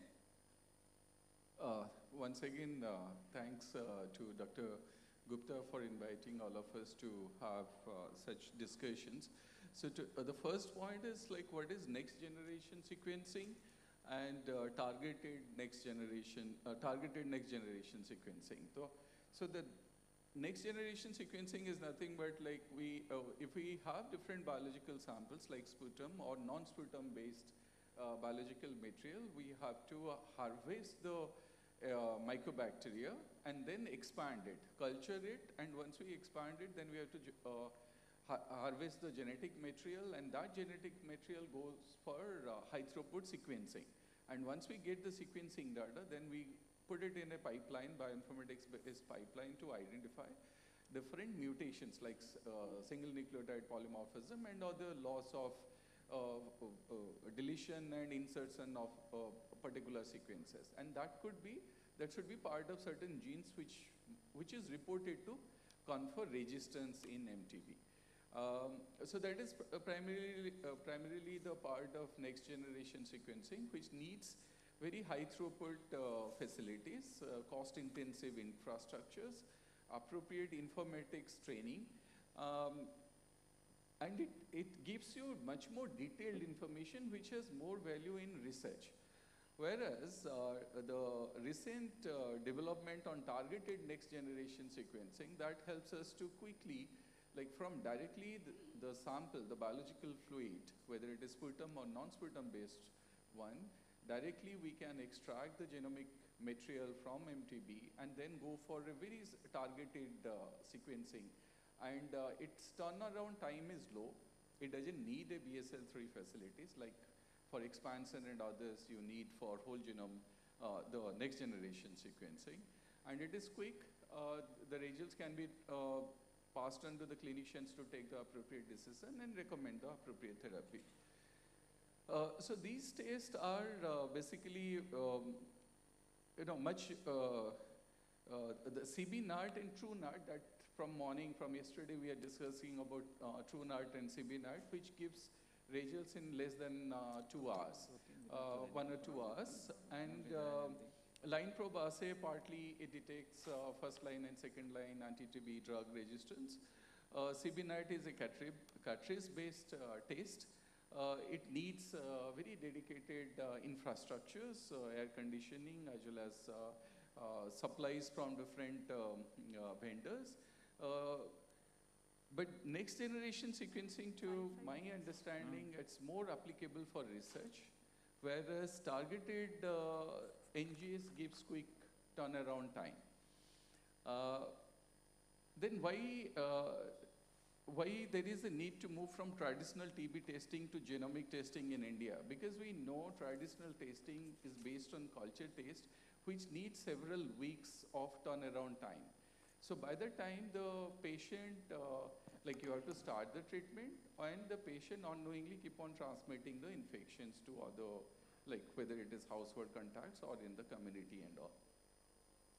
Whereas genomic DNA testing, if it gives results in couple of days, that helps to quickly introduce the medication to the patient, and that helps to reduce the transmission, and the next generation sequencing test results give us it equips the patient as well as the clinicians to go for a very targeted therapeutic approach.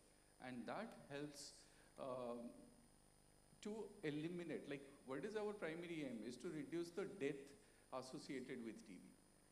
And that is only possible when we give the appropriate therapeutic regimen to the patient through personalized medication. And next generation sequencing is the tool forward to give us that, that opportunity. And that's all from my side. Thank you, Dr. Nanda. So with this, thank you. Your explanation is very lucid and very layman can also understand.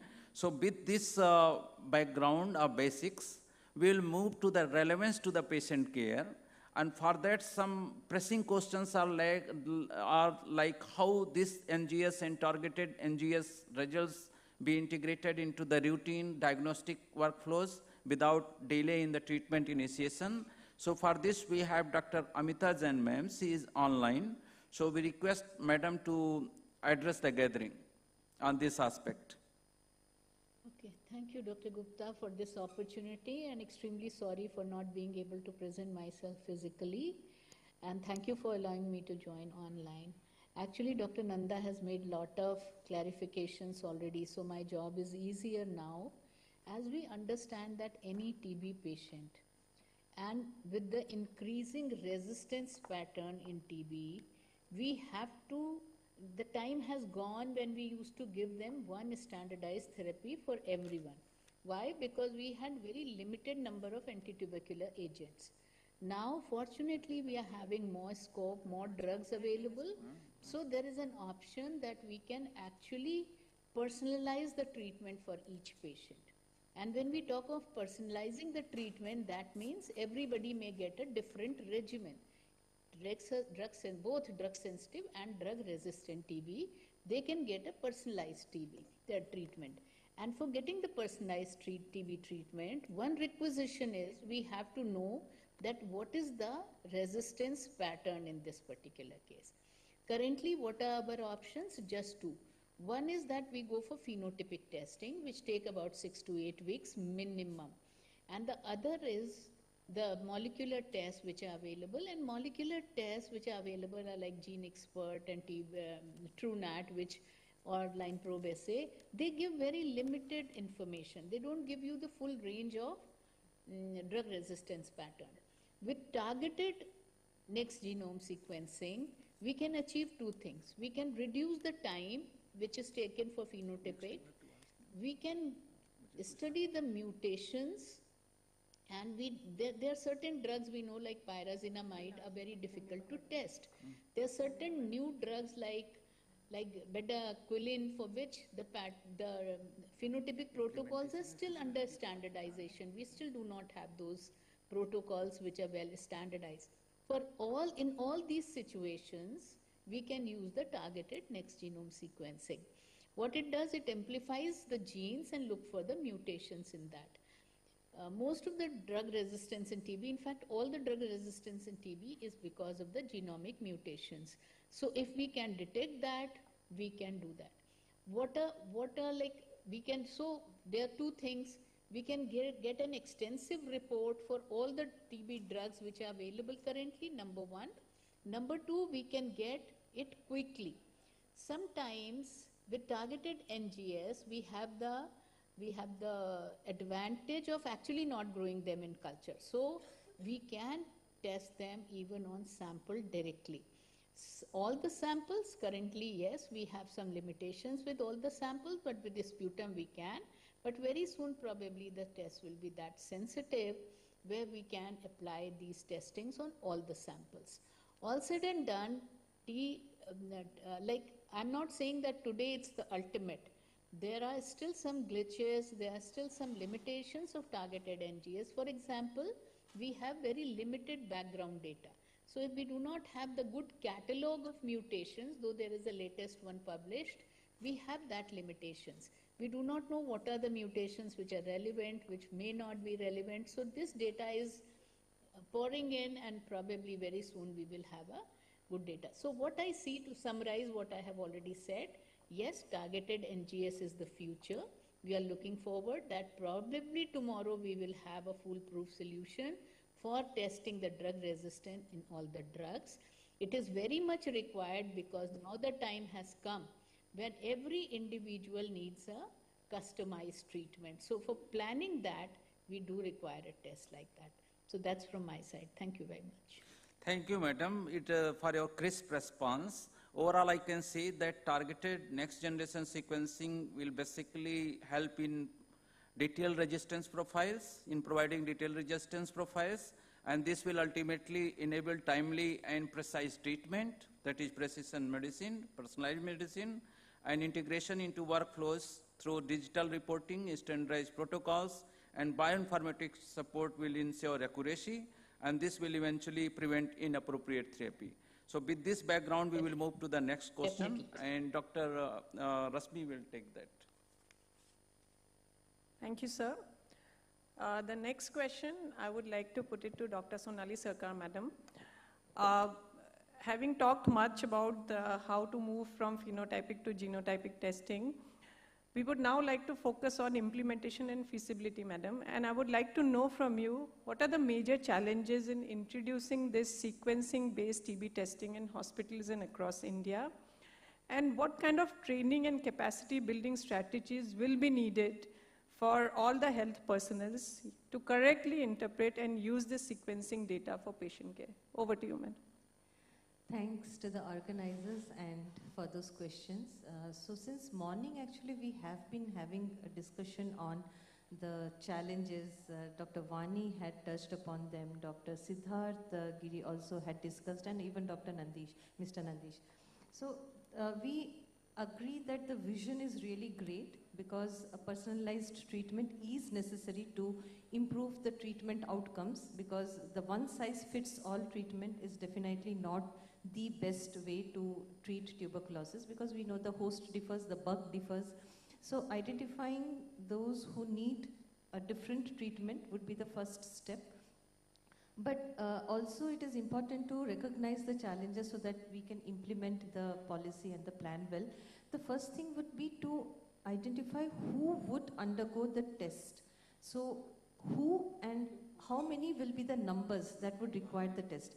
The other challenges we know very well, the cost. We have been having a lot of discussion how to reduce the cost. Then the process of sending the samples from the most periphery. We have to remember that the patients are not here in Guwahati or in the capitals or wherever the NRLs or IRLs, the labs exist. So the patients would be in the remotest corner of the state, in the tribal areas, and from where and how the hub and spoke model actually that Mr. Nandish was discussing about, I wanted to debate on that a little bit more.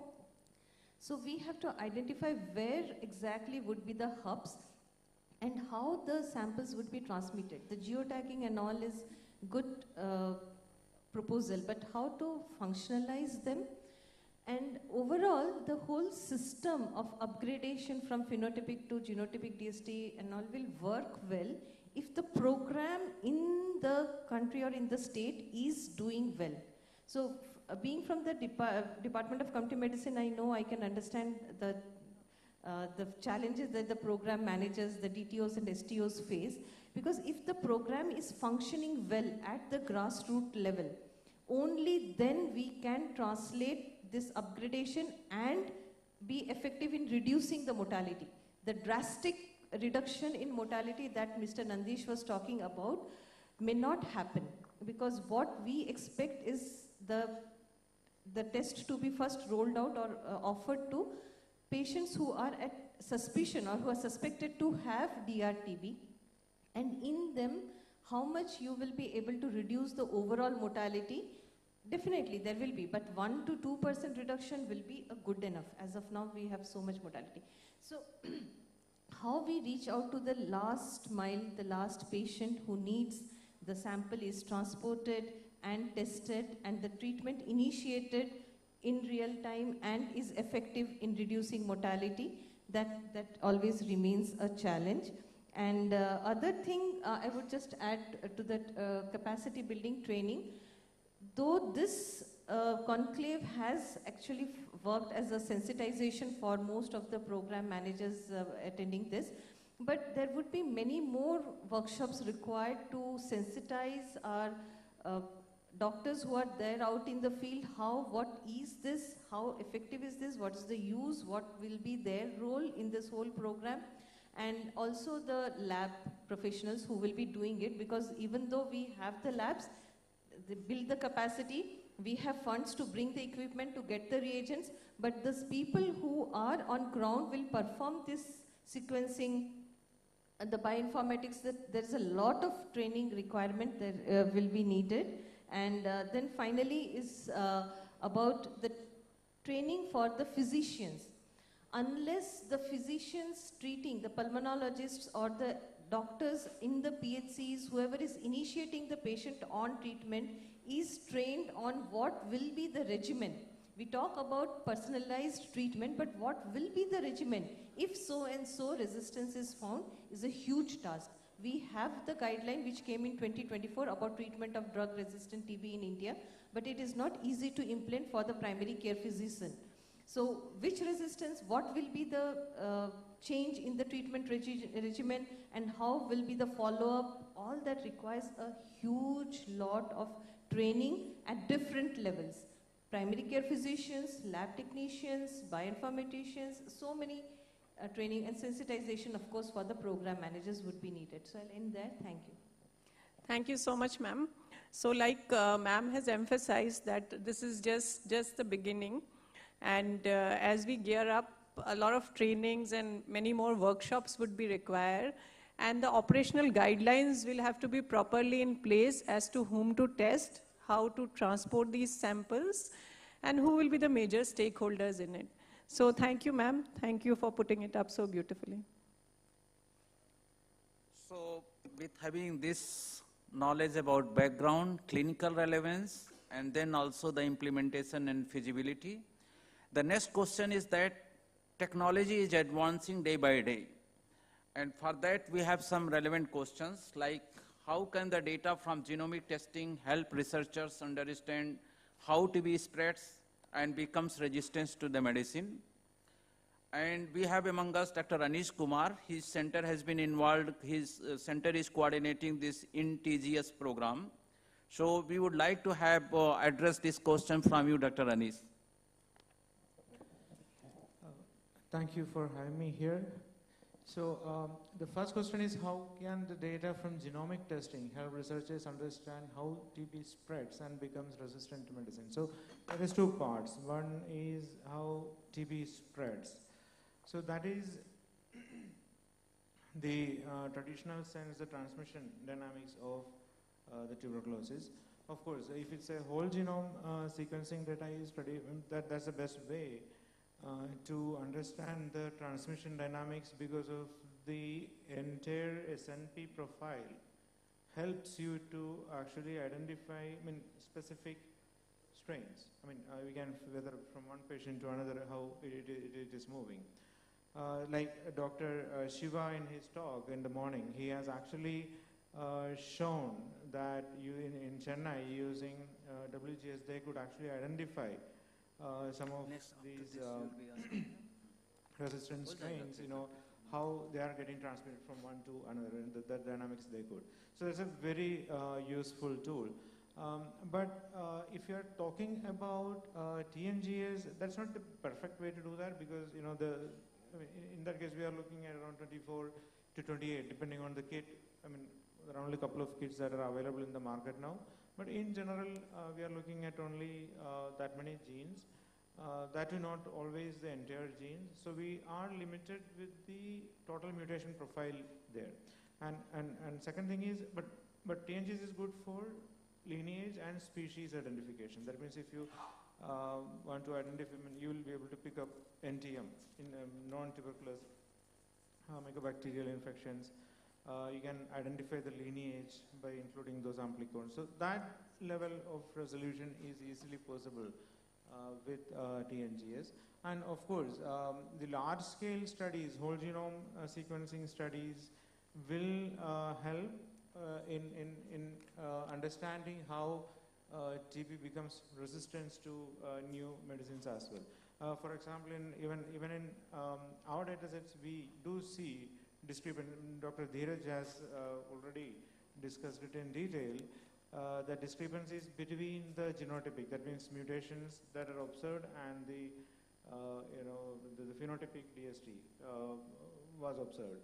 For example, if one is predicted as sensitive in the genotypic DST or whole genome sequencing, but it was turned out to be resistant when you do the phenotypic DST. So we need to figure out why, whether there are additional mutations that make them more resistant. So that kind of understanding we will get by doing the whole genome sequencing or the genomic studies of large scale. You're not going to get it by doing small scale studies. You need to have tens of thousands of sequences to actually get some understanding of such emergence of novel mutations that provide resistance to drugs. Then the second question here is, what are the major conclusions drawn from the data generated so far from the Indian Tuberculosis Genomic Surveillance Consortium? So we, would like to look at the NTGS or the consortium, or it's not just as a research project. So it was never intended as a specific research project just for the PIs involved in the process. So it's more like, in my opinion, we are enablers. So the idea is that to create such a database, make it available to people, those who are doing research. I mean, not just the data, genome data, but also the strains available. So basic researchers, they want to do research, so they can go online, find out these many strains have these interesting mutations that I am interested in. So I need to look at them. These are clinical strains. So they can go pick up those strains and study them. So that's a kind of, and it's possible for academia, it's possible for industry, startups, all sectors. So if anyone wants that kind of a, resource, it is available here. But now we also have, now coming to the data, of course we have drawn very interesting conclusions from this data, which shows clearly the lineage specific, mutation profiles in the tuberculosis isolates from India, especially, most of the MDRs are limited to, primarily to one lineage. I mean, majority of the MDR are associated with the one lineage. And there are some interesting aspects coming up like that. And also we do have reason to believe now we have strains where there are strong discordance between the mutations and the phenotypic, drug resistance pattern. So indicating that we have scope to identify novel mutations or what is a modifiers of the, drug resistance phenotype. So that's what, data-wise we have as an outcome. And another important aspect is we are also, developed or designed a panel for a targeted NGS, taking the inspiration from the data that we have. So that's another, useful outcome that we want to, come up with from this whole program. Thank you, Dr. Anish, for nicely summarizing the outcome of the INTGS program also. So from your discussion, what I can understand that genomic data will enable tracking of TB transmission patterns, and also in identification of drug resistance mutations, and also in understanding genome regional strain diversity. And from INTGS, what I can see that you have shown that extensive lineage mapping, and also novel resistance mutations, and also supporting genomic surveillance as a vital tool for precision TB control in India in future. So with this, we will move to the next question, and Dr. Rasmi will take the next question. So the next question would be to Purnima Madam. Ma'am, being a microbiologist, I would like to know from you specific questions on policy and cost. So will genomic testing increase the cost of TB diagnosis, or will it eventually make treatment more cost effective? And how can a public-private partnership support scaling up NGS and TNGS in India's National TB Elimination Program? So over to you, Madam. Thank you, Dr. Rasmi. So, yes, for the first questions, will genomic testing increases the cost of TB diagnosis, or will it eventually make the treatment more cost effective? Yes, genomic testing, no doubt it is not a high cost effective in the initial stage of the diagnosis, but I must say this genomic testing is a highly expensive test, and then that of the existing conventional test, whatever is available for TB diagnosis, as well as drug-resistant TB, like microscopy, culture and sensitivity, and the rapid molecular diagnostic testing.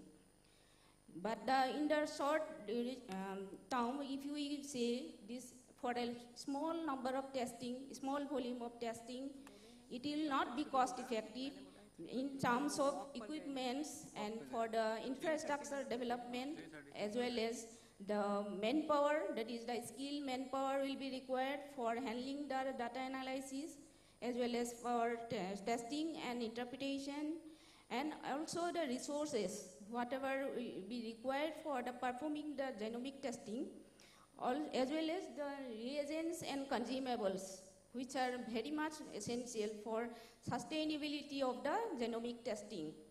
So in the long run, if you see the genomic testing, it will be quite helpful for the cost. Not only it will be cost effective, but it will improve the treatment, as well as also it will reduce the transmission of the disease in the community if we implement it in the long run.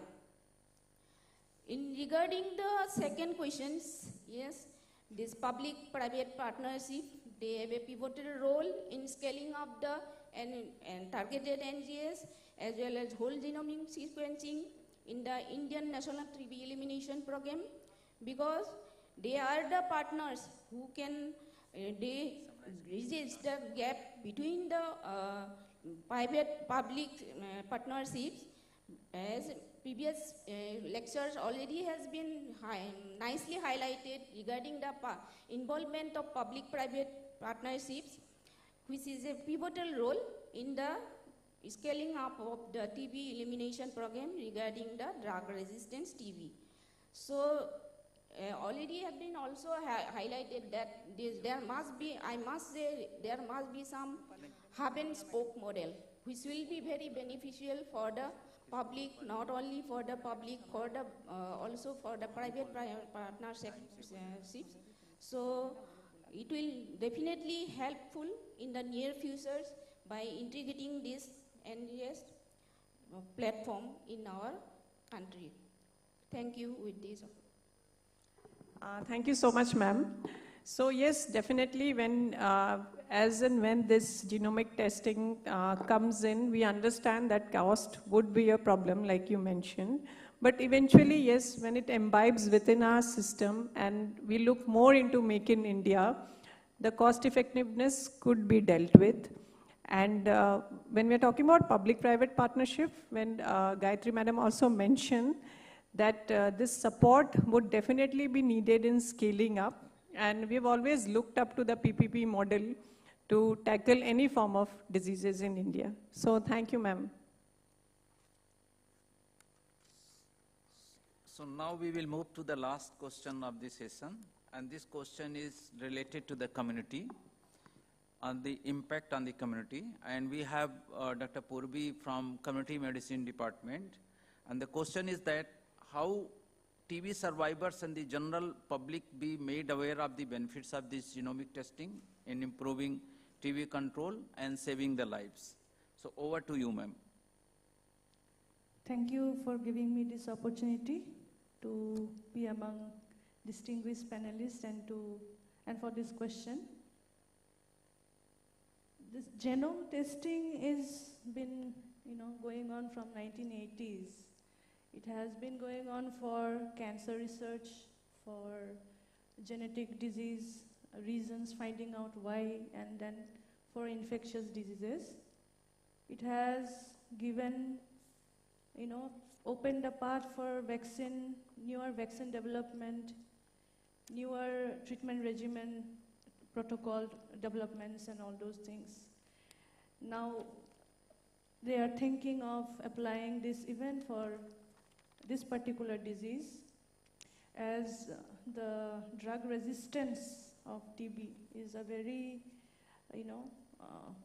big issue in front of us.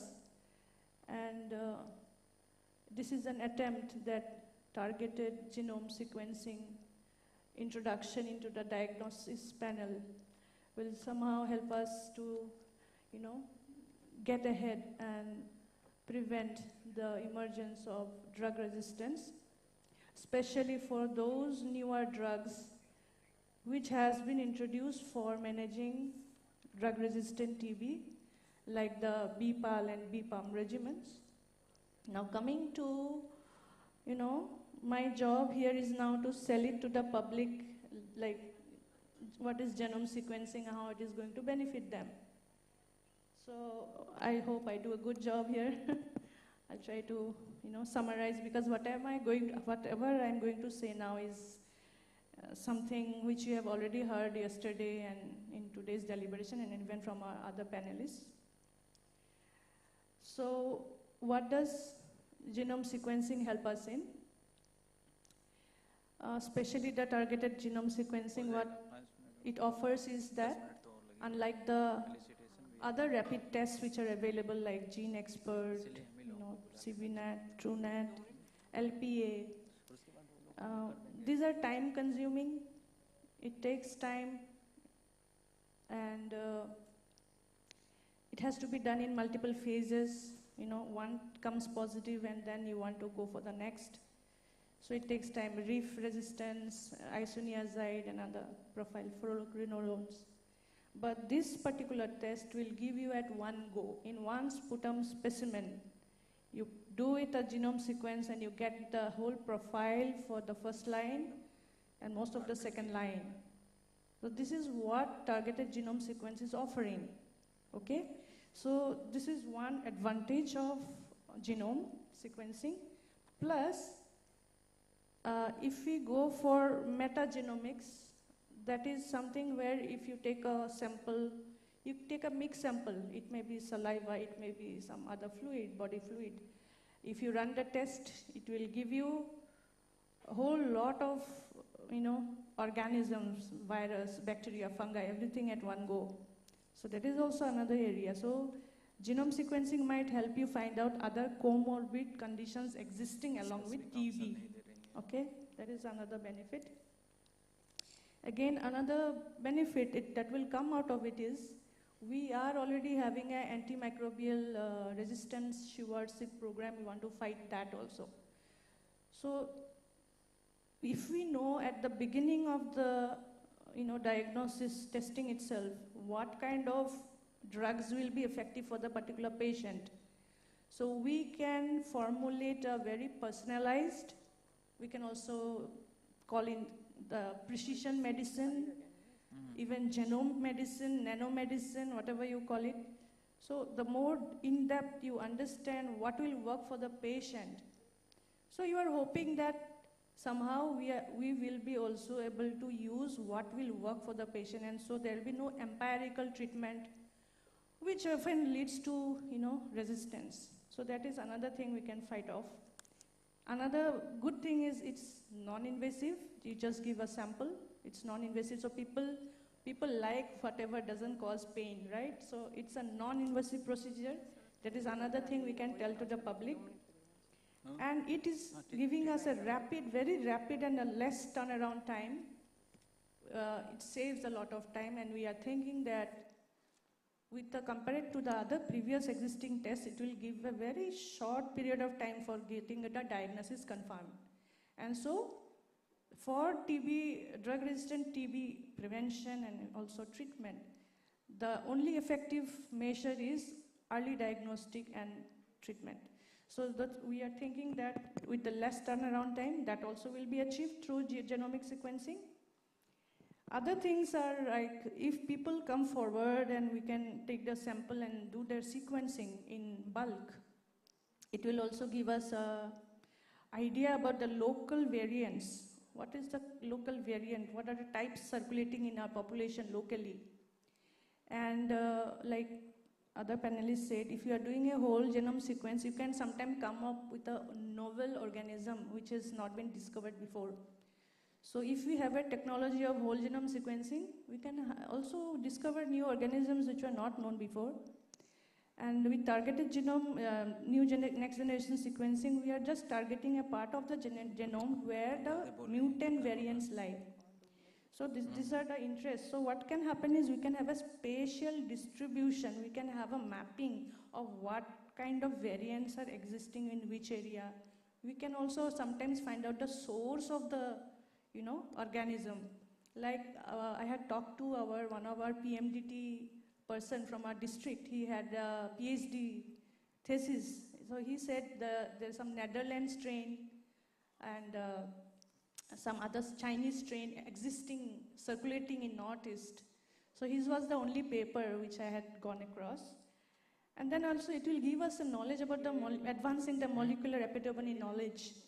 Because technology, of course, we have to take the advantage and learn more and upgrade our knowledge about the epidemiology of TB. And again, One Health is another approach where people, we are kind of in a very volatile environment right now, all of you will agree. Nothing is predictable anymore. So if the surveillance can expand even into the animal population, their sampling also, so we'll know if there is any crossover of any human to animal, some strains. So these are the aspects we can, educate, empower people to understand. But again, it is talking about empowering, people's knowledge and also contributing to the program. So you all have heard plenty of times. The NTP program is trying to give the community ownership, accountability. Their participation in the TB elimination is very important, and that's why community engagement through local volunteers, through TB champions, to people who have survived TB, so they can be engaged in putting this message across. Jan Bhagidari you all know, so that is one of the slogans. TB Mukh Bharat Abhiyan, then Viksit Bharat Abhiyan, Nikshay Mitra initiative, and even like few months back I was personally involved in the 100 days TB campaign where we had to do screening of masses, get their samples and send for testing. But one very practical problem which we faced was that labs were overburdened with too many samples coming to them at one time because it was a campaign mode. So I'm just thinking we need to have an infrastructure who can deal with the samples. On the one hand, we say screening is less, but if screening improves, so also samples load will increase in the labs. So the labs have to be very much, manpower should be there, equipment should be in place. Again, we have to also be aware of the current gaps. If we do not know the gaps, then even if we give the genome sequence facility, still the problems will continue to exist. Like around the figure says, around 50% of the patients. I think Madam can keep speaking because she is having a lot of experience in the field. And in the interest of time, if you don't mind, ma'am, we would like to wrap the session here. Sure. And I think you have added many things to what is already discussed from last 1.5 days. Yeah. So from the discussion of all 6 panelists, what I can conclude is that integrating targeted next-gen sequencing in the India's TB diagnostic framework, transformative step, and genomic testing enables faster, more accurate detection of resistance pattern, guiding treatment and reducing transmission, while challenges are there like cost, infrastructure, capacity building, collaborative efforts through public-private partnership and national programs can ensure scalability and sustainability. And in fact, INTGS program is reaffirming the value of this approach in mapping resistance and transmission dynamics. And after all, empowering clinicians, researchers, and communities through awareness and capacity building will be key to achieve TB elimination goals. With this, we would like to, I am sorry that we cannot take further questions from the panelists, and based on their experience, they can provide further insights and they can keep talking, but in the interest of time, we would like to bind up here. We thank all the panelists for their time. and for giving us time. And many of has basically come from many different places of India.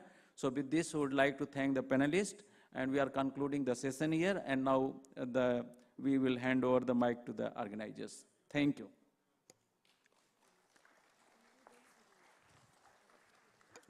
Thank you so much, sir and ma'am, for the valuable input.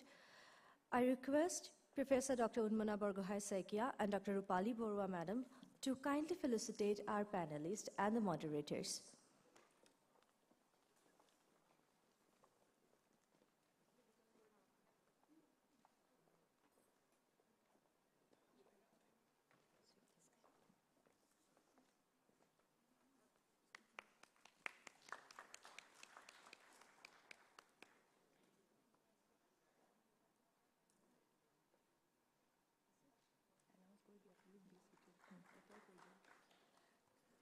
With this, we came to the end of our scientific session. Please be seated for the valedictory session. Thank you. Requesting everyone to be please seated for the valedictory. We'll begin in 5 minutes. Honorable Health Minister has already joined us, so it will just be a short while we begin the valedictory.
मेरा एक वो था कहाँ गया यहाँ से?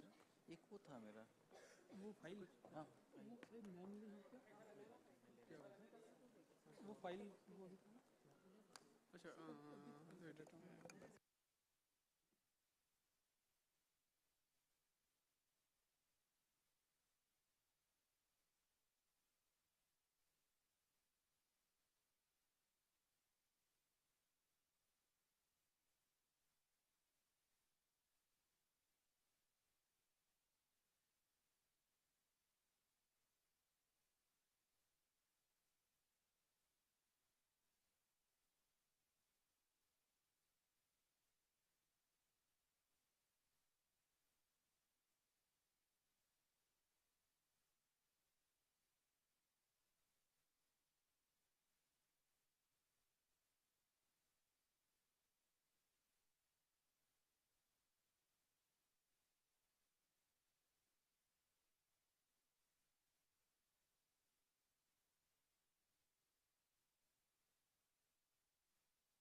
Good evening, ladies and gentlemen.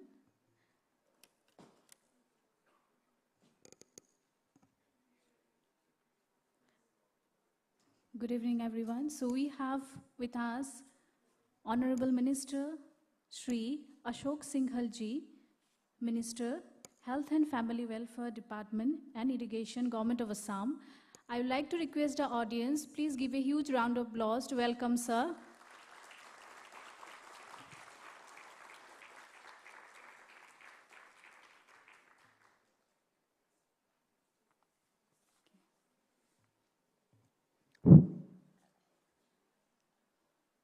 Om Sarva Bhavantu Sukhina, Sarva Santu Niramaya, Sarva Bhadrani Pashantu, Ma Kanchit Dukha Bhagavavati.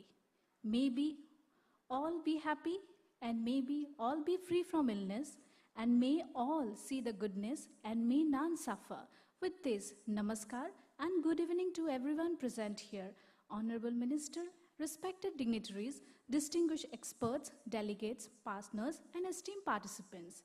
With immense pride, I, Nabonika Kolita, on behalf of Organizing Committee, welcome you all to the valedictory session of National Conclave and Policy Dialogue on Tuberculosis, a historic platform hosted by AIIMS Guwahati, supported by IIT Guwahati, Policy Resilience Foundation, Gates Foundation, under the guidance of Health and Family Welfare Department, Government of Assam. Now, it's my very privilege to invite our distinguished luminaries to grace the occasion and to come to the dais. First, with deep respect and admiration, we welcome our chief guest, Shri Ashok Singhal Ji, Honorable Minister, Health and Family Welfare and Irrigation, Government of Assam, an inspiring leader whose visionary stewardship has expanded the cause of public health in our region. May I request our Organizing Secretary, Dr. Rashmi, to kindly escort sir to the dais. I request the audience, please give a huge round of applause for sir. Welcome sir to the AIIMS Guwahati.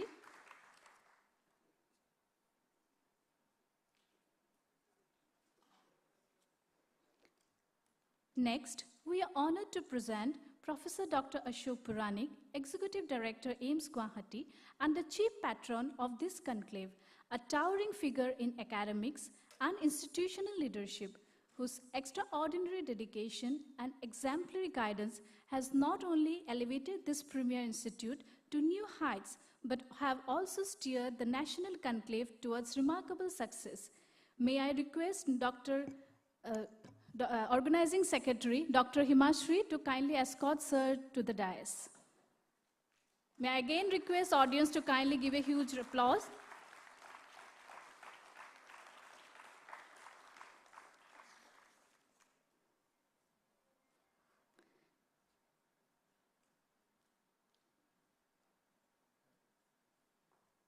Thank you, sir. Now I invite Mr. Nandesh Pathani, Director of Policy Resilience Foundation and Articulate Strategies and the catalyst force behind today's program, whose insight and commitment have shaped our shared mission to eliminate tuberculosis. May I request Professor Subhash Chandra sir to kindly escort sir to the dais.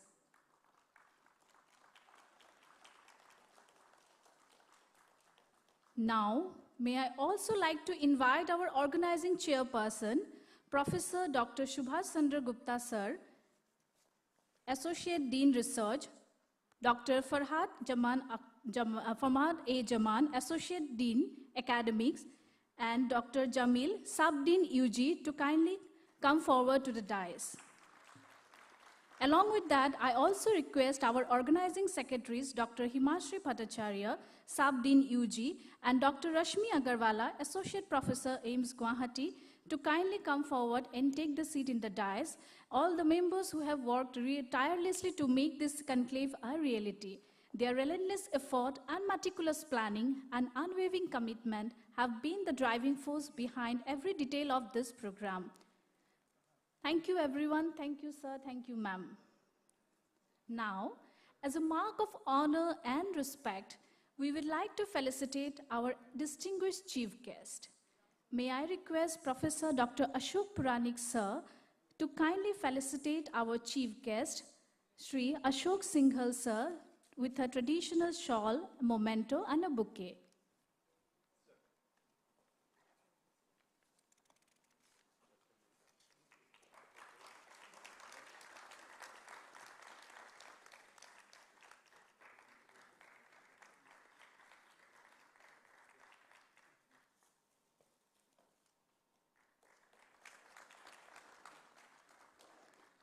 Thank you so much, sir. We are truly privileged to have you here with us, sir. Now, moving forward, every milestone achieved in this 1.5-day program, it reflects the power of collective wisdom and action.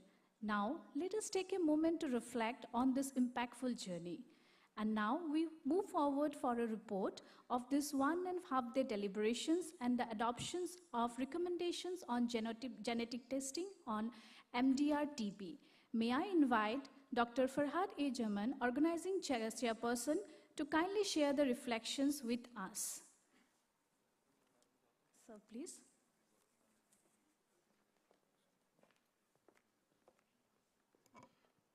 Good afternoon, respected Minister for Health and Family Welfare, Government of Assam, Sri Ashok Singhal ji, respected Dr. Ashok Puranik sir, Executive Director, AIIMS Guwahati, all the dignitaries on the dais of the dais. So I was asked to give deliberation on adoption of policy recommendation.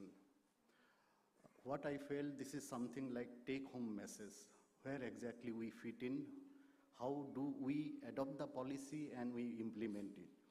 Many of our dignitaries, many of our delegates are from the state, the DTOs, District TB Officer, and also the lab technician, STLS. All might be wondering, why were we here? How do we fit in with genomic testing? You might be wondering that, what is our role? The thing is that you do fit in, because if we remember 20 years back, when there was only the intermediate reference lab and we had the CDST, one in a state, and we had 3 categories of treatment, Cat 1, Cat 2, Cat 3. At that time, in spite of knowing a patient who has failed or is not responding to drugs, we used to put them from category 1 to category 2, in spite of the fact we know that this might be a drug-resistant case. But we did not have the infrastructure, we didn't have the lab to exactly pinpoint that that was a drug-resistant case. Then came the advent of molecular testing. We had CBNet, but that was not enough until and unless we had our own made in India TrueNet, which was made available even to the peripheries, even to the primary health center, which made it possible today something called universal drug susceptibility testing, where we put a patient on treatment not before we detect at least rifampicin resistance, and likewise it goes on. And now, in those 1.5 days, we learned that we want to move ahead from the phenotype, which is now existing in the form of molecular testing, in the form of liquid culture. We want to move to genomic testing. And here lies your role, because we want to find out solution for the high prohibitive cost that has been one of the hindrance for implementing this technology, which was there 20 years back. What dilemma we had, today we are also in the midst of the same dilemma. I hope that with the coming up of new technology, with the coming up of made in India kits and infrastructure, which could lower down the cost, and we can implement and put those genomic testing in a scale way, in a scale up from the ILR. Already in the first session, our Deputy Director General TB, Dr. Urvashi Madam, she told and informed us that very soon we are going to have the genomic testing from 6 labs to about 44 labs. That means almost all the ILR are going to have this facility, which right now we are having only with the National Reference Lab. And very slowly but surely we are progressing that this testing facility will be there up to the periphery level, and there lies the role of our lab technician, our STLS, our district TB officer, where we need to train our own manpower. We cannot afford to have new manpower in place. We need to equip them. And today, our message is that it was like a sensitization program. You are sensitized that days are coming very soon where you will be trained for this new sequencing, next generation NGS technique. So that was our take-home message, that very soon we are coming up with new technology, made in India technology, by which it will become feasible to adopt all the recommendations that has been given since yesterday evening, so that we move ahead with the aim of TB Mukt Bharat and Viksit Bharat by the year 2047. Thank you so much.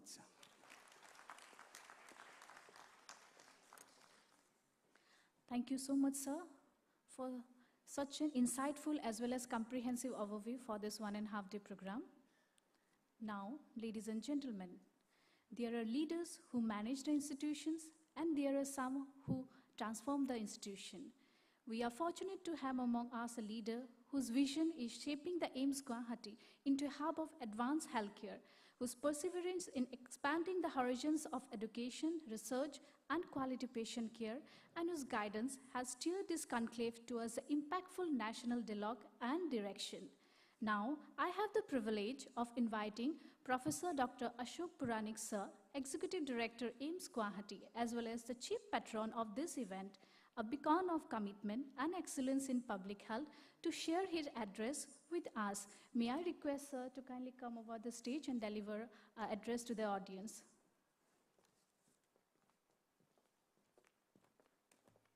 Good evening, everyone. Yesterday I spoke to you all and I was not prepared for today's speech. But anyway, I'm so grateful and privileged that Singhal sir is with us. He's our state health minister. And when I approached him, despite his tight schedule, he was away from Guwahati, but he still took his valuable time to be with us. So a big round of applause for Singhal sir to be part of this journey. Dr. Farhad has already explained that we've been facing this menace of TB to our community, our society, right from the mankind's development. For very, very long, we are struggling, and government of India has been trying to eliminate it, eradicate it, and suddenly realized that we cannot really eradicate it, we have to live with it, but still we can try to eliminate it by at least 2030. If not, then by Viksit Bharat, certainly we should do that.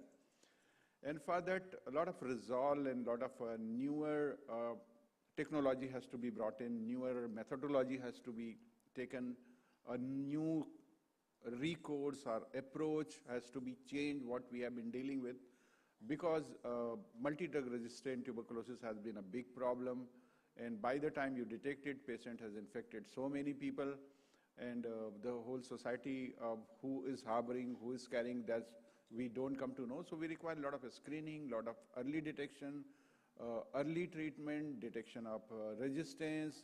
At the same time, the complete treatment, we ensure that the person who is suffering doesn't go to relapse, doesn't get reinfected, doesn't go to the community and spread.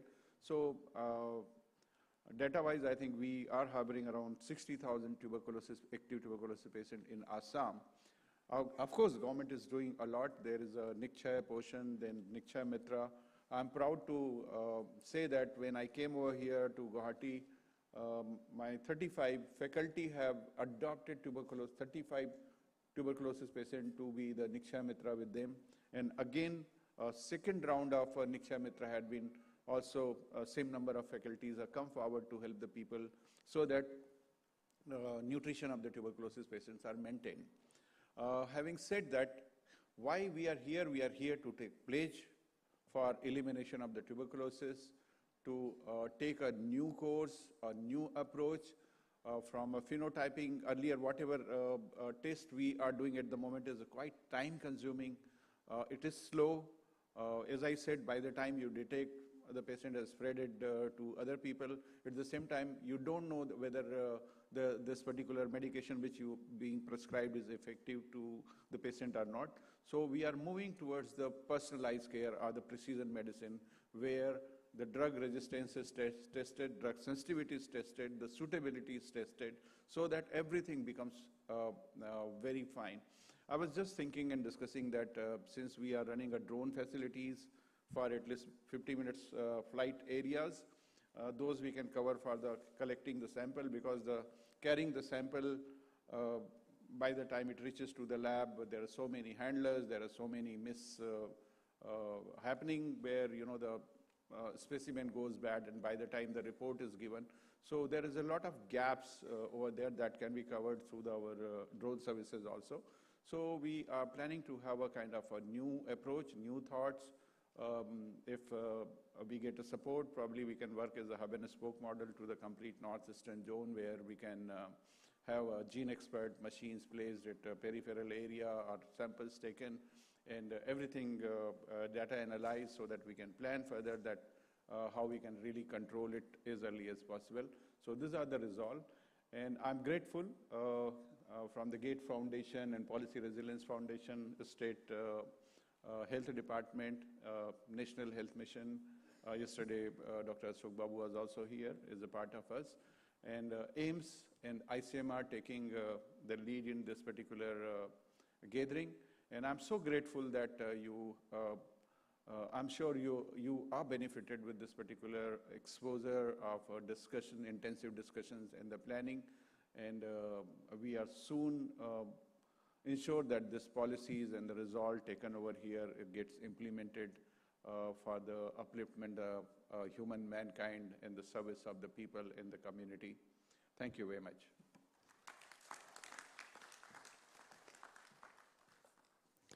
Thank you so much, sir, for your illuminating thoughts. Your guidance inspires us and your presence energizes us, and definitely under your leadership, we may contribute towards the TB Mukt Bharat. Now, ladies and gentlemen, it gives me immense pleasure and pride to introduce a leader whose dedication in public service is reflected not only through his vision, but through his tireless action. A leader shaping the health narratives of Assam with determination and compassion. Shri Ashok Singhalji, Honorable Minister of Health and Family Welfare and Irrigation, Government of Assam. Sir represents the Dhekhiajuli constituency in Assam Legislative Assembly and serves as a Cabinet Minister in the Government of Assam, holding key portfolios including irrigation, urban development, health and family welfare.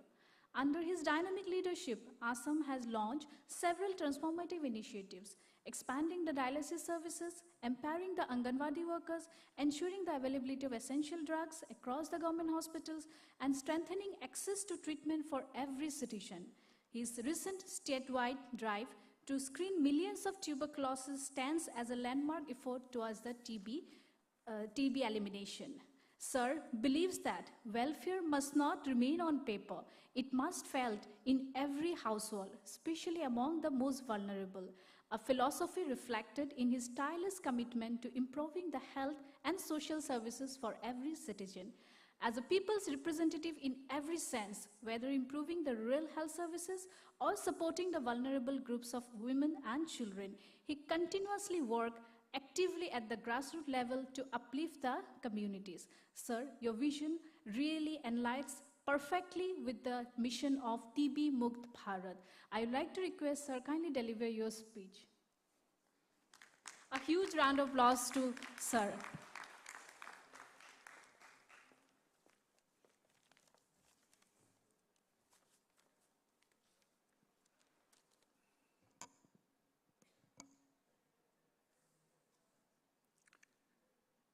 Today, seminar on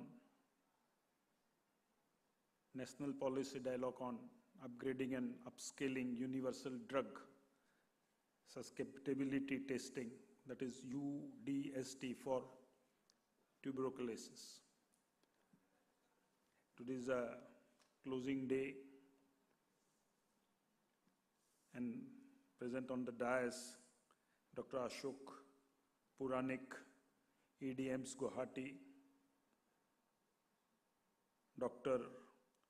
Nandes Pithani, Director Policy Resilience Foundation, Dr. Forhad A.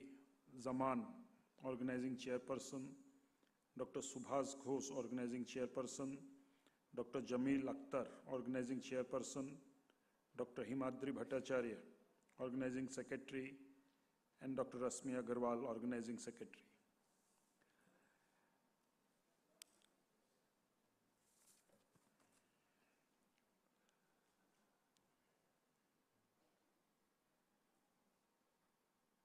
A warm namaskar to all the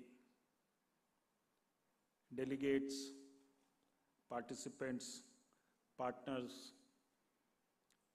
who are here for last 2 days and discussing on ways in, ways out to make Bharatvarsh TV Mukt.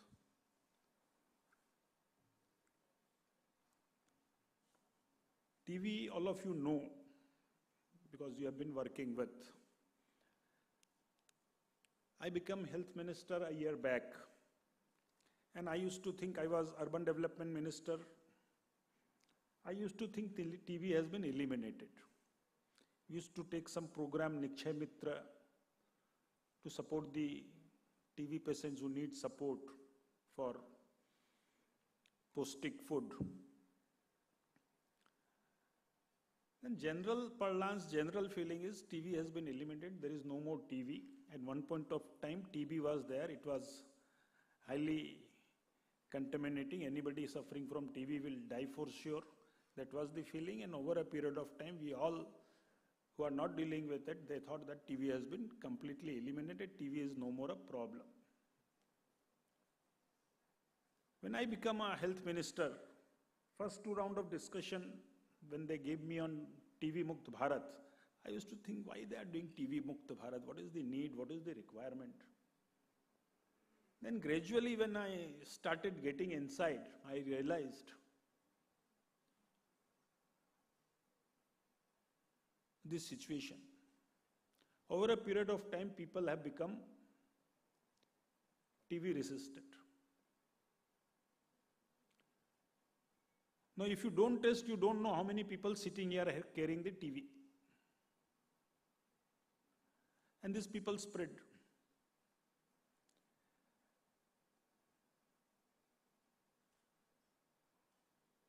Honorable Prime Minister, look at the way he thinks. Look at the way a true leader can think. TB mostly affects the poor people because of the poor working condition, environment, and not knowing, they keep carrying it.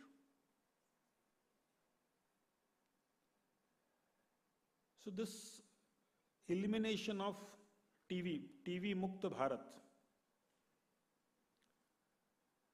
this program is going on. Today and yesterday you all have discussed that we need new technology that makes TB detection faster, easier, and more accurate. We are gathered here for national policy dialogue on upgrading and upscaling universal drug susceptibility testing, a crucial step in translating from traditional phenotype testing to advanced genomic testing. And I feel that this genomic testing will dramatically change the way we used to handle TB. And this TB elimination program and the TB Mukt Bharat by 2030,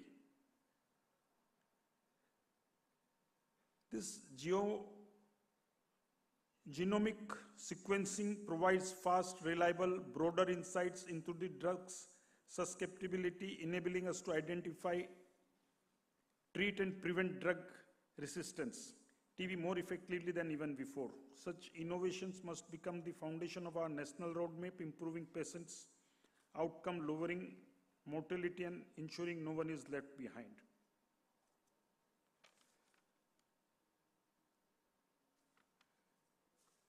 See, this intervention started few years back. It needs people's participation. Until unless there is a Jan Bhagidari, only doctors cannot do it. Only paramedicals cannot do it. Only health workers cannot do it. So we need to have Jan Bhagidari. For that, we need to involve societies. And first of all, we need to make those who matters in society, they should be aware that what is TB.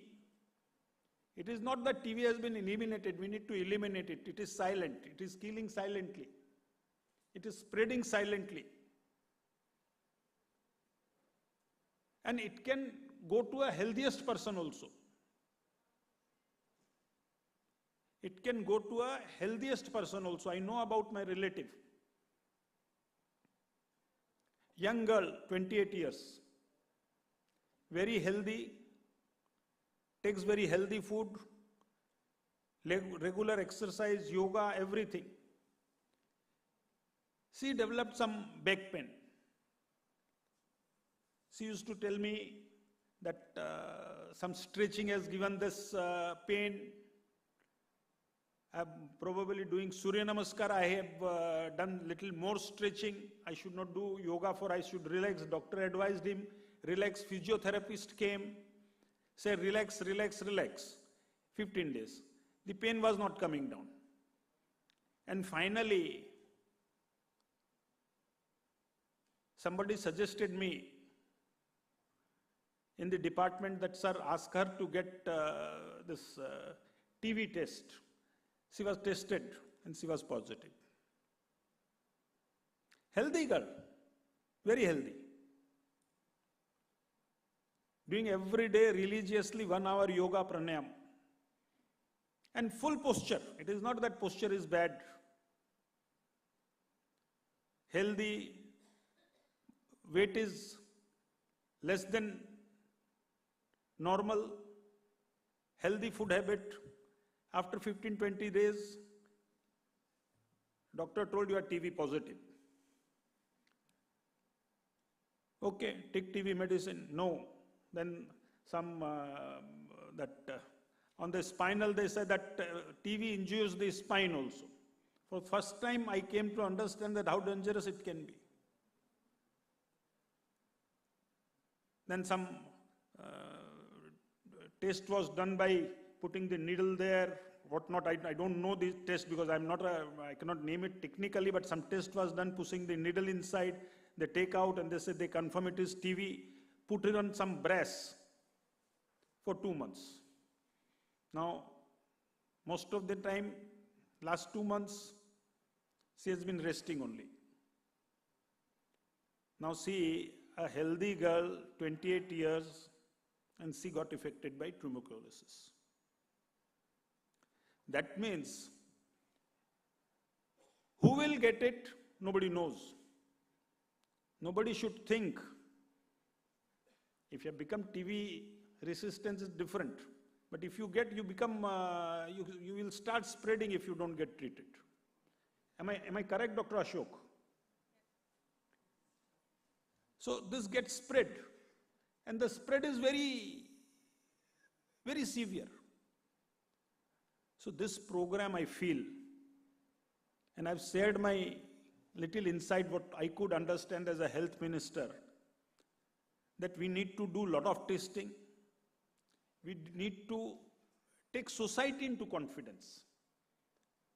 It is not that I will not become a TB patient. My immune system going little down, and I'm in company of some TB patient. My immunity system going down means I will also get infected with that disease. or if that disease is there and my immunity level goes down, that disease will affect me. So everybody should get tested. So we need proper testing system, and I'm happy to share that Assam has done fairly good work. Our per lakh examination rate January 25 to September 25 was 2,800, and now screening rate has increased after September. Last month it was 4078 per lakh. Total individual mapped is around 60 lakh. Individual scanned is 68 lakhs. Referred for X-rays 18 lakhs. Individual X-ray done, public-private put together is 177. And new TB case notified. This net test is 150. And new cases notified is 13,000.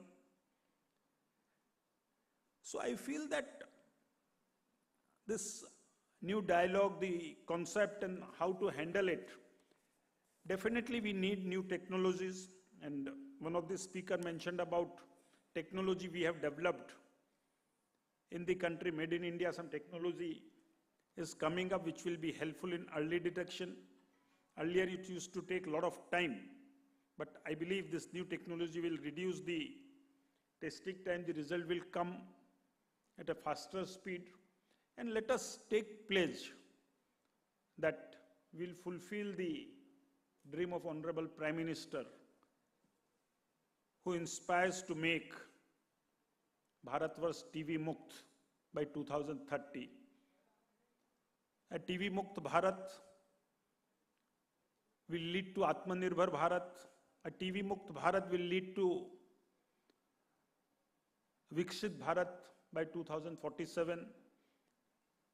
Whatever learning you all had in 2 days workshop here,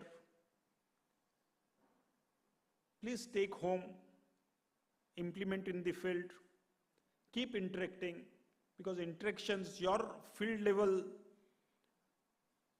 experience, your experiment in the fields, your experience in the field.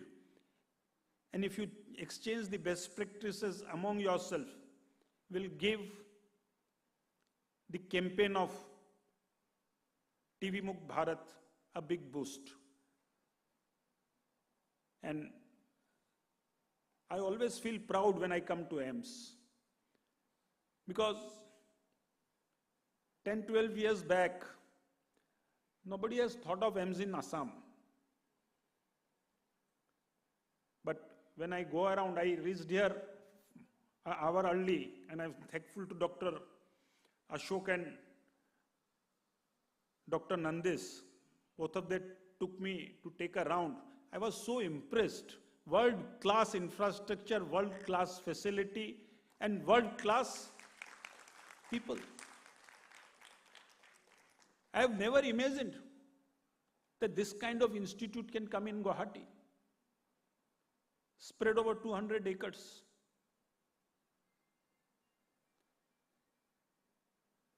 So when the leadership is visionary, even things we don't usually dream also is possible.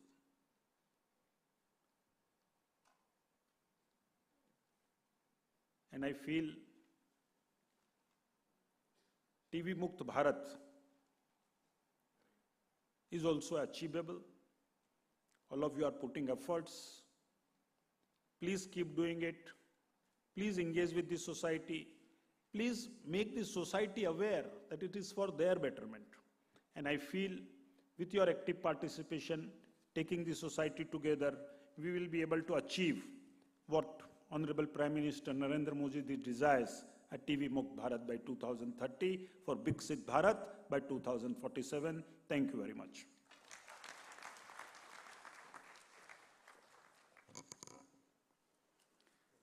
Thank you so much, sir, for your inspiring and visionary address.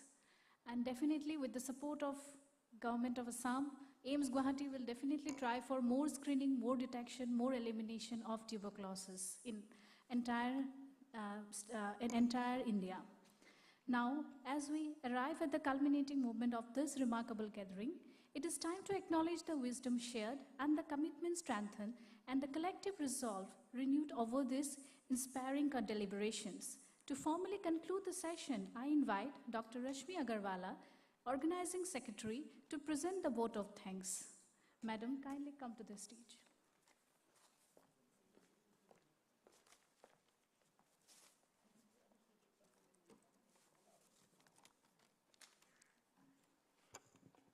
Thank you, Nabanika. A very good afternoon to Honorable Shri Ashok Singhal, sir, Minister of Health and Family Welfare and Irrigation, Government of Assam. Professor Ashok Puranik, sir, Executive Director, AIIMS, Guwahati. Esteemed dignitaries on the dais, off the dais, and the august gathering that is present here today.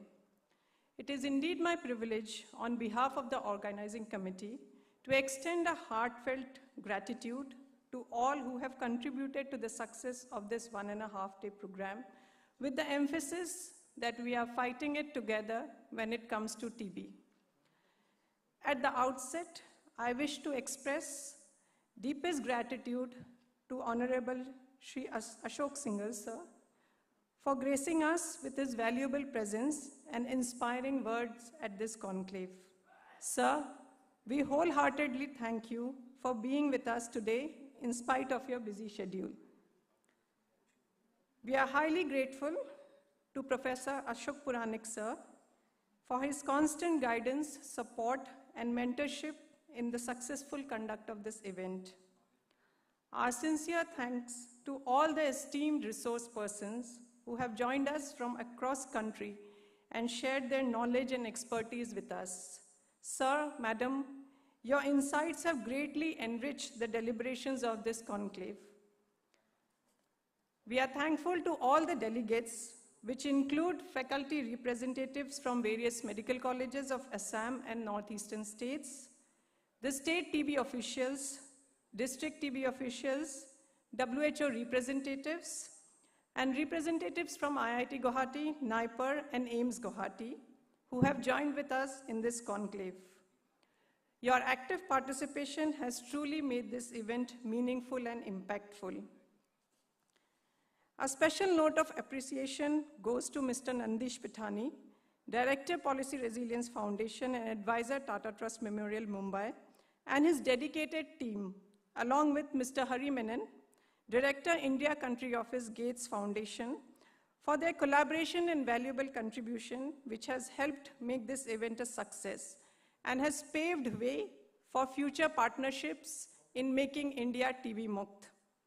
We also express our sincere appreciation to the Health Department, Government of Assam, for their unwavering support, and it is only with them we will walk for this TB Mukt Bharat. We extend sincere thanks to our Dean and MS Sir. We are thankful to our administration and IT department for their seamless coordination and technical assistance, the security staff for ensuring smooth conduct, and to their housekeeping staff who have worked tirelessly behind the scenes. Thank you so much. Finally, as an organizing secretary, a very special thanks to the dedicated organizing committee for their hard work, commitment, and teamwork in making this program a great success. I would have liked to name each of you, since the list is long, so kindly pardon me with this one. Thankful to our event manager for his excellent coordination. My sincere apologies if I might have missed someone. Please know that your contribution is deeply valued and appreciated. Thank you once again to everyone for being with us today and for making this event truly memorable. Jai Hind, Jai Bharat. As we conclude, I request everyone to arise for the national anthem.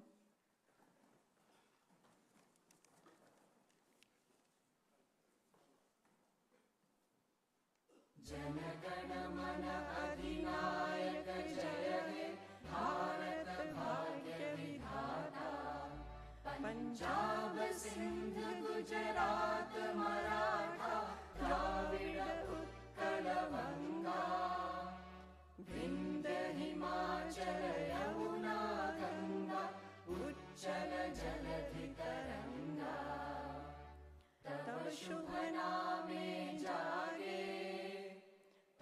शुभ आशीष मांगे, गाहे तब जय गाथा। जन गण मंगलदायक जय हे भारत भाग्य विधाता। जय हे, जय हे, जय हे, जय जय जय जय हे। Thank you so much. Requesting everyone to join us for high tea outside and requesting the dignitaries to join us in the VIP lounge. So. Thank you, everyone. We are officially conclude the session. Thank you.